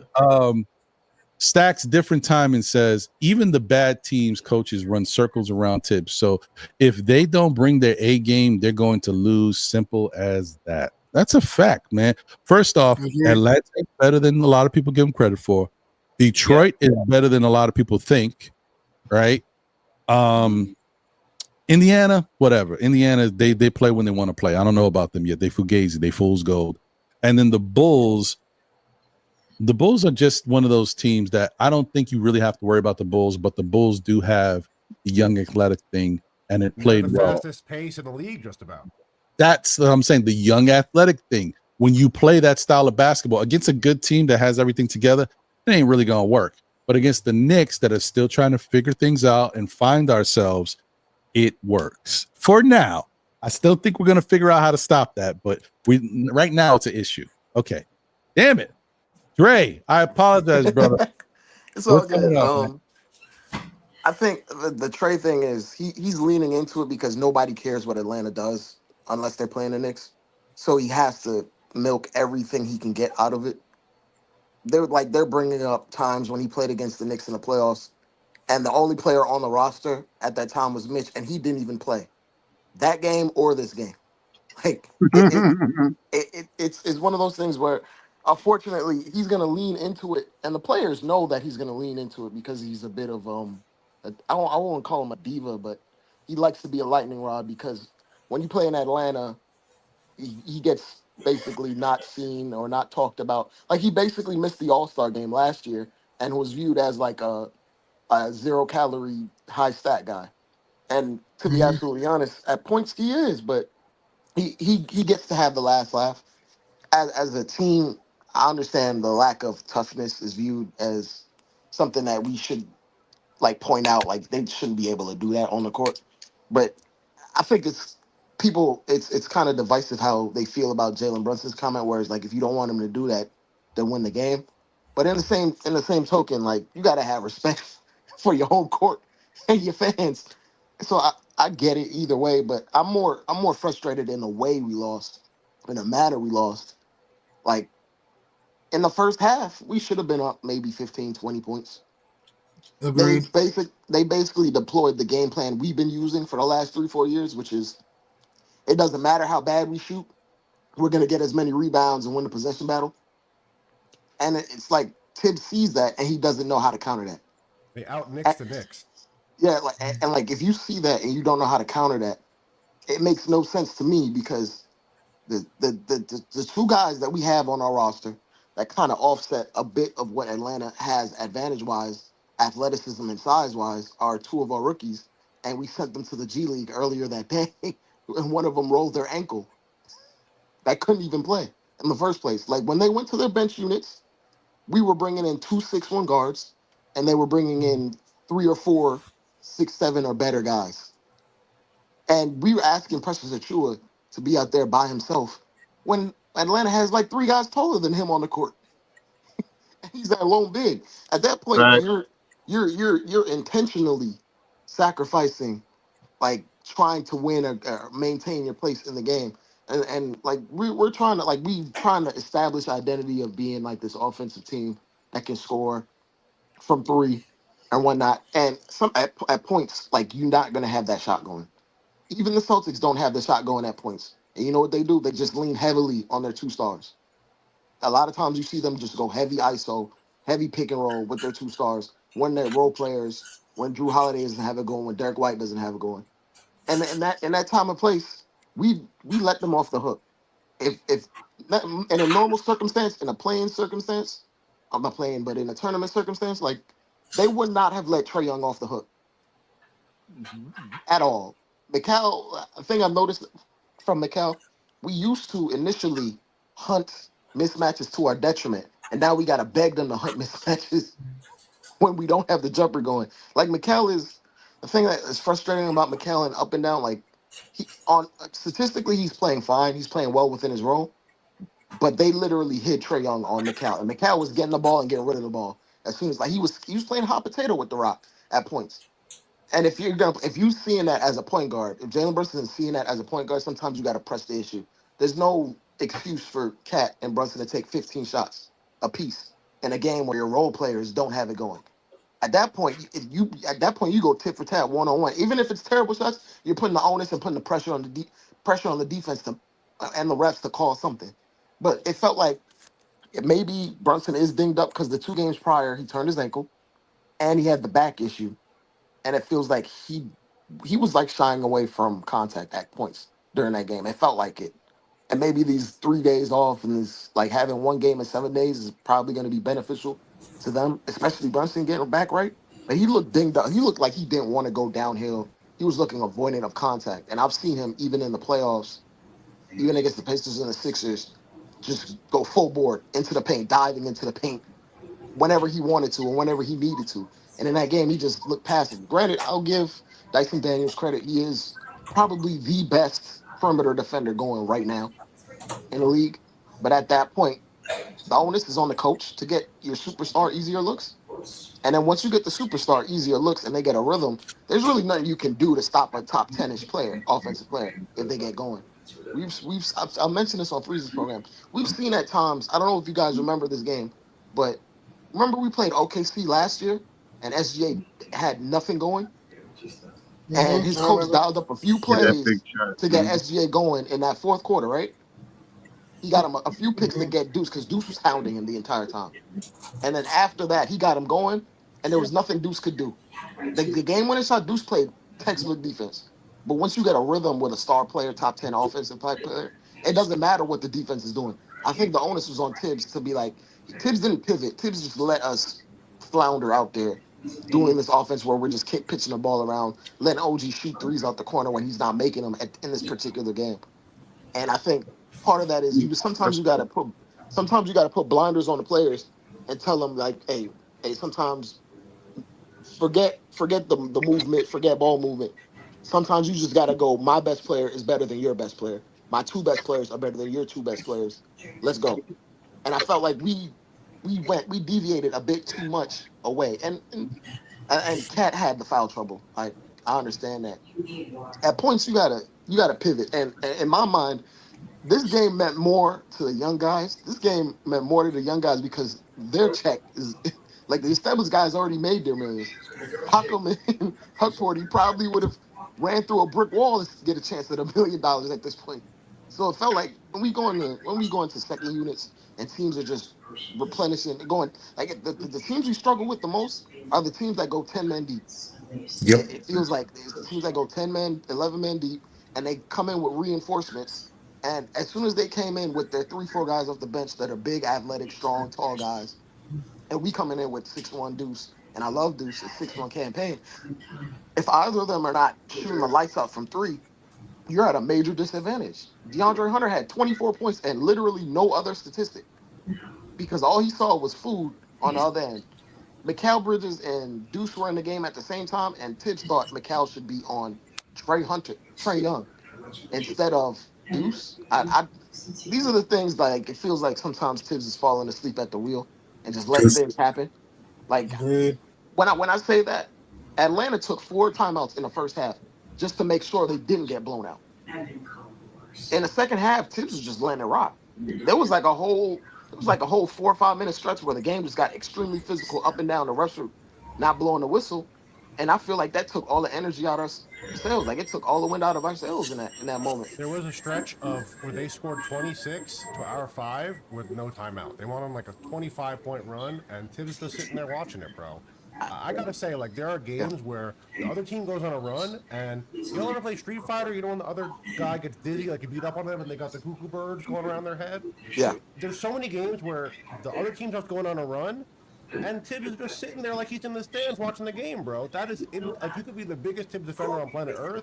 That is one thing of his where I'm like, bro, they're starting to do the thing. Like, call a timeout. It's kind of funny because in other years when we had lesser talent, Tibbs would have called that timeout after a 4-0 run. But this year he has this trust that this team will figure it out automatically. But at times you got to have feelers and know like, yo, tonight is not the night for that. There's something at stake tonight. Hey man, call timeout. Atlanta's coach Snyder knew the assignment. Like, yo, we're on the road. The Knicks are piecing together like 5-6-0 runs. I gotta call timeout. And he called. I was watching the game and I was like, damn, Atlanta has only 3 timeouts for the rest of the game. And it was like the 6-minute mark of the second quarter. Because he only come in the game with 7 timeouts and he called 4 of his timeouts just to stop runs. And they went on their run and we were just sitting on our hands letting it happen. That was the frustrating part for me. And I feel, and one last part, like you can't show an elite playmaker the same defense the entire game. It worked in the first half. Cat had 4 blocks, 3 steals. That was intentional. There was a reason that it worked. Okay, have a pivot. Have something else that you can show that works. And I feel like teams teams like Atlanta, teams like OKC and teams like the Celtics, they aren't afraid to put like their big man on a non-shooter and try different things out. Like, what's the point of having a utility defender like OG if you don't use his versatility as much as you can? At points, they're out there with Zachary Ricochet. We know he can't shoot, and he's sitting there in the corner, and he had 2 points and he missed like 8-7 shots. Points you try things out, like put Cat on to him, make Cat a roaming help defender, let OG be in his place in the drop and pick and roll. Like, sometimes you have to divvy it up. You have to switch it up. You can't just show. It's like I said this before. It's like you think you could show Peyton Manning the same coverage the entire game, and you might confuse him for a quarter and a half. And that's basically what happened in this game. You confused Trae Young for about a quarter and a half. But coming down the stretch in the first half, he started to slowly figure it out. And then he had like 8 assists in the second half. And he could have had way more. He was just dissecting the defense. And at that point, Tibbs was like, screw it. I have nothing else. We're just going to keep running this heavy drop with Cat. And it was effective, but you can't just show the same coverages to star point guards. It's just not tenable. You can't really live off of that. That's all I got. Bro, you need to mix it up sometimes. When they start figuring it out, you got to change, and even sometimes try something that if you don't know what it's going to be, then how can they game plan for it?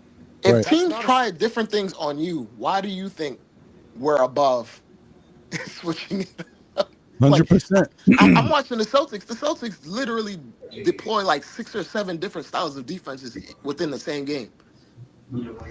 And you may not realize it, but like they have different coverages and switches and switch rules depending on who they're going against and what they want to execute depending on who's on the court and who's not on the court. And we kind of like, I know we try this thing where we try to blitz with Cat and try to hard hedge, but besides that, in deep drop, we don't really switch it up. I've never seen Cat on anyone that's a non-center. And I see teams do it to us. We went against the Houston Rockets, and you know what the Houston Rockets did? They put a wing on Cat. And they put Sengun on Josh Hart. At points, other teams don't have 5-out offenses. You have to try these things. We've already seen that Cat is actually really good at defending in space. He's played the power forward defensively before next to Rudy Gobert. He's played it next to Naz Reid to varying success, especially in the playoffs, shutting down Jokic at points. Like you have to be able to try different things. But I will shoot Tibbs bail. We don't practice a lot, but during the season when you have all these games off and these days off, he usually comes back with like a new offensive set after 3-4 days when we practice and run things.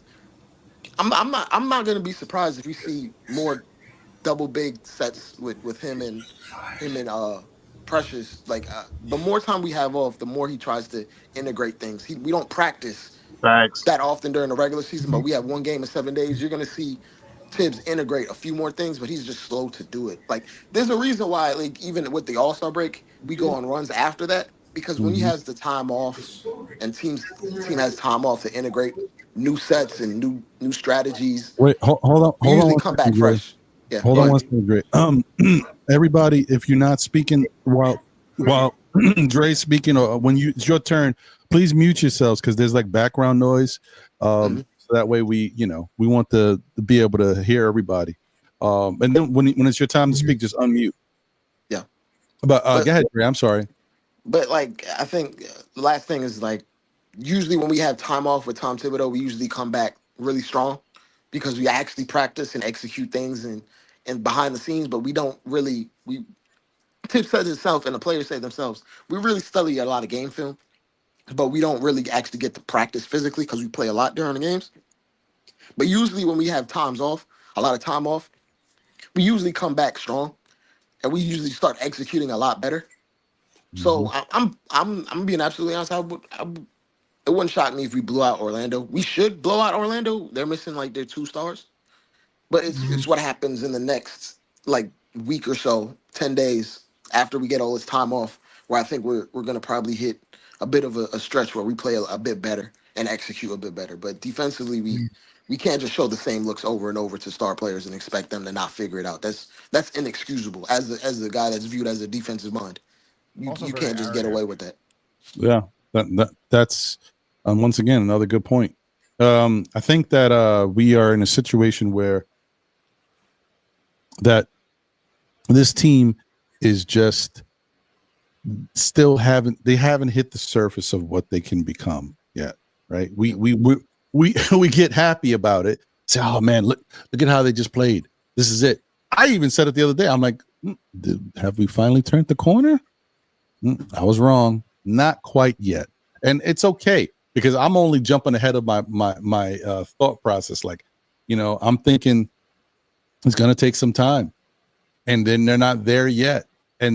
But a lot of it also has to do with coaching, and also, the players, how they're buying in and what they're doing. Yeah. But let's get to this now. Let's get to it now. It's about time. Man, know how it is. Before we do that, let me read this real quick. Once again, appreciate you, Vernon B. Harrigan. Thank you for the generous super chat. Appreciate you, my brother. Thank you so much. Somebody said something real quick that I wanted to get to. Wait. David Smith said, OKC would beat us 140-110 right now. The way they're being coached and the attitude and effort of this team right now. So this is not one of those, as Knicks fans, we have to be realistic. Okay. And being realistic says right now on paper, the way they've been playing, Cleveland is playing better basketball than us. Mm-hmm. Listen to what I said. I said Cleveland is playing better basketball than us. Boston is a better team than us. Okay. You may not want to hear it. I don't care what nobody says. We have to play better to get to their level. Boston is a better team. Cleveland is playing better than us right now. I didn't say they're a better team than us. They're playing better than us right now. Boston is actually a better team than us right now. It is what it is. OKC, that young team is phenomenal. Let me just say that young team is a beast. So we got to watch that team. If we played OKC right now, we might get smoked. And that's 100%. They are coached well. They are actually really good on defense. They've always had good defensive players. They figured out a way to add to that team and be even better defensively. I saw Ron, OKC, if you account for if you count for pacing and error, technically they're like the second best defense of all time. Right? It's crazy because I still can't believe that I'm talking about OKC, but they don't even have Chet right now. Combination of that youth and defense, and they got an offensive stud over there. They're still throwing thunderbolts. They're gonna be. I don't see anyone having the way they're playing right now. Nobody in the West is gonna touch them, in my mind. Their challenge is gonna be whoever comes out the East. Yeah. If anything, and you want to talk about how I said Atlanta right now, and I'm only talking about right now until the Knicks make a change or change how they play. Then Atlanta is a bad matchup for us. I know people don't like matchups. No, Atlanta is a bad matchup for us right now. Until we change something, they're a bad matchup. And then OKC is Atlanta on steroids. So but Ron, have we beaten any of the top teams like Boston, Cleveland? No, I don't think I've beaten anyone today. Our best win is the Nuggets. The Nuggets is our best win, but even the Nuggets haven't been quite Nuggets so far. We beat them by more points last year. Yeah. And then we beat Philly, if I'm not mistaken, correct? Yeah. And Philly, that wasn't. We beat Philly and the Bucks. We did beat Philly. We did. The Bucks we did beat the Bucks before. But we played the Bucks when the Bucks were still reeling. The Bucks are a better team now. But I think we're a bad matchup for the Bucks. Because they have the slow plotting center. Agreed. Yes. That back to my point that I said earlier, Dre. You are right in that. The Bucks are what'd you say, G? I'm saying the Bucks really have little to no depth. That's what I'm saying. I'm saying the Bucks have little to no depth. That's why I don't believe in the Bucks like that on playoff time. Well, I mean, but they are playing better basketball these days. But I do think, going back to the whole matchup things, when we play a team that is older, as Dre said, plotting big men, we don't have any problems with them. We match up very well against, because we are technically a little bit more not athletic, but we can move a little better. We're a very fluid team. Fluid, yes. We are more fluid than those type of teams. But when we play the young athletic teams, so the Knicks have to like figure the Houston out Rockets. They gave us problems. Like Houston, like Atlanta. So we've lost so far to the Hawks, the Bulls, the Pacers, the Rockets, the Utah Jazz, the Pistons, and the Hornets we struggled against. They all have that.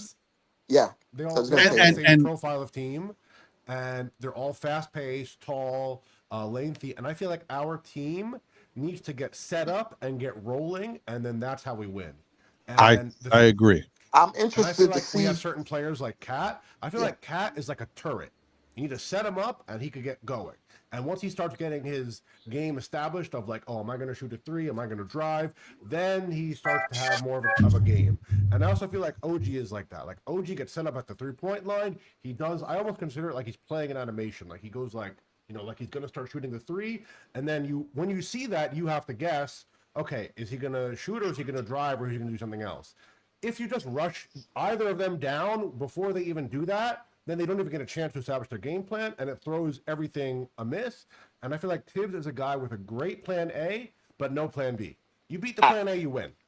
I think you're right. I think the thing that we kind of missed that Randall brought to us, every night he was going to try to establish himself and get 12 points off in that first quarter, and that might set a tone. I don't think we, in a night-to-night basis, we don't know what we're going to go to start games. And I feel like you got to establish one of your two star players in the first quarter every night, and then let teams react to that. And once you start making teams react to your star player, you've already won the battle, because you have so many more moves and pivots and things that you can try. When we come out and we start the game, some nights we try to get Mikal going, and it's just like, Mikal is a good player. He's the third option. You don't really have to focus on him. You get you get to one of your top two guns going first, everything should basically be smooth sailing after that. But it's very seldom I see like Cat come out to the first quarter and get 12 points, or Brunson. And Brunson is like playing a little bit passive because he wants to, I guess, delineate and get his guys comfortable. Some nights, bro, if you're a top 10-ish player, top 10 offensive player, some nights you just got to be like, bro, I'm getting 12 this first quarter, and everybody falls in line after me. And once teams start overreacting to me, it becomes smooth sailing after that. I think that's what we did when we had Randall and lesser talent. I think we're forgetting, like, there's still supposed to be a hierarchy. Every other team in the league still has a hierarchy. When you talk about OKC, SGA is going to get his 12 in the first quarter. So help him God. He's going to get his 12, 13. Everyone falls in line. And then his teams start overreacting to his isolation. Then his teammates get wide open jumpers. We're like playing the opposite of aggressive, it feels like, to start games. And I feel like sometimes, and that gets us in trouble, because sometimes the difference in our net rating when we win games and when we lose games is it lies damn near in the first quarter every time. Right. If we start out slow, we're going to lose. Right. If we stomp teams out in the first quarter and establish what we're trying to do, we win handedly. So it's one of those things where it's like extremely important for us to get out to good starts. And the easiest way to get out to a good start is to rely on players that you know are extremely effective and efficient at all the time. We don't know what you're going to get out of OG sometimes. Let's just be called spade a spade. OG has been very efficient, very effective, but OG shouldn't be taking 4 or 5 shots in the first quarter. Throughout the game, he should get 2, 3 every quarter. He ends up at 14 shots, right? But you need to establish your star players. And if you look around the league, every team that's viewed as an elite team, they establish their star player. Either Jalen Brown or Tatum go off in the first quarter. Hook, line, and sinker. Every time you watch the Celtics, Tatum is taking 5, 6 shots in the first quarter, or Jalen Brown is taking 5, 6, 7 shots in the first quarter. Because you need those guys to set the tempo and set the set. You have to be intentional about how you're playing, especially if you have these types of players. And if you're not being intentional and you just lollygagging, that's how you get out to slow starts and teams throw up 36 points on you and you got 20, 23. Like we did it. There was a game a few games ago where we started out so lackadaisical, and Brunson basically had to drop 20 points just to keep us from getting blown out. And he had to do that basically all in the second half of the first quarter. He didn't come out thinking I need to be gunning and I need to get this off. Like he had to do that just to make sure we were tethered because we came out lackadaisical. You have to come out with intent and focus, and you got to throw the first punch. I think we do this thing where we try to feel out teams too much instead of being the aggressor. I just don't like that part of what we do now. When we had Randall, for all his warts, you didn't have to question his aggressiveness, especially in the first quarter.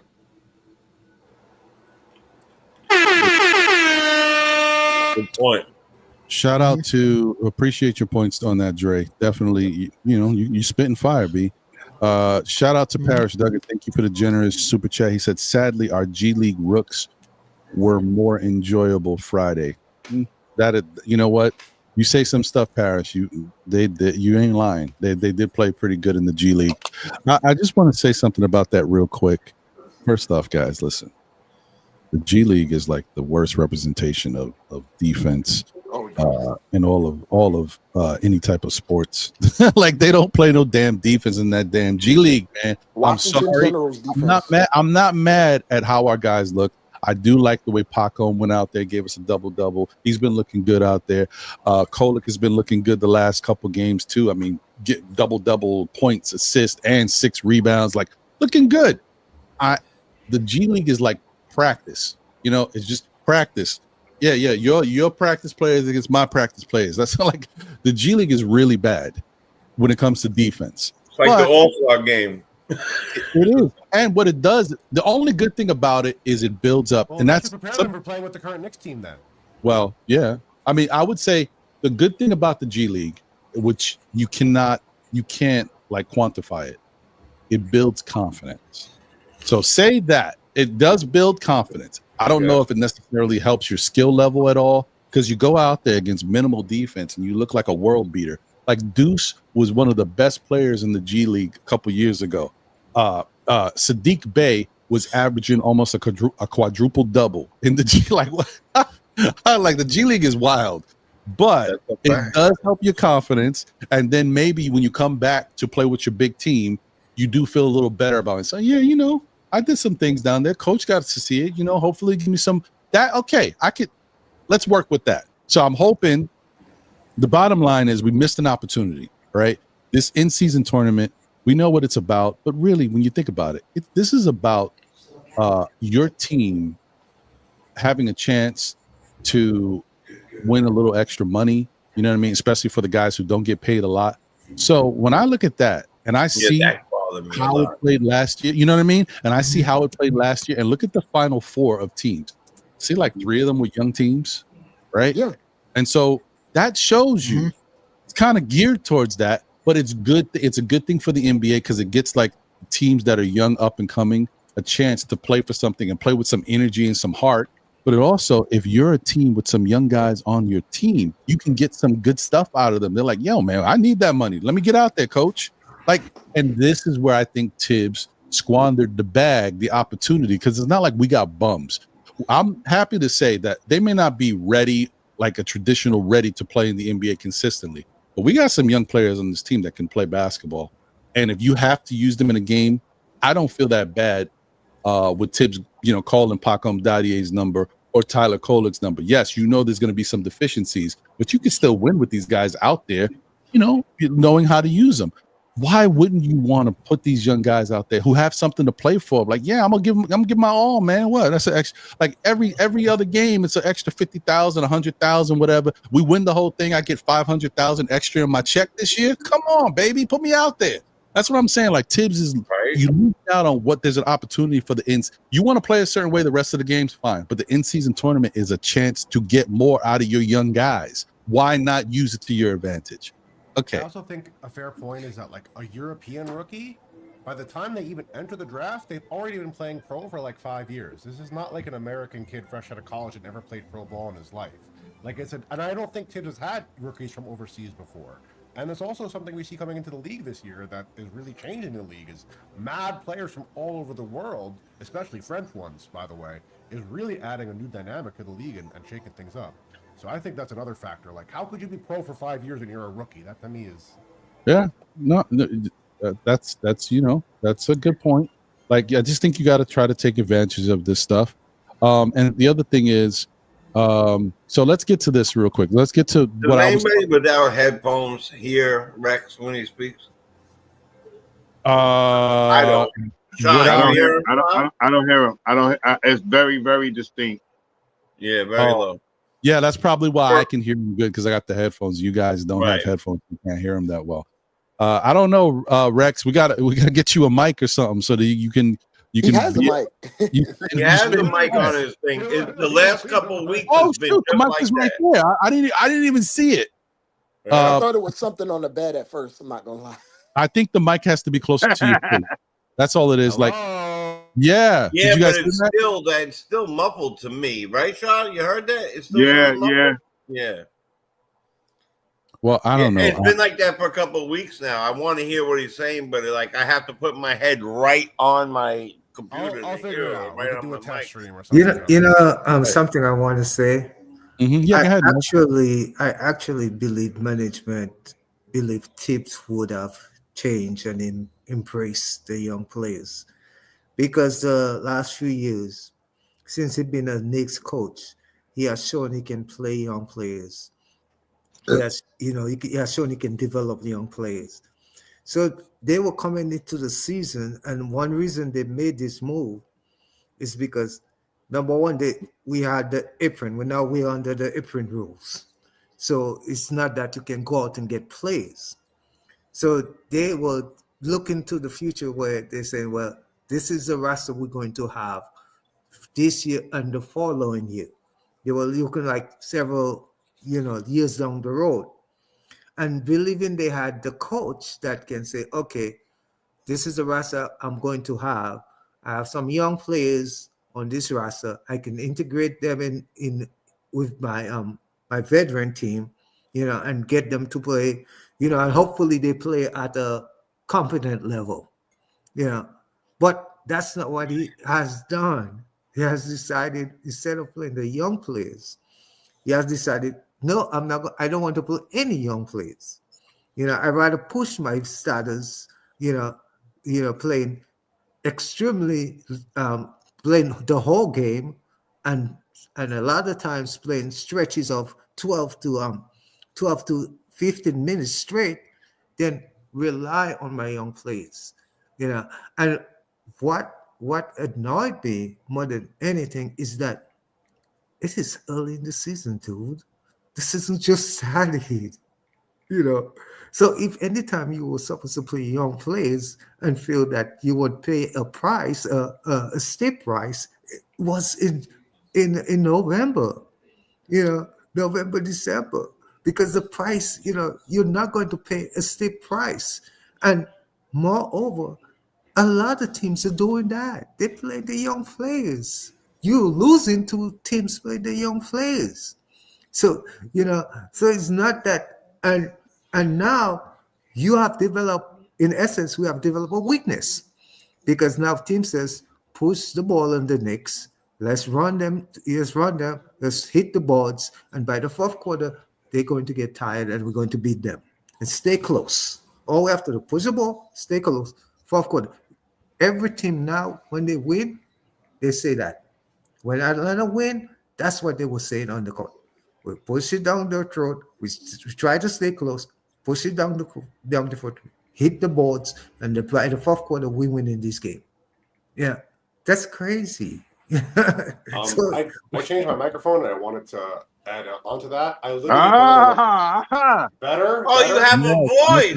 Yeah. It's funny because I'm using a worse microphone, but maybe it's better for this show. I don't know. Yeah.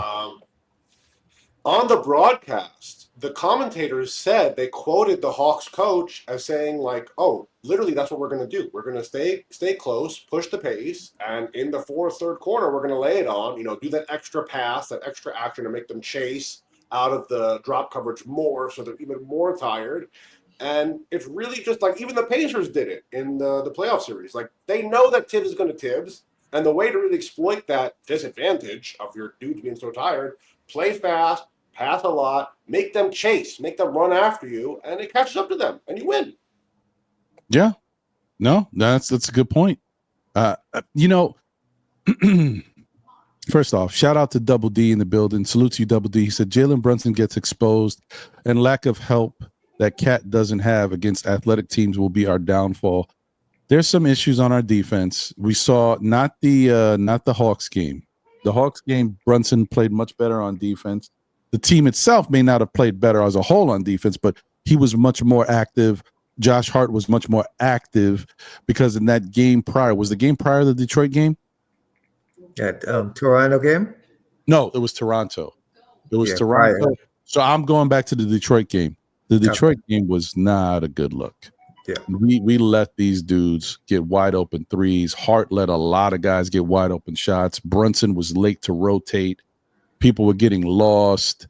And then in the Atlanta game, members only content. You guys, the members know. I put up a video. I went back into the Atlanta game. I showed Trae Young's assist, alley-oop after alley-oop. No one cutting these guys off. Wide open dudes. A full-length court pass right down the middle. An Atlanta small forward cutting, laying straight up the middle, the basket. No resistance whatsoever. Like, that's ridiculous. That can't happen. Sometimes things will happen where a play you'll take off or somebody will miss an assignment.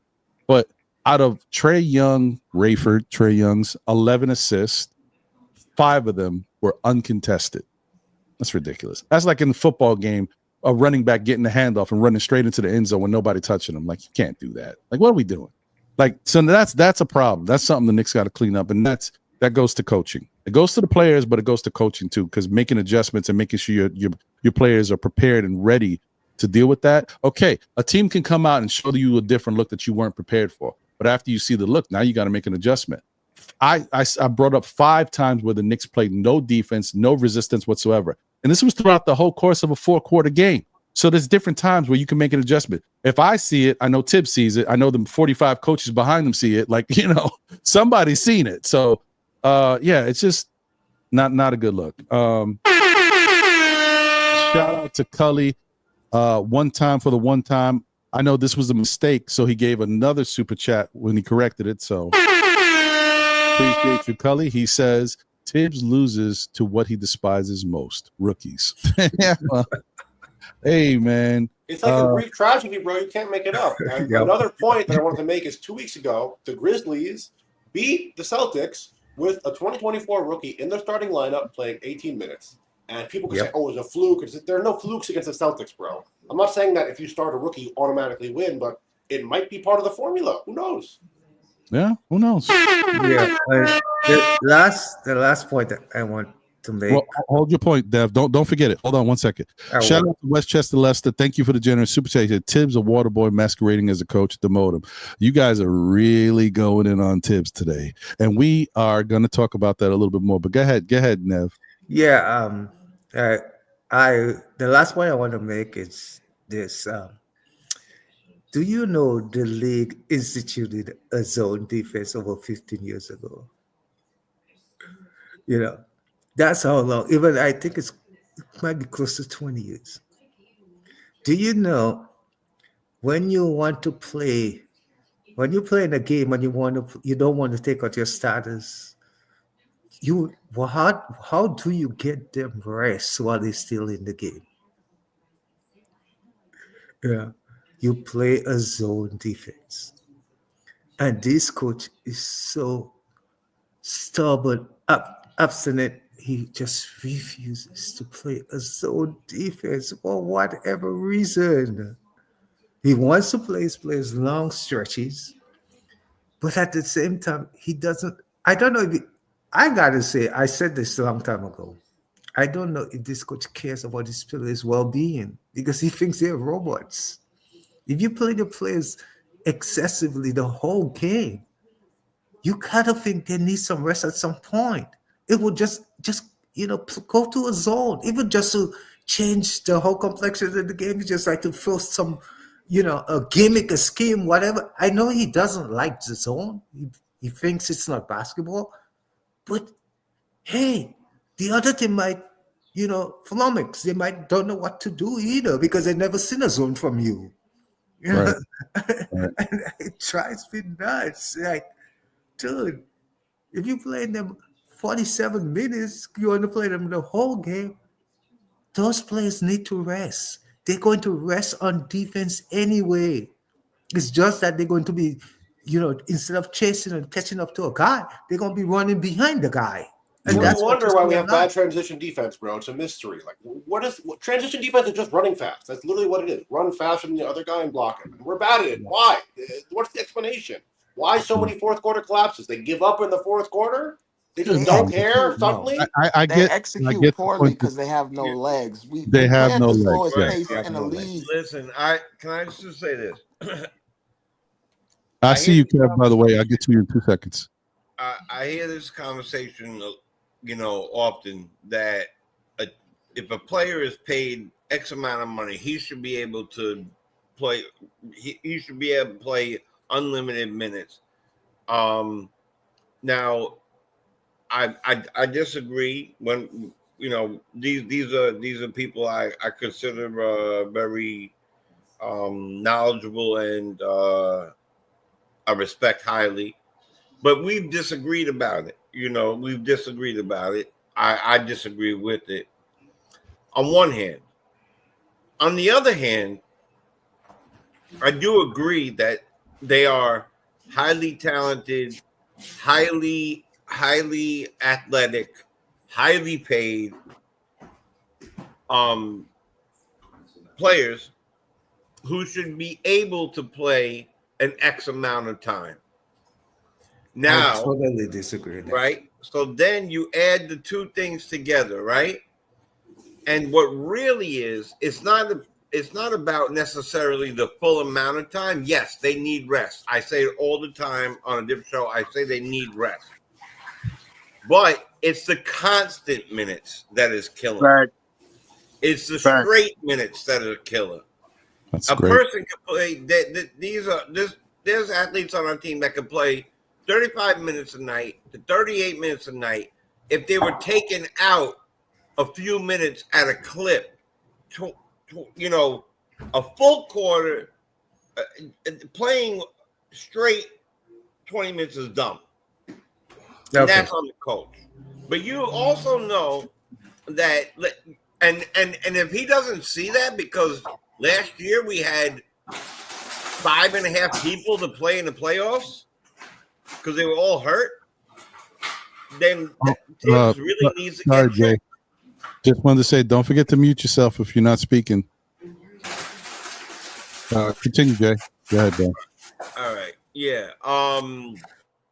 So I think part of it's on Tibbs, and the other part is the fact that they are not, that they already have been run into the, well, I guess that's all Tibbs, right? That they already been run into the ground where it's hard for them to catch up in transition defense. But I also think the defensive part is about the players. Like, who are the players we're getting that we're not using? Why aren't we using some of these other players to spell them? Well, who would you spell these other people with? Sims? Who you spell these other players with? And then why are we waiting? And then this is a totally separate thing. Why are we waiting on Mitch? We need another defensive big man. So, like, they all look. I know those are two separate things, but the fact of the matter is that yes, they're paid to play an X amount of time, but they're human beings. So it's the consecutive minutes that are hurting them. Okay, let me rebut some of what you have said, because you have to take into account the other team is also paid to play. They're playing their plays to pay. It's not only us. When we play Atlanta players are getting paid to play.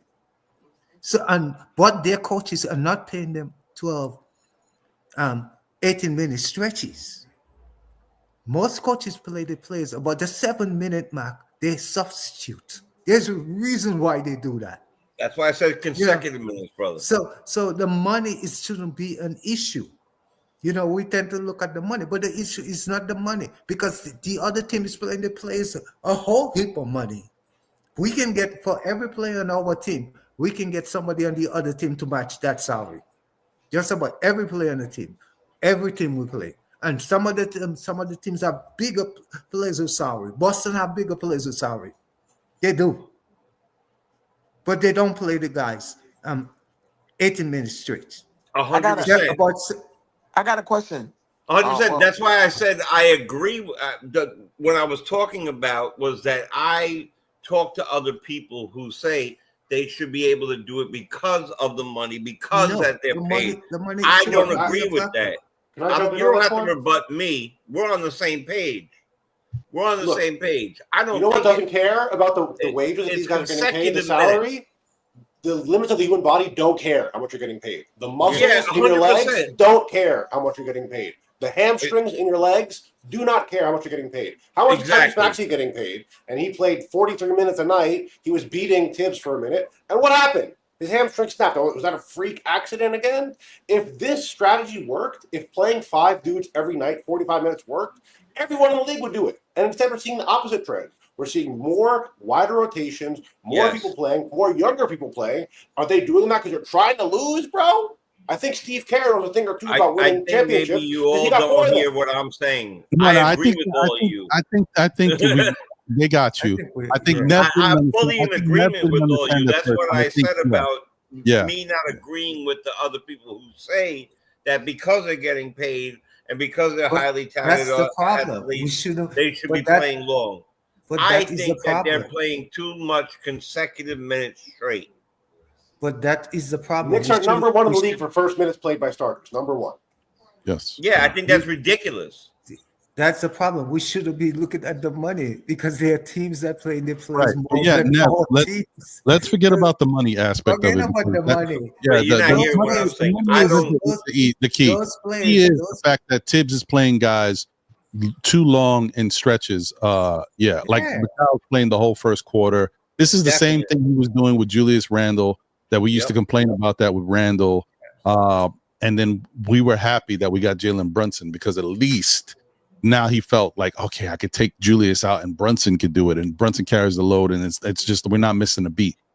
I think the Knicks have the problem is the Knicks aren't using still to this point. And I want to get over, I know Dre wanted to say something and I got Kev waiting backstage. Let me bring him up and have him here. What up, Kev? Appreciate you, my brother. Hey, what's up? What's up, man? What's going on, y'all? How y'all doing? Salute, bro. Please shout out to Kev. Show him some love, guys. He's one of the hosts of Knicks and Ish. And if you haven't checked it out, please, what are you waiting for? On YouTube, show him some love, subscribe, like all that good stuff. You'll enjoy the content. But I want to get over to Dre real quick, and then I'll get over to Kev. But shoot. Hold on, Ron. You know, I'm old and my advanced age, we forget quickly. What was I going to say? I still haven't seen the Knicks implement the Julius Brunson strategy. You guys remember when Julius was here? Julius would get the first quarter. And if he's cooking, you know, a lot of the first half, the ball would be fed through him. And then Brunson would start to pick his spots here and there. And then by the second half, Brunson would just green light. When he wants to go, he goes. And then Julius would just fall in line because he's already good. He's already got the rhythm going. So, you know, that now it's a trade-off. You get one going, and the Knicks have not done that yet with Brunson and Cat. I think right now, while the Knicks figure out, because I'm telling you guys, we are not necessarily where we need to be yet. I don't know if this Knicks team knows who they are yet. I know they're trying to figure it out. I know they've had moments where they've looked good, but every time they've looked good is because of how good their offense has been playing. And then the offense has gotten people hyped. They've gotten in the flow of the basketball game. Then they're playing even better on defense. Guys are clamping down because they want to be able to go back to offense. Let's go. I want to score more. Let's go. But when the three-point shot is not falling, what do they do? What plays get run? What cuts, back screens, curls, what offense are they running when these three-point shots are not falling? That's my problem. It's not necessarily about their defense. Point in question.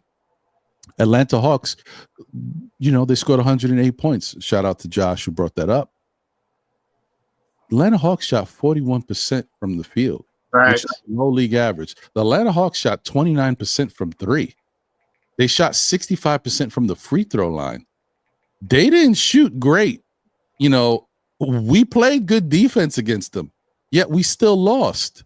So that comes back to our offense. We only put up 100 points. They played good defense against us too, but we're supposed to be the better team. We're supposed to be I want to push back on that because, again, it's been a consistent theme since preseason. There's zero perimeter defense being played on this team most nights of the week, and that was correct. But it didn't hurt you against Atlanta, who shot 29% from three. So you know how they say impactful threes, like and on average, we're a pretty good perimeter defensive team. I think we're like top 7 in the league, somewhere in that range, 5 to 7. We're a pretty good perimeter defensive team. The one thing that if Tibbs did have a big thing that he needed to do was he needed to isolate. He needed to take Jalen Brunson and put him in the corner, and let Mikal work on the little Pushin, Trae Young. You know, what I mean, that's what I think he should have did. Because he should have isolated him. Because in the league, if I'm not mistaken, Trae Young is one of the least likely guys to play great defense. You should have played everything through Mikal. Mikal should have been backing them down. Yeah, I mean but because Brunson seemed to have a little bit of this guy was playing great defense on him, and it wasn't that Jalen Brunson wasn't getting off, but I think if we'd have changed around, I mean, if it was a fifth, but if we'd have changed it around a little bit, and put the offense on Mikal, not so much OG, not so much Josh Hart, not so much Cat, and let Mikal cook on Trae Young, I think we'd have could have had a better outlook. Jalen Brunson started driving to the basket. He was getting blocked. All those 6'8", 6'9", 6'7" guys. It was all in the thing, reaching and grabbing and stuff like that. Put everybody on one side. Like Mikal work on Trae Young, and I think we could have had a better outcome. It was only the third quarter though. We played phenomenal defense. We won every quarter but one. It was that one quarter that we dropped that blew the whole lead. Right, the third quarter. They just had to stay even in that fourth quarter. Yep, third quarter was we beat them 3 quarters. We beat them the first 2 quarters and the fourth quarter. Even though the fourth quarter, I think we won by 1, but we outscored them in 3 quarters. The third quarter was the quarter of death for us that game. Which, by the way, has been our MO for years. The third quarter has been third quarter of death. I just want to say, like, when I start seeing dudes play that whole first quarter without a break, and that whole third quarter, I don't see any of them young cats, I start to say, because like that's when it starts to catch up with us. And it's not like, it's not like I just love these guys. I don't care about any specific player. I like Precious, but I can admit he had a bad game last night and whenever. But when I start seeing that third quarter long stretch, it's either one of 2 things going to happen. The other team is going to figure out what their plan is or how to strategize against what we've been doing effectively to that point, or they're going to get tired. One of the 2. It's like you play these dudes long enough that, forget you think fatigue is a myth that doesn't exist. Whatever. Both.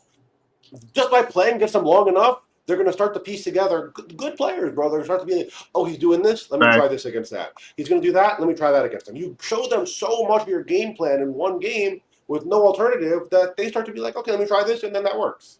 And another thing, real quick. I also would have wished that he played Sims a little bit more that game. Sims should have been the first man off the court to take 2 minutes. He should have been the one who was substituting for Cat and let them play. I'm all by myself. Yeah, you good. I just put you on the phone real quick. I know what happened, but I think that was one of the things that he could have implemented too, to give Sims a little bit more minutes to play with Precious Achiuwa. This way, in that second unit, we may not have lost as many rebounds as we did in that game. We had one of their guys had like 16, 17 rebounds, unacceptable. Right. There's another point that I wanted to say is we're so obsessed with 5 out. One of the best lineups from last year was a lineup with Precious and Sims playing together. Facts. One of the best defensive rotations we had last year. Facts. And I have been very hard on Sims, but there are some games where we need his skill set. And I would have tried him more in that game because you just needed someone to clean up the glass, bro. Someone to master physicality. So 2 minutes for him is psychotic. I don't even understand the point of it. Don't even put him in at all just to kill his confidence. The problem is in the Toronto game, Sims is not perfect. No one's perfect. Sims had a a deer in headlights game in Toronto. He had some moments where He's was not a starter, bro. That much we can say. But there's some games that demand a skill set. He was kind of lost out there, and I guess Tibbs didn't like it. Tibbs saw something, and he was like, nope. But it's like, how petty can you be, and how much of on a whim can you decide these things? Where some games you love him, you play him 20 minutes, and he's outstanding. You look at Hectordy and you flip him off, and you play Sims 30 minutes, even though the game is clearly could be better suited for Hectordy than Sims, and then this game. That's a fair point, but thinking about it from, I hear you. I agree, but think about it from Tibbs' standpoint. This is not year one for you. I'm trying to, bro. And I have been someone who's been very critical of Sims because I want to see more Hectordy, but there's some games where I still would play him. For Tibbs, remember, we started this season. Nobody wanted to see Jericho Sims. Tibbs has been using him. And because of him using him, we've seen, okay, well, we kind of see what Tibbs is saying. Jericho moves his feet well. He's been playing solid defense. He's rebounding pretty solid. So there was something like, oh, now we're starting to see, okay, well, Tibbs is doing, maybe he has an idea. Sims is helping a little bit. But this is not year one, not year two, not year three. This is year 4 for Jericho Sims. And when you don't get certain things right that at this point, a guy like Tibbs thinks you should know, and you know how he gets. So you know how he gets. You know how he gets. I'm just saying. If you don't know. Yeah. But what is it? The circle of what? That's the circle of trust. Circle you know of trust. My problem. Dre, my you still problem gonna say? I was basically chiming in like the whole minutes thing. Okay, well, one second. Just so you guys know, let me move this. By the way, guys, please smash that like button. I see that we got about 73 likes, somewhere around there. I don't know if it's changed. I haven't checked the updated list there. 78 likes. We've had over 170 people watching. So please hit the like button if you haven't already done so. Appreciate you. Great. Yes, it is. So what I wanted to show you real quick, guys, this is the third quarter, right? Notice Atlanta shot 54% from the field and 66% from three. Forget the free throw. I don't even know why I'm reading that because we got nothing to do with that. It's a free throw. But yeah, so they hit 4 threes right there. That's 12 points. This is something that's something. They were a little hot, but that's not hot like to blow you out, even though we lost the third quarter to them and they looked better than us. But that's just one quarter. That's the third quarter, right? Then, first quarter, they shot 32% from the field. They shot 14% from three, right? Second quarter, I'm just showing you, because we know what happened, but I'm just showing you the actual numbers. They shot 41% from the field, 22% from three. And then, okay, final quarter, crunch time. Let's bring it home. Damn it, I went too far. Sorry. They shot 39% from the field, 22% from three. This is on the defensive end. The Knicks did what they had to do. You hold the team to this type of shooting in 3 quarters, you should win the game. We have to change something else that's going on with this team. Okay, it's night in and night out. It's a different thing. It's always something. We got to figure out what the hell's going on here. Dre, my fault. Go ahead. Back to what you were saying, brother. Oh, wait. Oh, Dre's back. We got multiple Dre's now. Hold on. Wait. Dre? Nope. All right. Then let me say something. Yeah, there we go. All right. There you go. We have 2 Dre's. Yeah, there we go. Hold on 1 second, Dev. Dre, did you want to say what you were going to say? I was more or less like pointing out that the minutes discrepancy is a big thing, but it's more so because we kind of don't have a lot of variance in who we bring off the bench. We have like a lot of redundancies. Right. We have like if you just look at the Atlanta roster and compare it to ours, Atlanta had drafted a small point guard before to back up Trae, and his name is Sharif Cooper. Mm-hmm. They literally said, we can't do no more small guards. So they made a conscious effort, like the only small guard on this team is going to be Trae.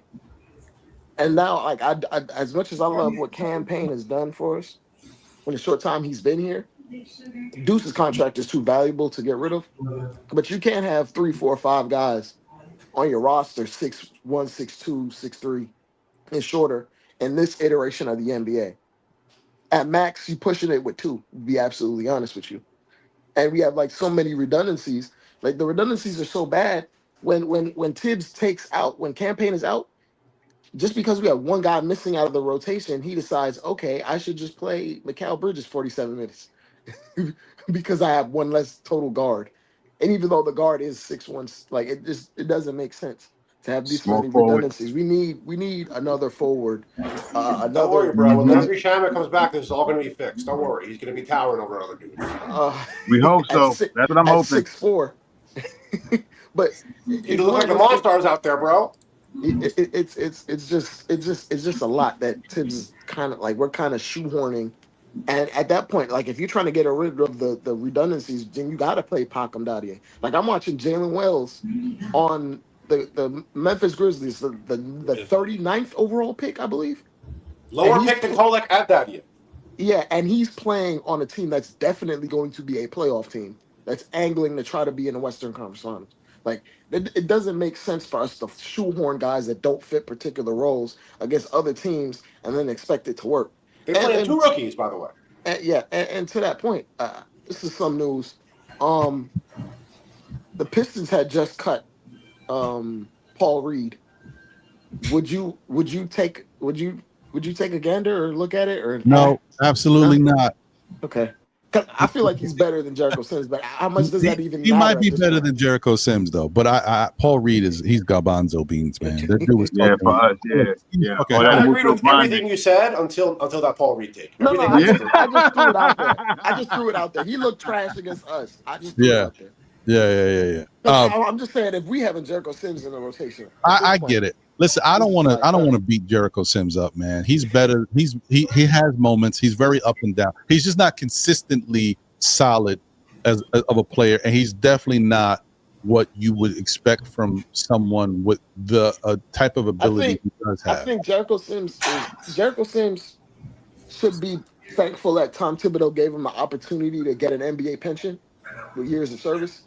Yeah, because he would not get that in any other organization.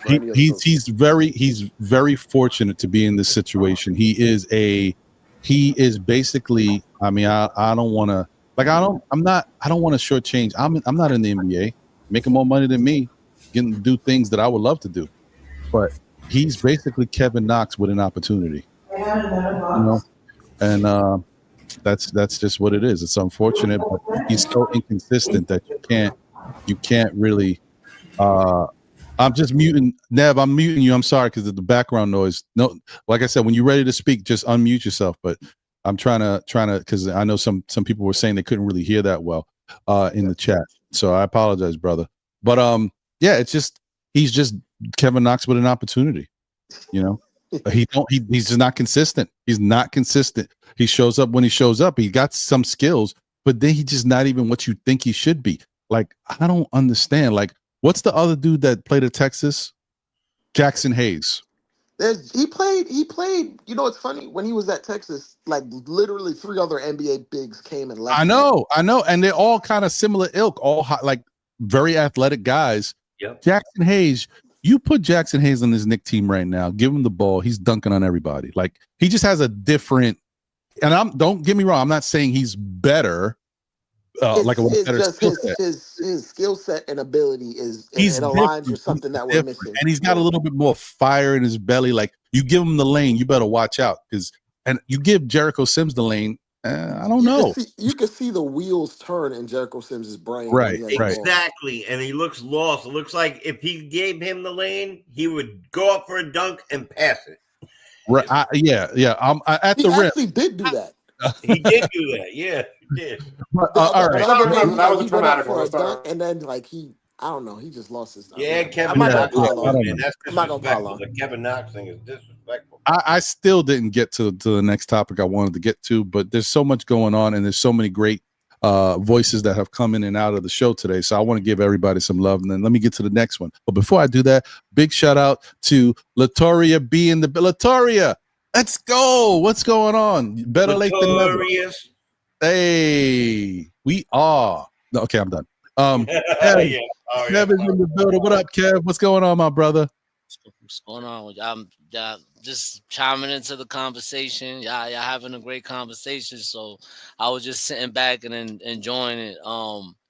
But I think this team just lacks that killing instinct for some reason, right? Because there's times in the game where we're like cutting to the basket. You know, you got Mikal OG cutting to the basket, being aggressive, and then somewhere down the line, all that stops and they start chucking up 3-point shots, like in that Atlanta game. You know what I mean? So, like that whole first half, we was playing well offensively, and then for some reason we just got too comfortable and started shooting. Why? Why is that happening? Why can't y'all just continue to put your foot on the gas and just keep doing what you're doing offensive wise? Because we already know this league defensively, you know, it's not what it once was. And this team right now, they can't figure it out defensive wise for some reason. So you got to figure out how to keep scoring points as much as you can, because that's the only way that the Knicks can win these games offensively. I mean, they go fishing for big shots too much, bro. They be fishing real hard. Yeah, the 3-point shots, like unnecessary 3-point shots that they take sometimes. It's like, yo, come on, bro, cut to the basket. Just cut. Why? Like Mikal, you're like the mid range king, bro. His mid range is one of the best in the league, I would say, right? And sometimes he doesn't go to that often. I would like to see him do that more often than shoot a 3 on the side all the time. It just doesn't make sense to me. I think some of it has to do with we get into our sets so late sometimes. And the reason we get into our set so late is because these guys play a ton of minutes. So they're trying to buy a breath by walking the ball up and down instead of opening up the rotation. So when you have an offense that gets into a set so late, they're basically working themselves into getting the first available good shot, instead of if you got into your sets early, you would have 2, 3, 4 options in order to get into something. We necessarily work ourselves. We damn near get the ball up with 12 seconds to go to create a shot. And sometimes the only shot that is available in them 12 seconds is a 3-pointer that's generated, instead of looking for a good shot that turns into a great shot by getting into your offense earlier. It's kind of like how when the Pacers were playing at their peak of their powers, they would seek out early post-ups. And if that didn't happen, then they would swing the ball around. They'd still have like 15 seconds on the shot clock. We get into our sets late because these guys are gassed. I'm going to be absolutely honest with you, because they can't play at a high pace because they're already playing 40 minutes. If you're playing at a high pace plus 40 minutes, that's when hamstrings, that's when Achilles start going, that's when knee injuries start happening. They can't play at this stupendous pace and play a ton of minutes at the same time. That's a great observation. Physically tenable. But they've been doing it all year. Yeah. But like Trae Young and Jalen Johnson are top 10 in minutes, right? Those guys play extensive minutes as well, and they was busting our ass, especially Jalen Johnson. Like, so and a lot of the best players in the league are playing all these minutes, but at some point, like. It's just not true. First of all, these guys are like 8 years younger than JB and the guys in our starters. Most of our starters is closer to 30 than to 20, and they have a whole extra human being in their rotation. And it's not playing first, second, third quarter straight. They play 9 minutes, 8 minutes out of the first quarter. They sit down for an extra 2 minutes. They say, "Oh, 2 minutes, who cares?" 2 minutes out of every quarter. First of all, over the whole game it adds up, but over the whole season, that's like hours and hours less of basketball that they're playing. So it's both that they're playing. First of all, they're not number one. Number one is still Mikal Bridges. I think we have one, 5, and 7 right now. Top 5 right now. Yeah, and beyond that, it's also not in the consecutive. top 10. But they're also, first of all, younger. They're not playing it consecutively, and they have an extra human being in the entire rotation. So for me, that's like it's very hard to make that argument when we have, first of all, more people There's not many teams that have 3 people in the top minutes per game. We have number 1, which is a bad sign, and it's creeping up. And those guys are younger. I don't know if they have an injury history, but OG, for me, I see OG Anunoby in the top 10 minutes per game. I'm like, this guy needs to be institutionalized. The guy already blew his hamstring out, bro. Like, if one of these guys goes injured, you can't uninjure them, bro. The season is over. Over. The end. Well, I do give credence to your point where Trae and that guy play and Jalen Johnson play a ton of minutes, but not all minutes are created equally. Like rugged Tom Thibodeau, like they don't play those same minutes we play. First off, Mikal being number 1, he's also running the most mileage in the entire NBA. Mm-hmm. That we talking about Jalen Johnson. Trae Young is hiding on defense all the time. He's not guarding anybody on defense. So the intensity that's required, like Josh Hart is literally scrambling around trying to get boards all game. Jalen Johnson, however, he's an all-star type talent. In my mind, he's probably their most impactful player, even over Trae, to me, because he's averaging like 20 with 10 boards and like 4 or 5 assists. Like he's a hell of a player. But Trae, as far as Trae playing a ton of minutes, his minutes are not created equally with OG or Hart or Mikal. Because outside of offense, he's taking time off on defense the entire time. Right. And the fact we let him off the hook, that whole second half was embarrassing. Well, I really don't think it's minutes that's the reason why we're losing these games, though. It's the shot making and the shot creating that's really causing us to lose these games, because they're not knocking. They're taking way too many 3-point shots, way too many, and missing them at that. Why do we have so many fourth quarter collapses, bro? Do you think they just give up in the fourth quarter? They say, you know what, you guys got this one. It's because it's irrational when you see someone like and going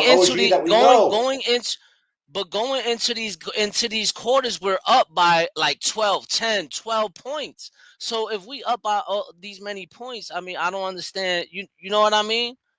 I understand that we're sometimes fishing for threes too much, but you have someone like Cat and OG. Cat is exactly. like 50% from 3, like some ridiculous number. I get that part. I get that part, but why suddenly is Cat airballing a 3? Why? Because he doesn't want to win, bro? Because he suddenly became, I don't know, Kevin Knox or Alfred Payton? Cat does not. Usually when he misses, it's not an air ball. I've rarely ever seen Cat throw a total air ball when he's wide open. It's because he's tired, bro. You have a little bit less effort in your muscles. That's it. It's not an effort, a mentality thing. You're just tired. That's it. Simple. There may be some truth to what you're saying. You're muted, Jay. Rex. Look, all I can say is, thank you, brother. The bottom line is the Knicks have been playing this way forever. Okay, so it hasn't happened overnight. This has been Tibbs' style of play with this New York Knicks team forever. Now, this year in particular, right now, we are doing it to start off the season, whereas last year you guys saw that the Knicks were doing it to end the season more, because in the beginning of the season, guys were playing a good amount of minutes, but they were still in the low to mid 30s. It wasn't excessive. As we got into the second half of the season and there was more injuries, those numbers started to go up like heavily, right? And Josh Hart was doing some crazy numbers. So was Dante to a certain extent. But just got to go back to the fact that this has always been how it's been. So, and we already pointed to the fact that we talked about it. All those injuries didn't come from fatigue. I don't agree with that either. Tyrese Maxey played mad minutes, same as OG. Not. Okay, you know what? Fine. You know what? I agree. Play OG 48 minutes a game. Play OG 48 minutes a game. Never sit him, and we'll see how long he lasts. Conversation. Well, no, because remember, I'm not saying you're wrong. I'm saying you have to. It matters on who we're talking about and how they play. OG, you know I completely agree. You convinced me. Waive the entire bench. We're not going to have a bench anymore. Pay OG, pay the starters more. We're not going to have a bench. 5 people, 48 minutes a night, no breaks. It'll be better according to you. We'll win. We'll win more games. That's not. Well, one, I didn't say that. And two, if we're going to talk, we're going to have to talk the way we were talking before, because that's not sorry. It's just like I'm just not trying to see these guys get injured. And it's like, I know, and you feel a certain way about it, and it's frustrating because you're seeing it's not going anywhere. And that's why, once again, guys, if you haven't already, you are tuned in to Know the Ledge. I am here, and see if I know the ledge. I'm here for you to talk you right off that ledge. That's my bad. No, it's okay. It's okay. You're fine. Yeah, Ron, you know, I'm going to agree with Rex. Like I said, the long stretches is what killing our team. I agree with you too on that, though. The long stretches is bad. The long stretches is horrible. That's all he has to change, because he's going to play these guys minutes. The NBA guys are playing guys a lot of minutes. If you can stop the consecutive minutes, play guys 5, 6, 7 minutes tops, get rest instead of 12 minutes. He doesn't do that. You know, I get it. I'm with you. No argument here. All I'm trying to say is, you also, outside of that, you also got to know who your personnel is. And I definitely think that if there's one player I do not want playing 40 plus minutes or even 40 minutes, it's OG Anunoby, because OG Anunoby's motor is high. He works harder than everybody else on this team, in my opinion. Mikal and OG is busting their ass out there. We should give them a little bit of credit. That's why I say, if I see OG out there for 40 minutes, that's bad, because I know how hard he worked for those 40 minutes. That's also, that's not good. Yeah. Deuce might have hurt his knee in the last game. He did. He did. He hurt way right before there. that. And the left was But already. that was more on the way. What's the name landed on his knee though? Because but he that wasn't for overplay. I'm not saying it was overplay. The first time it was for overplay. When he first injured his knee and he was out for like a week. That is true. Fair. The last one was fair. That is correct. Nev is right. The first time Deuce injured the other knee, the other leg, it was because he was playing a lot and he needed to rest. And then Deuce was still out there playing, because even Wiz, who's a big Deuce fan, is like, why is Thibodeau playing Deuce? Deuce just went out the other day because he hurt his leg, and he's still in the game now. Like, he should be resting. And he was right. And then we had to lose Deuce for about 4 or 5 games after that. So that was a good point. That's fair. When you're right, you're right. I'm not saying people are wrong. I'm just saying we have to look at the whole entire picture. It's not about, I think the biggest thing that came out of this conversation so far, it's not about guys playing a lot of minutes. It's about the consecutive minutes where it runs into a problem. That's how you get, because if I play 30 minutes, but I've had a bunch of moments of rest in between those 30 minutes, I'm good. But playing consecutively, not a good idea. I'm with you on that. Shout out to Westchester Leslie, said Pacom Dadier NYPD is a 6'8" good defender. Put him in. I like Pacom. Yeah, I agree. And even to a certain extent, Ariel Helporti is a pretty good defender. You know, you could put him in there at times when Sim sits out. I like the way he plays defense. He's intimidating, bro. You're not driving into him for free. The average player is going to drive into him and be like, yo. The thing is with Tibbs, if he blows the coverage, he doesn't hold everyone accountable the same way. Yep. So if he blows the coverage, Tibbs will bench him for like 3 or 4 days. Yeah. When I'll turn around. They get a short leash. No love whatsoever. Tibbs has said it himself. Especially when he was like talking about Mikal, he says Mikal has a track record. It's not like he's a rookie. And that just blew up all like antennas. To me, it was like he has preconceived biases for every rookie, for the most part. He's racist against rookies. Let's just be honest. Okay. So yeah. He had some level of Okay. But Lauren, let me ask you, and thank you for the generous super chat. Westchester Les, they said Pacom is good. OG backup. Tibbs needs to get with it, and I agree with that. I do think that the Knicks need to let's talk about this, because I mean we kind of talked about all my topics, but in a roundabout way throughout the show.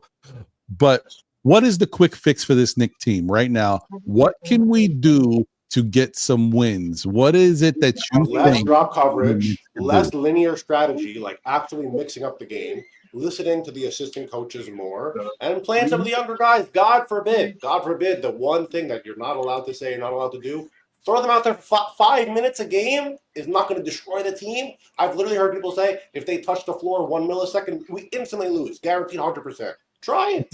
All right. I think. Can I say height for height? What? 1 second. All right. So D-Rex, I got what you're saying. You're saying play the young guys. You're saying stop with so much drop coverage. What was the other thing you said? Not being so linear strategically. Like once you see that they're starting to adapt to something different, change, flex, plan B. So making on the fly in-game adjustments. Okay, cool. Kev, what were you gonna say? I think the one thing that Mikal said was the lack of communication on a defensive end. They're not communicating when they need to. I think that's something that they need to fix. And perimeter defense. I know someone said they like top 10 in perimeter defense, but it don't seem like that. It don't seem like that. They have mad uncontested threes in that game. I feel like my bad. Go ahead. No, I was just gonna say, like, adding on to your point, like that the actual, if you look how many uncontested threes they shot in that last quarter, it was a lot, and it's been too many. So you're right. Go ahead, Kev. Go ahead. No. That was it. That was it. That was it. All right. Anybody else? Anybody else got some ideas about what the Knicks can do to fix this team right now to get us back on the winning track consistently? Get healthy players. We are still running a 7 quasi 8-man rotation. We are missing 2 players in our second unit, a center and a small forward. And until we can see a better team, to all the stuff talking about the majority of minutes that guys are playing and stuff, these extended minutes, longer than 12 minutes in a quarter, playing 12 minutes and then starting the next quarter playing 4 minutes. Instead of doing all that, we need to have players that Tom Thibodeau trusts. And once we can get to that 10-man rotation that I think Tom Thibodeau is starving to use until we get Mitchell Robinson back, until we get Pattier to take over that position, or Shamuth, or if they're going to give Matt Ryan a blow, we will still have these peaks and valleys that we're having. We'll have a really good game where our offense is super duper hot, super duper scoring, and then it makes our defense play better. But when our offense is not effective, it shows up in our defense, because sometimes when you play basketball, you hit a big shot, you come down, now you want to play the best defense ever. You want to be all over everybody. When you start missing shots, you know what I mean? Now you feel in your mind, I'm missing shots, and now you're not as in depth on the defense as you should be, maybe. You know what I mean? So that's the things I think we need. We need 2 more players in our second unit, because right now our second unit is averaging around 22, 23 points a game. You know what I mean? And that's with Precious Achiuwa being back. I mean, we're getting 8, 9, 10, 11 points from Deuce, 8, 9, 10, 11 points from Payne, 4, 5, 6 points from Precious. And I mean, we need another jolt in that second unit. Another reason why I wish that Tom Thibodeau in this next coming game, with all these days off, that they implement Jericho Sims back into the second unit, because he may not be as effective scoring wise, but as a big body to grab the rebounds, to deter people driving to the hole and stuff like that. I think we could use that. I think we could use that tremendously.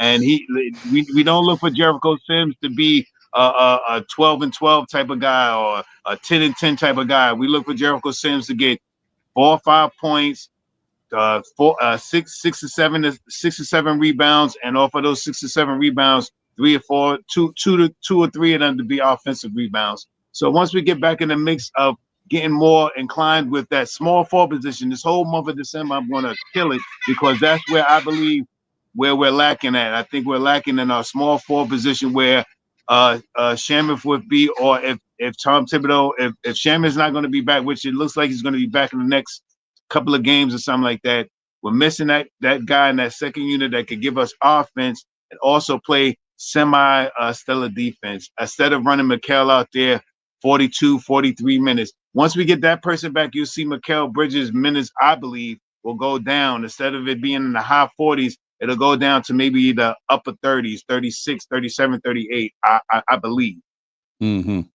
Okay. Shout out to the Boogie Down BX. Tibbs either needs to change. I guess basically saying Tibbs needs to change when it comes to certain things. Shout out to Nick Yak in the building. Nick Yak, what's good? Okay, he's asking a question. That's to the chat. Shout out to Corvello for also reiterating the information. Detroit Pistons are waiving center Paul Reed. Yeah, Paul. I already told you it's a no-go for me with Paul Reed. I don't like his makeup. I don't like his attitude. He thinks he's something he's not, and I think he's getting his comeuppance and he's starting to learn. This is real NBA time. He's learning on the fly how it is as a business, and when you don't come up, step up to the plate and play that type of ball, you get moved around. So he's gonna learn the hard way. Good for him. And he's just not. He's not what it. He's. What is he? What the hell? What's his height? Is he a true 7-footer? I don't know. What the hell is he? How tall is he? Man, Paul Reed. Paul Reed's like 6'9". Yeah, I think that's what I think he is too. Height. He is. I'm gonna be out, 9. but thank you for a wonderful show. Hey man, appreciate you. Listen, man, I know we got you, and we this show was on your topic that you're passionate about for the most part. So I know this was a rough one for, but I just don't want to see dudes get hurt, bro. I hear you, bro. I appreciate you, D-Rex. All right, brother, take it easy. All right, man. So we got us another super chat, but I also want to say before I get to the super chat, yeah, Paul Reed ain't it? He's 6'9". He ain't even a center. We don't need another 6'9" type of big coming in. We need is a a real big to help this team out. So yeah, he's not it for me, and he's not even what I need him to be. My man is averaging 4.8 points, 1.9 rebounds, and 0.7 assists. I'm cool on Paul Reed. We got us a phone call. Hold on one second. Let me answer the first off, caller. Thank you for being here. You are live. SKF, know the ledge. Your name and where you're from. Hey, this is Reese from Harlow.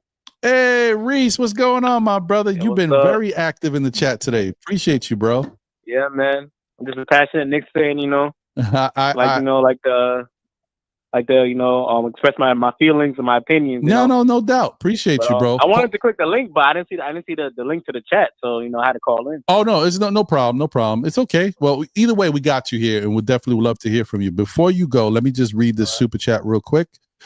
Thank you once again to my guy Paris Stugger. Appreciate the generous super chat. He said, Ron, Tibbs never had an offensive first team here, so it's different. Tibbs played hustle players this way forever. Now we are scorers running marathons. Now that's a fact. He's got them guys running. So I appreciate that, Paris. You're right. Tibbs this is the best offensive team Tibbs has ever had. Obviously, this is new for him. I'm not going to downplay. I do think whatever he and the coaching staff has come up with for the majority of the offense looks good. I think some of the inbound plays and stuff that people thought weren't good, I think Tibbs' inbound plays have been great. I think 70% of them have been phenomenal. Not everybody's perfect. There's going to be some plays that don't work, that don't look too good. But for the most part, I think they've been calling really good, plays like that. I think when the Knicks are going well, the things that they're doing on offense, the sets, they look really good. I do think that we need to be a little bit more expansive in our thought process when it comes to our sets. We need more things to get easy opportunities and easy shots for these players, because when the three is not going, we have to figure out a way to score. And it shouldn't be that hard for a team that not only shoots phenomenal from three, but we shoot 50% from the field as a team. You telling me we can't figure out ways to get easy shots? So yeah, it's some work needs to be done here. Not good. Anyway, sorry, Reese. What's going on, brother? What's on your mind? Yeah, man. I'm just saying, Mikal, he ain't it. I'm sorry. I know you like him. I know you do. I know you still got faith in him. And I want to have faith in him because, we gave up 5 friggin' draft picks for him, first-round draft picks, basically our future. So I want to have faith in Mikal. I really do. But so far, what he's shown this season, so far 25 games in, I'm not impressed. At all. Okay. He wants to be a smart ass and change his jump before the season. I don't know why, but it's not working. It's not working. I don't know why he changed his jump shot. And the minute he's seen that it's not going in, you would have think he would have changed back to his old jump shot, but he still hasn't. He's still shooting that same clunky, janky jump shot. It's not falling. His defense is horrible. Like, come on, we gave up 5 first-round draft picks for this guy. Like, really? All right. Well, he's not living up to expectations. I hear you. I want you to continue this one. I just want to give you a little context. There has been 1, 2, 3, 4, 5, 6 games in the month of December, and we are 4-2 so far in December. So it's a winning record. For us as Knicks fans, it always looks like the sky is falling, but we're 4-2 in December. But Ron, look at the teams who we lost to. Detroit, Atlanta. We're losing to bad to mid-level teams, and we're supposed to challenge the Celtics. Remember that. We were supposed to challenge. Wait, but hold on. We're losing to bad to mid-level teams. Well, 1 second, Reese. Don't forget. There is no excuse. Atlanta beat us twice. They beat the Cavaliers twice. And they beat Boston once. They're mid. But I hear what you're saying. But if they can knock us off challenging twice, the Celtics. Come on, man. But if they can knock us off twice, and they can knock off the Cavs, who are playing better than us, we don't like the Cavs either. But we have to admit the Cavs are they have a team that is basically gelled already. They are playing better than us. And they lost to Atlanta twice, right? And then Boston, who is better than all of us, right? Say what you will. We all fighting to get to Boston's level. And they beat Boston too. So that means Atlanta's not a team you want to take lightly. I'll give you that, Ron. But why did we lose to the Jazz? Why did we lose to the Bulls? I hear you. Why did we lose we lost to the Hornets? Okay, well, all right. We lost to the Mavs. We didn't have Luka. All right, but that's my. Why are we losing to these teams? This is my point. This is where I want to go with this, Reese. I hear you, and I hear the passion, brother. This is what I wanted to say to you. We beat them by 1. Well, yeah, I agree with you though. But all these teams, remember, a lot of this happened in November and prior. December, we're 4-2, and in the month of December, Mikal Bridges' defense has gotten better. It's not Phoenix better, but it's gotten better. And offensively, this is for the whole month, 6 games. He is shooting 55.8% from the field. Yeah, because he takes a lot of mid-range jump shots. That's why. Okay, but then what is a lot of mid-range shots? What do you but think? If you look at his 3-point shooting, what do you think he's shooting? What, 33%? No, what do you think he's shooting from 3? 40% from the corners. He's number 1 in the league. He's shooting 42.6%. 42 for the month, and in the corner. So what I'm trying to tell you is, I get it. So, but 33% in total, though. 33% in total. No, from the 3. Oh, yeah, but you can't. You don't. I mean, listen. If I was bad earlier in the season, is horrible, so it's not like his defense is pulling the slack. Right, but if I was bad earlier in the season, you got to give me some credit to let me get it going. You know, give me some grace to see if I can turn it around. Just like the same. Remember, I don't know. Well, yeah, you always tune in, Reese. If you saw last week's show, or maybe it was the week before that, I don't know. I think it was last week. Remember when I put up the Dante DiVincenzo numbers? Remember when I showed how bad Dante was in that first 2 months of the season? In the beginning of the season. I showed you what he ended up with. Monster in the second half, like a freaking monster, like one of the best players in the NBA as far as scoring. You got to give these guys a little time, man. We paid a high price for Mikal Bridges. And if you guys thought that he was going to come in here, we mortgage our entire future. But we did it because we knew we had Jalen Brunson. We did it because we knew we had OG Anunoby, and we did it because we knew that we had a plan to go get Karl Anthony Towns. And I can say that with confidence because apparently they have been trying to get Karl Anthony Towns for months, way before the deal even got done. So they had this in their mind already.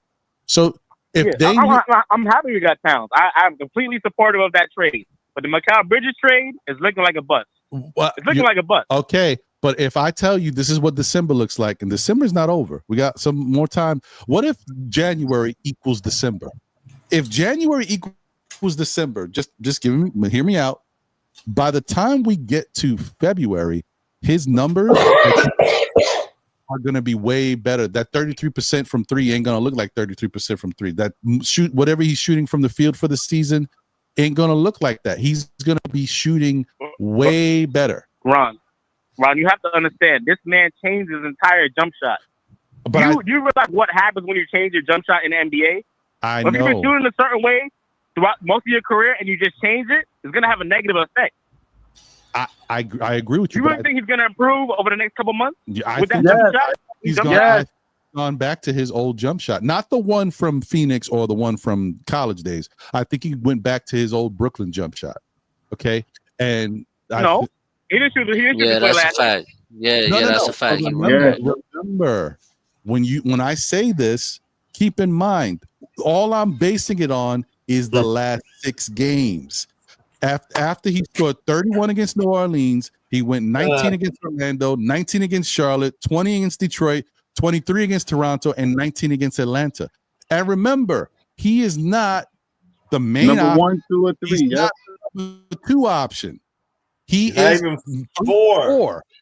Maybe fourth option. Fourth option. Give him some time. I hear you. Right now, it doesn't look Ron, lovely. if you want my opinion, I would rather have DeAndre Hunter than Mikal Bridges. Wow. DeAndre Hunter is bigger. He's bigger. He's a better shooter right now. I'd rather have DeAndre Hunter than Mikal Bridges. Okay. Okay. That's fair. Listen, can I say something real quick? Because I'm in the middle of the both packs here. Because if I said to you and you didn't know this trade, right? You didn't know who we were trading for, right? That we were giving up. All right, these are just the players, right? Bojan, Milton. Okay, forget that. Unprotected first 25, first 27, first 29, first for 31. Unprotected pick swap 28, 2-4 top protected 25, first round pick from the Bucks, second round pick for 2025. Who do you think we would be getting in that trade, giving up all those guys right now in high school, right now, getting ready to graduate this year. That's same guy, 27, not even in college yet. Majority of those picks. But yeah, that's well. Hold on, everybody. Right, that's what I'm saying. I'm with you, Jay. I'm with you, Jay. Them trade numbers don't mean nothing to me. Yeah, no, and you know what's funny? In baseball, I never care when they say, "Oh, I gotta hold on to such and such." When the Mets went out and got, and I'm not going to make this real quick, went out and they got Cano and they got Diaz, I knew that they were trading this kid, the lefty now on Kalenic, for Diaz, not for Cano, right? Cano was the money we took on. But when you, in basketball, I hate to do the analogy, like up north, cigarettes and stamps is money, right? Down here in basketball, picks, I said too much about myself. Picks are wealth, right? They're part of a trade. They're part of a trade wealth, right? Not that I cared about Bojan or the rest of those players, but if you said you're throwing that haul at somebody, that somebody needs to be a game changer instantaneously. In my eyes. Now, Giannis, we could have gave those picks to the Bucks for Giannis. I don't want Giannis, but we could have gave those picks. Well, all those first round picks? Are you crazy, Ron? But listen to me. The mixture of the Bucks would have brother. The mixture of who plays where is very important. Yes, Giannis is great. But if you're throwing all those picks out and you know you got a broken down somebody, I would throw those picks for Kessler and Laurie Marketing. I would have thrown those picks are different. I would not have thought that we were getting back Mikal Bridges for that haul. And I do agree that when we are not seeing the results, because don't forget, we're Knicks fans. We're not used to winning. We're watching Tibbs run people into the ground. And he came here and he averages 16 points generally. So the point is, if he came here for defense and he's not doing that at all, and we gave up that much stuff, if I said that, if somebody ever said that to me, I would have responded like he just said. Oh my God, did we just get Giannis? Right. We did. We did. So I think that's the disparity. You know, and with him on the court, let it be clear too. With him on the court, we moved from 20. from the 24th position to 16 now. We're like middle of the league right now. With him playing that defense, he in the beginning of the year, yes, I would criticize him to death because he wasn't going around that pick. He was not going around that pick and roll hard. He wasn't splitting the defense at all. But he is doing that now. He is going hard.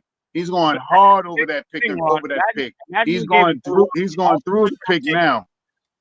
Oh, okay, all right. Go ahead, Reese. I'm sorry, Ron. I'm sorry, Ron. I'm gonna have to dip. I hear you, Kev. I appreciate you, bro. Thank you for being here, man. Remember, peace, Ron. Yo, peace, y'all. Appreciate y'all, man. It was a great conversation. You're ready. Merry Christmas, brother. Merry Christmas, I know it's a little crazy because we got a lot going on. Phone calls. Yeah. Happy holidays to you and y'all. Now, I would stay, but my daughter's over here. She's like hype. We having pancake night, and you already know how that is. Let's go. Hey, your kids are way more important than looking at us. I trust you that. Yeah, man. So that's why I got to dip. Y'all be easy, man. All right, bro. So Reese, All right. what were you gonna say, brother? Yeah.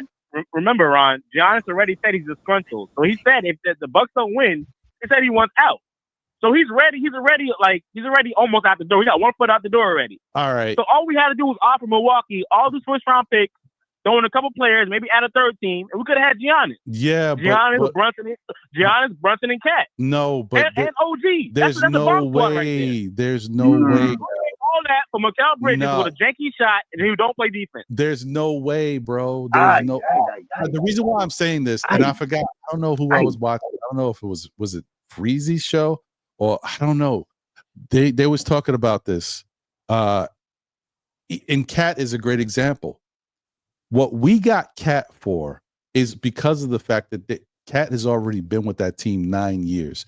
They've built around him. They've added to him. And they paid him a lot of money. And at this point, they were ready for a change. But the change you're getting is an all-star in Julius Randle. You're getting somebody coming off a career year shooting-wise with the Knicks and Dante DiVincenzo and those 5 picks. But remember, Minnesota, for the most part, they've got a team that's pretty much built to win now. Like they could, on paper, the way they were playing, we thought, hey, man, they might wind up in the finals last year. That's how they looked. So that team was ready. They make these changes and maybe they have to do a couple other tweaks, but for the most part, they was ready. A team like Milwaukee, they got issues right now. And if they get rid of Giannis, they need a lot over there. They would have to they're just gonna rebuild. They're gonna rebuild. They would have to rebuild. But I don't that's their plan is to rebuild. If Giannis wants out, they have no choice but to rebuild. But I don't think that they were like 35 years old. I don't think they were going to take. Remember, and plus they already had Dante over there. Remember Dante, and that's when they was having a bum beginning of the season. I don't think Giannis want to leave now. I think they just won like 7 games straight. Yeah, but I think. Yeah, but they ain't doing nothing in the East. No, they're probably not. But the point is, Middleton is not the same. They need Middleton. He's not the same. The point is, they're not making no noise. Even with Cat, there's just a different cachet around the league when you're trying to trade for a certain person. Not only is Giannis a top 5 basketball player in the league, not top 5 at a position. He's top 5 in the league. He's also a champion. So you're not just going to give them 5 picks, Julius and Dante. They're going to even want more than that. Like, this is one of the best players in the league. I'm saying, make the sound straight. We still trade Randall and Dante for Towns. I'm not saying that. We still do that. But we trade the picks. Oh, no. And I don't know. So you try to trade the picks and some other stuff for Giannis and not even give them Randall and still think we're going to get Cat? No. That would never have happened. Never. And I agreed with you on the other stuff. But that would never have happened. He already said he wants out anyway. He already said that. But that doesn't mean that the Bucks organization would just say, okay, give me those 5 picks. Middleton is what? They're not going to do anything without Middleton. Listen. Yeah, and also, but when he wanted I got to leave, okay? All right, yeah. Man, peace, man. Thank you for being on, man. Thanks for no problem, man. No problem. Thank you, Nas. Oh, you're welcome, man. Anytime. Thank you, bro. Yep. And then there were 4.5 on the call. I I look. I hear you guys, but we can't get 2K-ish either. The 2K trades ain't gonna work when the real NBA, when it comes to getting these players, it's not gonna happen. I don't know how I got here. Let me get this out of here. Sorry. But Ron, can't you agree that picks are wealth in the NBA? Can you get that guy out of there? Thank you. Yeah. I moved him. Okay, he's gone. All right. So yeah, picks are wealth in the NBA, but remember, you got to go off on the fact of when the years these picks are supposed to happen. Who are these players right now? They still have to continue to develop and show themselves. We don't know who they are. Okay, fine. That's one. Then you got to look at the track record. You don't think the NBA looks at some of these drafts and says, "Man, who did we actually get out of these drafts?" Look at the Zion RJ draft. Like, what actually came out of this draft that is actually working out for these teams? Zion, I don't want to call him a bust, but for him being the number one pick, he's not what you expect to be your franchise. New Orleans Pelicans are one of the worst teams in basketball right now. So how did that work out? RJ, for all intents and purposes, did not work with the Knicks because, he's a good number one and number two, but the Knicks didn't have him in those plans. We had different, so he didn't work for us. So that's a top draft pick that we had to move on from. It works out in the end because we get OG, but you know what I'm saying? You look at but the Milwaukee, they're on the verge of rebuilding though. Look at the Timberwolves. If the Timberwolves don't re-sign Randall, they're going to basically be in a rebuild. No, there's no rebuild. No, they got a good team. They got Edwards, they got Gobert, they got Nas Reed. They already knew that. And if they don't resign him, it's a rebuild. Nah. Whether they like it or not. Nah. That's a rough one, man. It's a retool, not a rebuild. A retool? Yes. If Randall does not play up to expectations, they're not going to resign him to $30+ million a year. They're not. I think no. I think that's they might even trade him at the trade deadline. What Dre said is the key. It's a retool, not a rebuild. Like a rebuild is when you don't have enough. Is shaking every everybody going. They're going to have Anthony Edwards, and Nas Reed, and Gobert. That's not good enough in the West. That's not a rebuild. They're going to be rebuilt. Do you not like Jaden McDaniels? Really? In the West, in the Western Conference? He's a young player. He's still very young who can play. He can play defense and give you some offense. They have Rob Dillingham. The only good offensive player they'll have without Randall is Anthony Edwards. That's it. That's not good enough. Let's not forget Rob Dillingham is a young player that hasn't had the opportunity. And he's yet. unproven. You don't know what he's going to be. You don't know. But he's unproven. But where did he come from? You talking about them wanting and valuing draft picks? That's a draft pick. A player takes at least 3 years to really blossom. That's going to be essentially a rebuild. That's a rebuild. And by the way, if we would have made this trade earlier, there's no cat. You got to understand what you're saying. Like, if you wanted that trade for Giannis, then the cat wasn't coming here. Because they're not paying all three players big money like that, number one. No way. And number two is you have to get rid of Randall and Dante, or Randall and the mile pounds of picks just to get Giannis. And then we're still stuck with no center, no bench. Nothing. And no bench. You would have to, in order to do that. Right?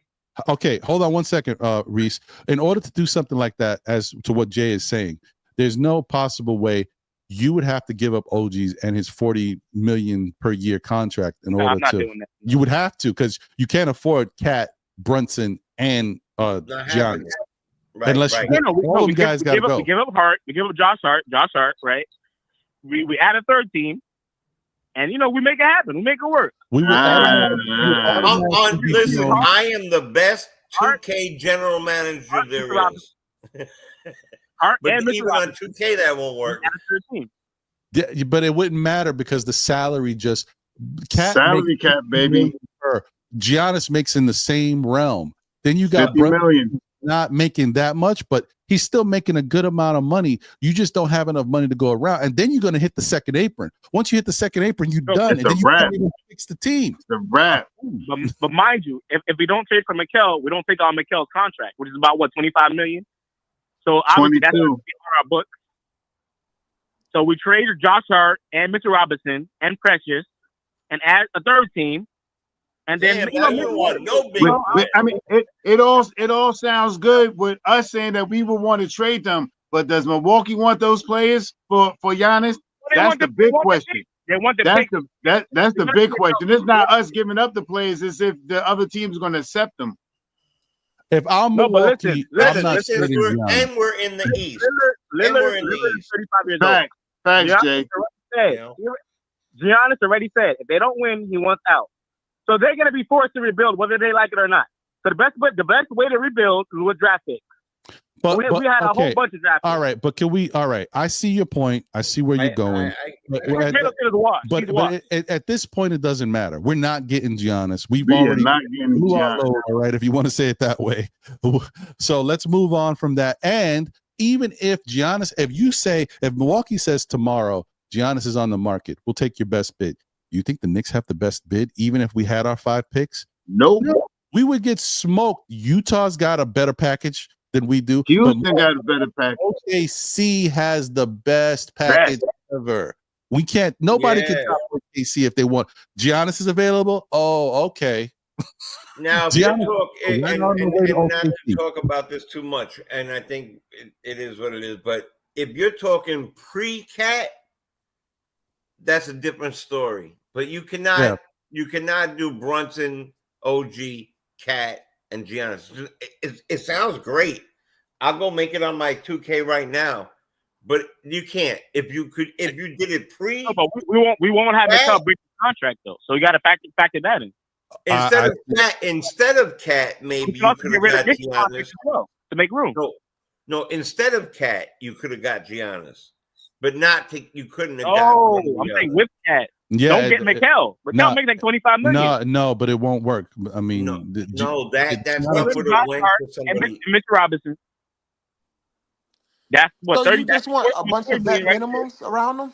Like, is that what you want? Like, literally everybody vet minimums and two-way players after that. No, okay. Josh Hart making like $20 million. Mr. Robinson he won't be here if you get Giannis. You're talking about giving up 4 players for 1. No, what we gonna do with us? What bench are we gonna have? Right. We're not even gonna have 5 starters. No, wait. I said we never traded for Mikal, so we don't have that $25 million on the books from his contract, right? But we trade Josh Hart and Mitchell Robinson. That's almost $40 million right there. We get throw in Texas. Do you not like Josh Hart?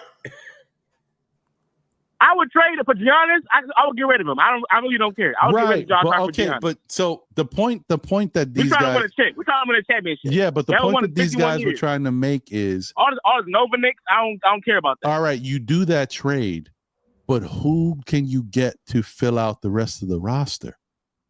Find some minimum wage, baby. That's it, man. But minimum wage guys, you ain't getting no minimum wage. You're over the cap. You're over the cap already.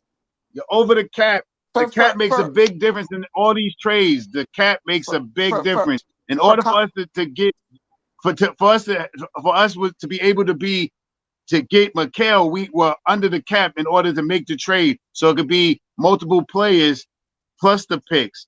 If we go into the second apron, it's man for man. It's a mano a mano. If your salary is $50 million, then you train for one player that's $50 million. If this player is $30 million, then you train a player for $30 million, and you lose all the amenities. You lose all your exceptions, all your bilaterals, aprons, all these everything. Things. You lose all of that. You lose all of that.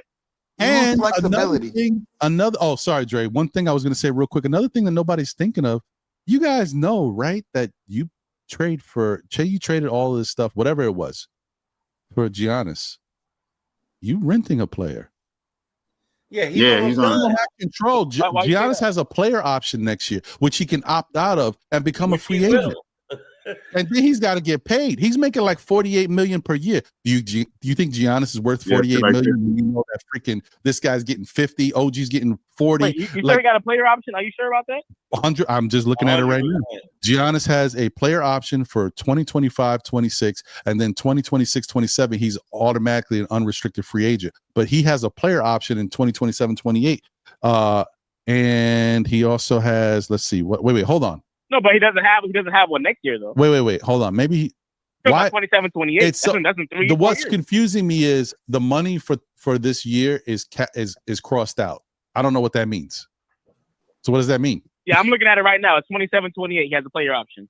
Oh, here it is. That's sorry. like 4 years. No, I got it. We good. So anyway, next year his cap hit is 54 million, and then the year after that it's 58. For conversation conversation purposes, the salary cap right now is 140. Tax is 170. Jalen Brunson is going to make 40 a year. OG is about to be pushing 40. Cat is pushing 50 plus. Giannis is well over 50. If you add these things up, you're pushing well into that with just 4 players. You're into the second apron with 4 players. That literally. If you win a championship, brother, I'm all for it. No, but you literally couldn't acquire these guys. Yeah, I'm saying you literally it's not even it's not possible to even acquire these contracts. Right. Is what I'm saying. Like you can't literally when we say once you get into that second apron, it's dead. I mean, you got no flexibility. No, you can't do anything once you get into that second apron. That's why teams they're trying so hard to stay out of it. And that's why a team like Boston, who's in it, doesn't care because they already built their team the way they like it. Which is why the Suns are like panicking right now as to what to do. Because they're already capped out. And Durant's always injured. If Durant and Beal are always injured. So they should have already knew that. They should have already known that. All right. Listen, I would love to continue to talk about this forever. I told you guys that I'm gonna chill on these 5-hour shows, and I'm at 4:47, so I'm done. I'm like, I gotta start setting a precedent here. I don't know how I keep getting to 5 hours now. This is crazy. It's because so much talk is happening. Listen, to put a cap on that, I think that we got to concentrate on what we have now. If you wanted to get that man, we should have got him pre that. I do have a problem that we got rid of all that stuff. Hey, Ray, appreciate you, brother. Thank you for the call. All right, Ray. All right. I hope I'm gonna say a couple things. I'm gonna bounce. All right. I hope that he lives up to this what we gave him. Kareem, call back. It's cool, brother. I'll take your call. Yeah, I'm gonna say a couple things. I actually really got to bounce. I want to do, if it's okay with you. My son is doing something. I would like to promote it. You'll be able to watch it. I will not be able to. He really called back. What's up, Kareem? Hold on 1 second, brother. Hold on. I will not be able to hop on the show later. So if you don't mind passing on a happy birthday for me, Shah, I would appreciate that. Tomorrow. We'll be on tomorrow. So ain't no game. It's no game today, right? It's tomorrow, Sunday, right? Tomorrow, yeah. Sunday. Oh, yeah, right. Tomorrow. And tomorrow's his real birthday anyway, right? No, today's his physical. Oh, today's his physical. Okay, well, pass it on either way. I'll be on him. I'll hop on tomorrow after church anyway. No doubt, no question. My son is, first of all, it's great talk. I think that it's always fun to come up with the what ifs. You know how I feel about the word if. You know, I'm not going to keep doing it, but we got to glue together. We like to see Bridges. I like to see all of them do a little bit more. I like to see Tibbs transition himself a little bit more too. You know, the constant minutes, to wrap up, this is my last words. It's the constant minutes that are really hurting him. It's not the minutes. It's the constant minutes. And that's what I was trying to say earlier. Is everybody plays minutes? It's these constant minutes. And it's also the fact, and people act like Payne and Deuce and Precious of them are not producing. They are playing well off the second on the bench. So we need a little more bench. We need a lot of health. We need a big man for sure. And I hope they go and get one, considering what I read. Mitch is not coming back to the end of January, February. We better hope we need some sort of big man. But I really enjoy these. I'm sorry I hopped on late today. I was up to 7 in the morning. I slept in a little bit. I had a lot going on in the music business. But my son, his name is Frankie, is fighting his first MMA cage fight tonight in Jamaica, Queens. Nice. Yeah, and I'm really proud of him. He's 23 years old. He's been practicing. He surprised me when he told me, because I thought he was just getting his work in and doing this stuff. He was like, "Dad, you want to get a ticket? The seats are 100 and this is 65." And if I knew that, I would have said it to you guys last week, so I could have promoted it, and maybe some people. I would have asked you first, Ron. But anyway. He's fighting at the Amazura, which is in I think it's in Jamaica, Queens, by Hillside. 91-12, 144th place, Jamaica Ave, Jamaica, New York, 11435. Again, 91-12, 144th place, Jamaica, New York. And his name is Frankie. I'm gonna send you, Ron, the link. And if you want to watch him fight, it's on. His name is Frankie. His name is Frankie Valdebenito, VALDEBENITO. He's fighting at 210 pounds. Heavyweight. And heavyweight. Heavyweight. I know you can't see it. This is super bright. There it is. There's my son's on the other side. And I'm excited. So yeah, that's dope, bro. Yeah, it's cool, man. The stream is millions.co/ECF. Millions.co. So it's millions, with an S, .co/ECF. It's a New York State Athletic Commission fight. So Extreme Cage Fighting. There we go. Yeah, Extreme Cage Fighting. Yep. And he's I only breed and raise beasts. So yeah. Very nice. Who are respectful and love God and would help an old lady across the street in a second. So you've done it right. Shout out to Frankie, man. Yeah. Good luck tonight. All right. I appreciate that. Yeah, blessings, man. Everybody. Ron, God bless you and the wife. God bless everybody. Shah, peace and love. You're ready. Peace and love to everybody in the panel. And go check them out tonight. And I'll check you. I'll see you on Monday, or you hear me crying on Monday. All right, brother. Take it easy, man. Kareem. Salute. What's happening, my brother? How you doing, bro? I'm good, man. How you doing? I can't complain, man. I'm hanging in there. Who is this, Kareem Grant? This is Kareem Grant. Yes, sir. Yes, sir. What's up, sir? What's good? What's up, Jay? Yo, I saw Jarrell saying that he was in Tennessee now. Yeah, he said, Ron, I was driving to New Jersey when the show started. I'm in Tennessee now. Salute to all. Like, yeah, I know. That's that funny. What are we doing?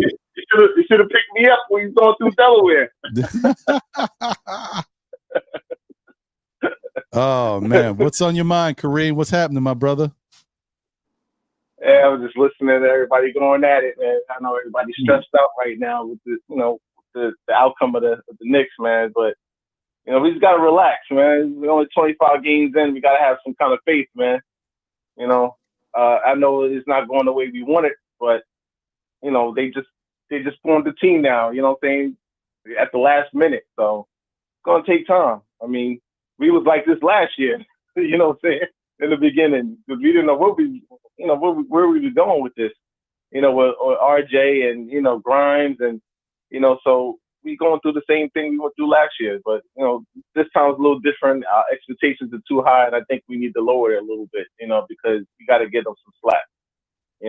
I know Bridges. He's going through his problem with offense, but we didn't sign him for offense. We signed him for defense. It's going to take time for him to understand Tibbs' system. You know what I'm saying? So Fact. Yeah, you just got to chill. Yeah, agreed.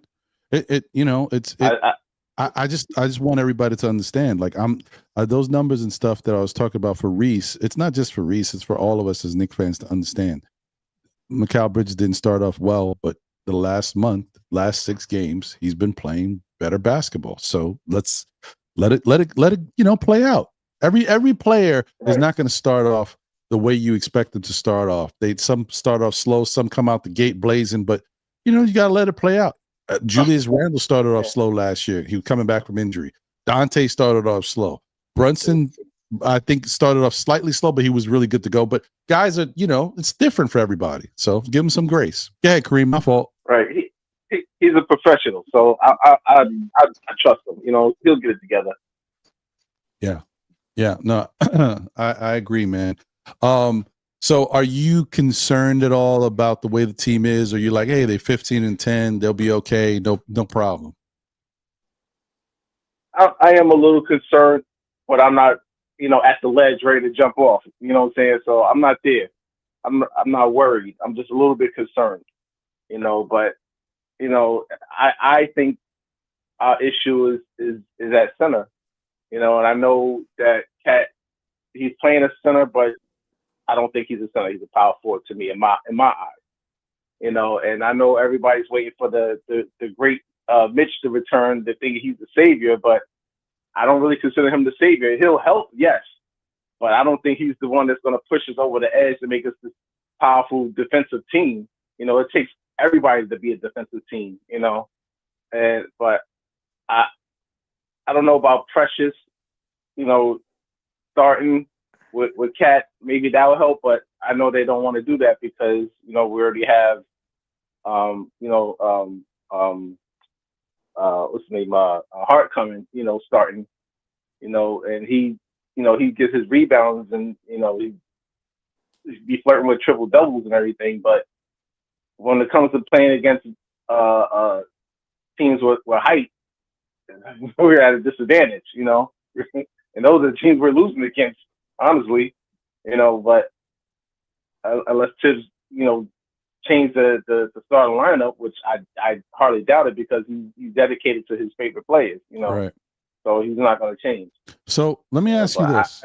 Let me ask you this question, and this is actually it could be a question for everybody, and for people that are tuned in.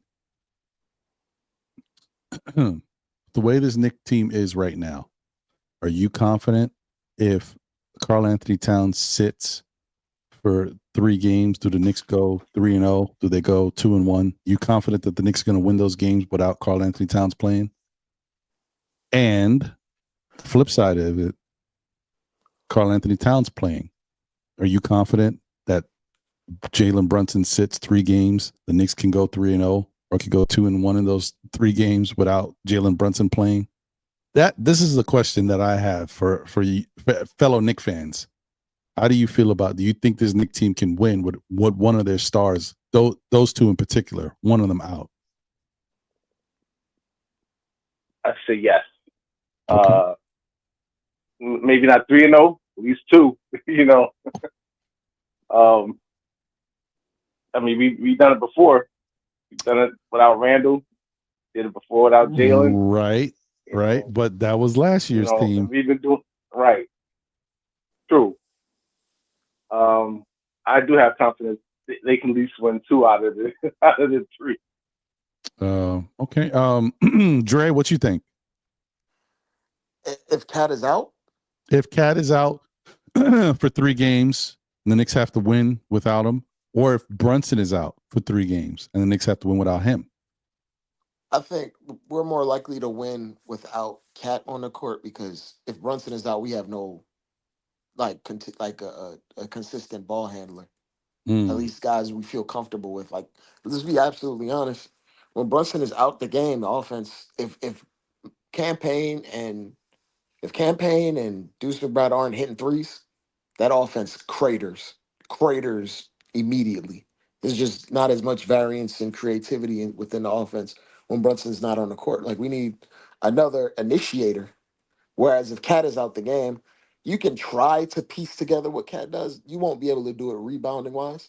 But if we have our shooting going, we have our guys creating in the mid range, you can piece together some of the offensive production.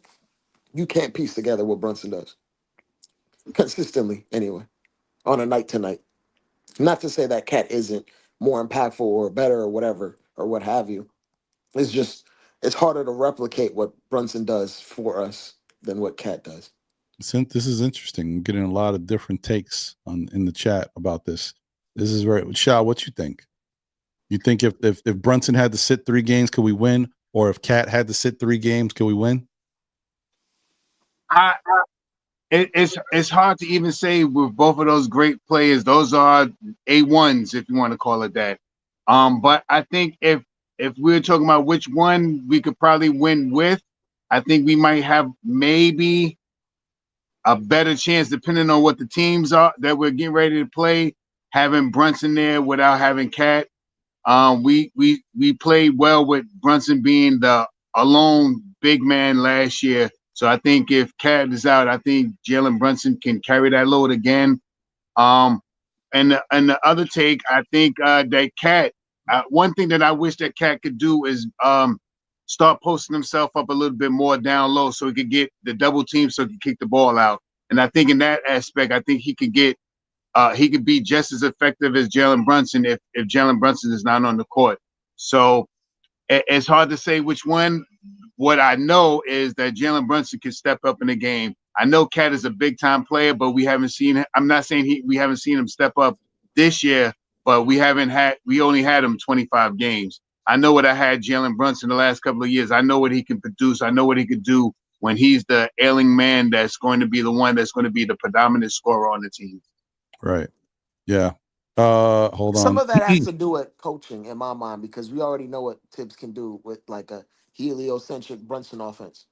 We have no idea what Cat would be as just lone offensive threat in a Tibbs offense. We just don't know what that is yet. Yeah, and Nick Yak, no one says we're getting rid of Brunson. No, I'm just curious because I think that was a good benchmark for what this team was last year, because we were winning games with different players out. And we haven't had a lot of chance to do that so far this year. And even with these guys, we're losing certain games. So I'm just curious as to what you would think would happen if one of them was out for a little stretch, like 2-3 games. You know, how would we, pick up the slack? Shout out to my other half, John. What's going on, my brother? He said we can win 3 in a row without any of them. I wouldn't want to see that for the long haul, though. Yeah. Okay. All right. So, I mean, Knicks Nation 112, where the players dwell. What's going on, Knicks Nation? He said, we have no one on our team that brings what Cat does. Bridges can give you the points. Josh can give the assists, so we can duplicate. But JB stats, no one giving us 24 and 15. I mean, that's fair. The big issue is that we're not really a consistent rebounding team anymore, and Cat makes up for a lot of that. That's huge. Like if you got to go out there and knock down your shots, okay. If Brunson's out there and he's hitting everything, great. But if it's one of them, Brunson got to slug his way through and, shots are missing, somebody's got to get those rebounds. But no Cat, it's tough. We saw in the Atlanta game, Cat got into foul trouble. The Knicks weren't the same team when Cat wasn't on the court against Atlanta. Right. Now, if Cat had never gotten into foul trouble, I think we would have beat Atlanta. Because I think when Cat was out there, they could dominate on the glass. Yeah, but I think Cat was definitely a little bit of a hindrance in Atlanta fulfilling what they were trying to do against us. When Cat was on the bench, Atlanta went to work. I think that some of it is dependent on the fact that we couldn't hit shots. Like, no, 100%. I agree. If our role players were hitting, we wouldn't be as reliant on the rebounding. But that helps you as a pivot when you. That's why I said, Dre, that it was a combination of them playing good help defense and us as a team not shooting good shots. We were struggling. Hey, Kareem. Now, I'm also factoring in, that from the original question, that once Precious Achiuwa gets his win back, I think he'll be a big contributor as well. Mm-hmm. I agree. Oh wow! So now that rumor trade is it's coming from Shams now. See, I don't like that, because when it comes from Shams, then I start to think, okay, that they're actually really thinking about it. What trade? Mitchell Robinson and Herb Jones. That Shams throw that out just now? Apparently. The rumor, you know what I mean? The rumor. The rumor. I don't know about that. Jared McCain just tore his meniscus. Oh He's out no! indefinitely. Jared McCain, McCain, the rookie from Philadelphia, the Sixers. Like the only bright spot they had. Like, he was the only bright spot they had. Yeah, well, his nails were bright, but okay, no, too soon. All right, but anyway, no, but seriously, that kid is a bucket. He's got a game, and that's another man. Philadelphia is cursed. Ugh. Yeah, Embiid ain't Embiid back hurt again. He got punched in the face again or something. Hit across his face. Sheesh, what is going on? It's bad over there. I don't want none of that juju. Keep that. Yeah, they're like the new age Portland Trailblazers. Yeah, and it looks right. It looks like well, I mean, this doesn't really affect anything, but Dennis Schroeder's getting traded to the Warriors for 3 second-round picks and the contract of the Anthony Melton. Yeah, the Anthony Melton. Okay. So basically 3 second-rounders to replace the Anthony. All right. Well, it is what it is. All right. Brooklyn looking like they might be looking for Giannis next year. They got all them picks over there. Yeah, they got to do something with all that. Why not? They have their own picks too. Money. Yeah. Their rebuild might be faster than Nah. Actually, you know what? Nah, Miguel. I actually like Jared McCain. I know he's a little bit too much. But he's the only difference with Jared McCain is he's just doing what he feels comfortable doing, and he's doesn't care what anybody thinks. But let me tell you something. There's been more Jared McCains out there than we know. They don't Jared McCain it. So that's all I'm saying. But he's a killer, man. Yeah, Dennis Rodman. So yeah. There's guys. There's always been some guys that will they do what they got to do and they'll ham it up a little bit. But a lot of people are kind of it's stereotypes and they just trying to stay. They just want to play basketball and earn a salary for themselves and their families. So they keep quiet about how they feel or how flamboyant they like to be. And when I'm saying that, I'm only talking about actions and mannerisms. I do not know anything about what he is into personally. None of that matters to me. I'm just talking about the flamboyancy of how the way he moves. And there's been other flamboyant people throughout years and years of the NBA. They just stay a little bit more behind the scenes and they're not as flamboyant. It's not about, like I said, it's not about your relationship preferences. It's about your tendencies, about how you act in public or around people. It's the flamboyancy. It has nothing to do about any of that because there's straight people that act flamboyant and don't. So we don't know any of that. I'm just talking about his flamboyancy. Ooh, that's a big word. I can't spell it. So. Yeah. All right. Well, now for real, Kareem, I appreciate you, my brother. I want to thank you for the call. I wish you would have called earlier or we could have chopped it up a little longer, but I do got to get up out to here. Yeah, same here. Yeah, I gotta go Christmas shopping. Oh, yeah, me too. I'm online though. Yeah. All right, man. Appreciate you, brother. I hope everybody's good with the family. It's always good to hear from you, bro. Same here, man. Salute to everybody, man. Peace out. Yes. Latest. So thanks once again to everybody, man. Today has been a jam-packed show with so many different people in and out. Had some phone calls, Reese and from Kareem. Appreciate you. Shout out to my guy Cully. Once again, appreciate you. And oh no, the he said he was talking about the trade. The Schroeder trade is official. The Herb Jones, Mitchell Robinson, that's just a rumor. It's coming from Shams, so it's more of a rumor that you got to kind of look at, like, okay. So that's all. But that don't mean anything. I mean, the Knicks look at players every other day, so we'll see what happens. Although I do like Herb Jones, I like what he adds to the team, and quite frankly, if you have a team where you can run out there, Jalen Brunson, Mikal Bridges, Herb Jones, OG Anunoby, and Karl Anthony Towns, I'm not mad at that team. Just saying, I'm not mad at it. And then have Josh Hart coming off the bench with Deuce, and I'm not mad at it. With Precious, I think that's not that bad. And Herb Jones is is a really good 3-point shooter. I mean, he's worked on it, so he's a solid 3-point shooter. Even though it's just so weird that this is happening in a year where Josh Hart is shooting better than he's ever shot. Like he's shooting incredible. So I don't know what are you gonna do. It's unbelievable. Hey, there's a blast from the past I don't see too often. D'Angelo in the building. What's going on, D? He said trade Mikal for DiVincenzo straight up. We'll be fine. Oh man. Oh.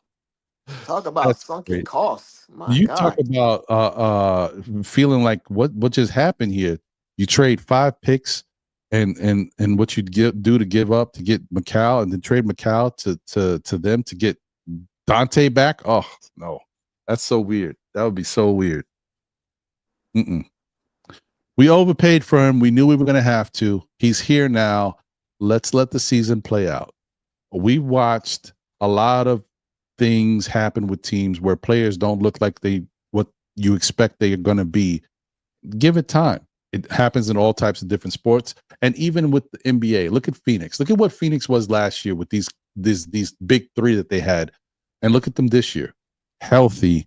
They're so much better this year. Like looking like a really legitimate squad, but unfortunately they can't stay healthy, so you don't get a chance to witness it. But you just got to give it some time.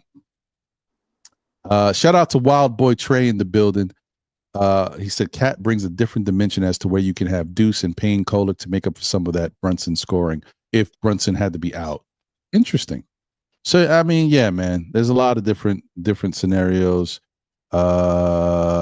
Wow, I didn't know that Schroeder's numbers were 18 and 7. Not bad. But of course, he's on Brooklyn, who doesn't really have anybody over there, because I could see him doing something like this.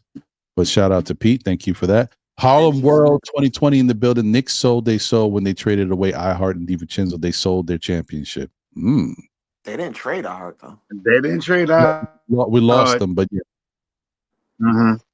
Yeah. Well, you can say this, and then you see what Dante's putting up over in Minnesota. I'm not too sure. Correct. Dante is in a situation where he's not in a good fit, and he's not happy he's there. He's shooting terribly right now. He got a chance to be with his boy, to be in New York in the Garden, to get that love. You know, the Italian community is strong in New York. They love Dante, man. And for him to feel the way he felt being here, playing with his boys, and to play at the best he's ever played in the NBA, that's too much, man. It's a lot. It's a lot to deal with. And then you go to Minnesota, and Minnesota's not even looking at you like the way you were over here in New York. Like, he deserves to play for Minnesota. That's part of the reason why they're struggling too, because they don't know how to use Dante, and they're not necessarily getting the best out of Julius right now, even though they're trying to use him as like a lead guard next to Edwards, but neither of them have point guard skills or point guard skill set. So it's just a ill fit. Like, the reason Dante really worked next to Brunson is because Brunson took the lion's share of the ball handling responsibilities. When he just Dante historically has never been a good ball handler, and once you give him that responsibility, he turns into a turnover machine. Unfortunately, agreed. Yeah, Dante had the heart, man. Should have never traded him. A lot of these games we win if he was here. But the role player talk, he was huge last season. No, I mean, I agree. Listen, but unfortunately, guys, I mean, look, I'm not going to lie to you. I don't think we would. Do I think we would have been winning more games now? Do I think we might have been slightly better, maybe 17-8 with Dante and Julius here right now? But do I know if that would have been enough to win a championship? Probably not. I think we would have been missing something. And when you have an opportunity to go get one of the better players in the league, you go get him. The floor would have been higher, but the ceiling. And even with that team that we're talking about with Dante and Julius, I guess if we talk about having Mikal and OG and Brunson, we still missing a sense in that starting unit.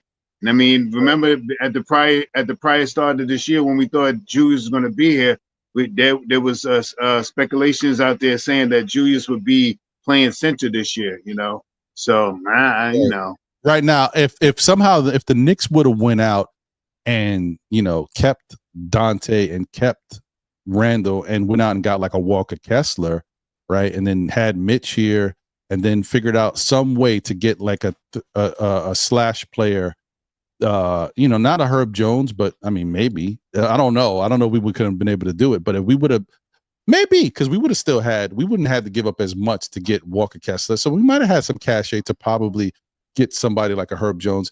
So you give me this team that we have currently with Dante, with Julius, Walker Kessler, with Mitchell Robinson back healthy, with a Herb Jones on the team, I'd go to war with that. But it's all he said, she said. It's over. It's done. It was a fit. It's over now. But anyway, let me get around to everybody. Final words. And I want to thank everybody. Thank Reese for calling in. Thank Kareem for calling in. Thank Jay, the chosen one, for being on the chat. Thank Kev from Nixon-ish for being here. Shout out to Nev the Disruptor for his takes. Appreciate him being here. Shout out to, obviously, I'll save Dre and Shaw. Shout out to Rex. D-Rex was in the building. Appreciate D-Rex. Who else was here? Man, time flies. My memory is trash bags right now. Oh, shout out to Juan. Juan was in the building for a minute as well. Shout out to him. Shout out to G Money, who was here. Shout out to Josh, aka Uncle Fulio. Appreciate him. Yeah, man. Jam-packed show today. This was a good one. Really good conversations. Lot of passion today. So we got through it though. And I appreciate everybody in the chat, all the super chats, all the love you guys showed. Good takes from everybody. Really good show today. Dre, final words, my brother. We'll bounce back. Anytime we get extended breaks with Tom Thibodeau teams, we usually bounce back real strong. So I anticipate us, I won't say necessarily a run, but we're going to have more consistent play over the next few coming weeks, if I had to guess. Yeah, I agree. I think we're going to be okay. Shah, what about you, bro? Ditto from what Dre said. I think with this may be a curse in this. How does it go? Something in disguise. A blessing in disguise. Blessing in disguise. You know what I mean? That Tom Thibodeau gets a chance to get on the court with these guys, to give these guys a little bit of run on the court so he can work out some different schemes and some different positional things. Hopefully, in the next couple of weeks, we'll be seeing some word about Shamif being back. And the 15th is when? Tomorrow or something like that? 90% of 90% of the NBA be ready to be traded by tomorrow. So let's see what goes on. There's going to be a lot of hoopla out there. And you know the Knicks are posted to everything. Every good trade that's out there, the Knicks is going to be talked about. So with that being said, thank you, Ron, for running this marathon over here. You got my sciatica nerve on my hip over here hurting. Dre, thank you for coming on with your great takes. Ron, thank you for having on, and thank you for having this show on Saturday. Know the Ledge. This is a very informative thing, and this is one of the biggest panels that I think I've ever been on. Thank you for having that, and salute to the family in the chat. Let's get it. Tomorrow we'll be on. I think we have an early game tomorrow. I'm not as sure at the post time. I don't know, but it's going to be an hour and 15 minutes before we start. So we've been giving ourselves an hour and 15 minutes. Tomorrow's 6 p.m. game. PM. So what? I think it's 5:30, 6 o'clock or something like that, right? Isn't it like a mid evening game? Whatever it is, we'll be on an hour and 15 minutes before. And on Monday, we'll be on the post game after that at 8 o'clock. 8 o'clock is our standard time now. I think somewhere around 8 o'clock. So thank you guys for being up here, for all your great takes, giving me some stuff to feed on to and listen to my head so I can go back to my books. And I'm out. Salute. Let's get it. Appreciate you, bro. Thank you, man. Yeah, guys, listen, normally I try to do like a little preview of the next team we're playing to look into that, but we're playing Orlando, and quite frankly, man, like it's tough to look at that because they're not who they were. You know what I mean? Like you're looking at a team that, in essence, they have lost Paolo still. He's still not back, and they just lost Franz Wagner. So I'm like, let's just see how they play. The Knicks there's no reason the Knicks should lose this game. The Knicks need to go out and win the game and take care of business and get that losing taste out your mouth. Anytime you lose, it's much better to wash it out with a win. Let's go. So I wouldn't stress it too much, guys. I think we're going to be okay, but I honestly think the Knicks have to figure out what to do, how to play basketball when they're not shooting the three well. Figure out how to win because they shoot it well enough from the field that they should be successful. They also have to figure out, not that that's the case, but it's a bigger picture thing. How to win when Brunson and Cat are not on the court separately, right? So how do you go out there and take care of business? To me, one of the things they need to do is it starts with getting Brunson and Cat more shots. No, nobody's saying that Brunson shouldn't be passing the ball and getting his teammates involved. He should. But at a certain point, he has to be aggressive. And while he's being aggressive, this is what's missing, especially when you go up against a good defensive team. His team's got to help him out, which the coach has to set that up. Instead of just doing the pick and roll with Brunson and having somebody set a pick for him, how about you set a pick off ball? Right, allow Brunson to kind of switch off of his man and get to a different matchup.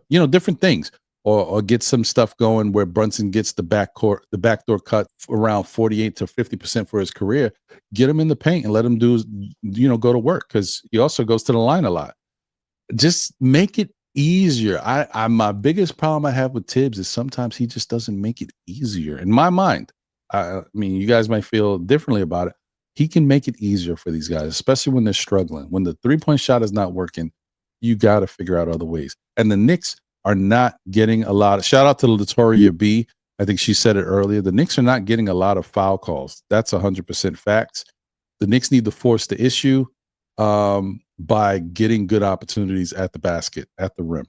Whether or not the ball goes in or not, I'm going to tell you, either you're going to get more opportunities to get good looks and they're going to drop, or – you're going to get foul calls. You may not get them the way you used to because for whatever reason the rule book is out on the Knicks. Just don't give them what they want or something. I don't know. Yeah. But you got to force the issue no matter what. Yeah, man. That's pretty much it. As tradition would have it, we're going to play J Boogie's joint going out of here. We back on Christmas. Continue to support J Boogie. Christmas is around the corner. We're still trying to see if we can get that song played at the Garden. I hope that it can happen. Who knows, man? But I feel at least it'd be nice to continue to support J Boogie and show him love. Go to his YouTube, go to his Instagram, go to his X, hashtag J Boogie, show him some love. Hashtag we back on Christmas. He knows what it's about. And we back on Christmas. You want to hashtag it to everybody. Worldwide West, James Dolan, Leon Rose, whoever, MSG, hashtag we back on Christmas. Somebody will figure out what we're trying to do. Oh, that's right. I keep forgetting Cully. You in the chat. Shout out to Cully too, because he's on that joint as well. My brother.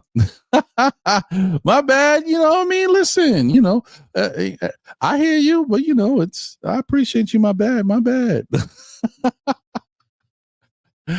Nah, man. But I'm trying to push J Boogie's engine. But definitely the song is Cully, J Boogie, and Papa Left.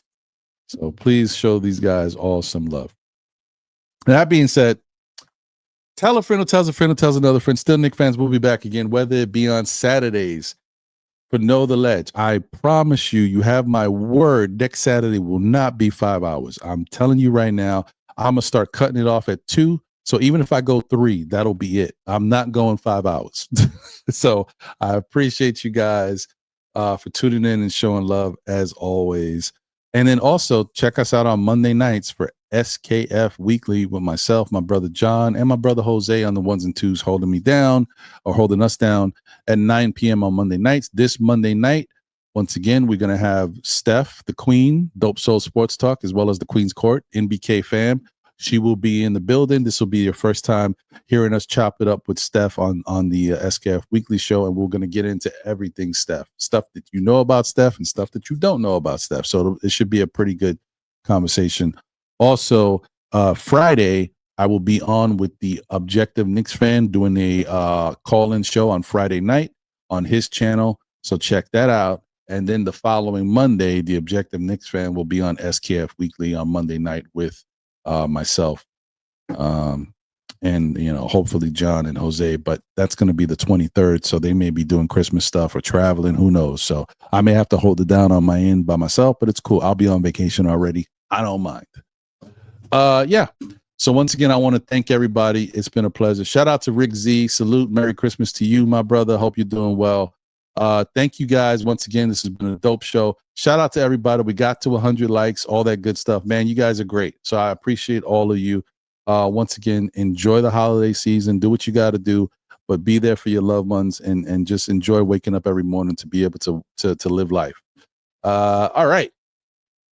That being said, let me cue this puppy up so we can get our Knicks fan stuff going with the best way, with a little J Boogie Cully Papa left blow. All right. Get that up out of here. Going black screen.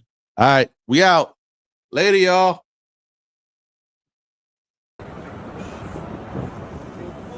Yo, what up, man? What up? It's Hard Will. Back like 2/5, man. It's your boy Hard Will. You alright, man? Alright, what's up? Yo, get up, man. Yo, get up, man. I got some money for you, man. I got this phone. KT Wireless. KT Wireless. T-Mobile, man. We on here with some bread. We going to the Knicks game. We back like 2/5. That's Hard Will? Yeah, let's go. For the love of the game? Yeah, let's go. Well, I never stop loving you, boy. We back. We back, baby. Thank you, man. Let's go. All right, man. Let's go.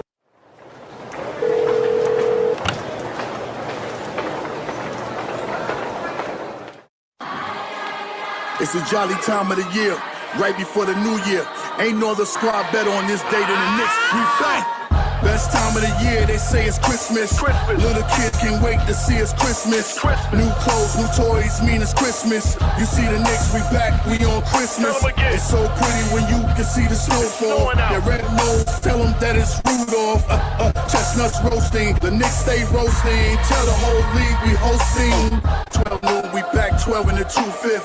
Biggest tree in the world filled with presents. Little kids, they checking off their wish list. Ho, ho, ho, we celebrating this Christmas. Jingle bell, first game playing in the garden. Tell Santa we got the whole league watching. Right before we celebrate the new year. James Dolan crossing with the reindeers. Parker decks, they filled with no room garage. When it comes to the flow, this here's eggnog. Best believe your boy, yeah, I'm on my job. Celebrate your Christmas with the Knicks squad. The best place in the world at backstage shopping. I AD my wrist so you can keep watching. Shopping sprees all over, this is Times Square. Then it's back to the game at Madison Square. Best time of the year, they say it's Christmas. Little kids can't wait to see it's Christmas. New clothes, new toys, mean it's Christmas. You see the Knicks, we back, we on Christmas. It's so pretty when you can see the snowfall. Their red nose, tell them that it's Rudolph. Chestnuts roasting, the Knicks stay roasting. Tell the whole league we hosting. Back on Christmas, J Boogie predicted this. You can't say St. Nicholas without Nick in it. The Knicks on Christmas should be ubiquitous, so shout out if you've been with us. Sitting through the interim, feels like we meant to win. Now we got the kids with us. Potential is limitless. Gifts go down the chimney. Try to put the Grinch on me, pinch me, but I'm not dreaming. It's a new reality. New York is in the top seating. Seasons, greetings, Eastern Conference. Defense, the Gardens rocking. Best fans in the game. We don't do the home away split. Catch me at the Staples, baby. I make the sleigh lift. 8 gifts pulling up in the Cambridgers. About to lace the garden with a pack of frankincense and myrrh. Can't resist the urge. Knicks set new squad. Time to burn the competition sitting by the U-Law. Best time of the year, they say it's Christmas. Little kids can't wait to see it's Christmas. New clothes, new toys, mean it's Christmas. You see the Knicks, we back, we on Christmas. It's so pretty when you can see the snowfall. Their red nose, tell them that it's Rudolph. Chestnuts roasting, the Knicks stay roasting. Tell the whole league we hosting. Something wrong with your TV screen. If that orange and blue ain't playing on that red and that green. Favorite players, yeah, but Knicks stay forever the team. Shout out the upstairs, trying to play chess with the team going forward. They're making sure the squad is in order. They know we hated on by all opposing reporters. It's torture. New Yorkers, we built for fourth quarters. Show up to the court or prepare for a slaughter. They wanna hate on the Knicks, tell me what that's doing. Get that stuff out of here, shout out to Pat Ewing. 12 noon jump ball, just know we enemies. We trying to bring home the gold back from the 70s. Oh yeah, we back on Christmas, oh no, can it be? Only us Knicks fans know the whole New York energy. If you ain't know what type of tension this is, Knicks Nation, we'll see y'all on Christmas. Best time of the year, they say it's Christmas. Little kids can't wait to see it's Christmas. New clothes, new toys, mean it's Christmas. You see the Knicks, we back, we on Christmas. It's so pretty when you can see the snowfall. Their red nose, tell them that it's Rudolph. Chestnuts roasting, the Knicks stay roasting. Tell the whole league we hosting.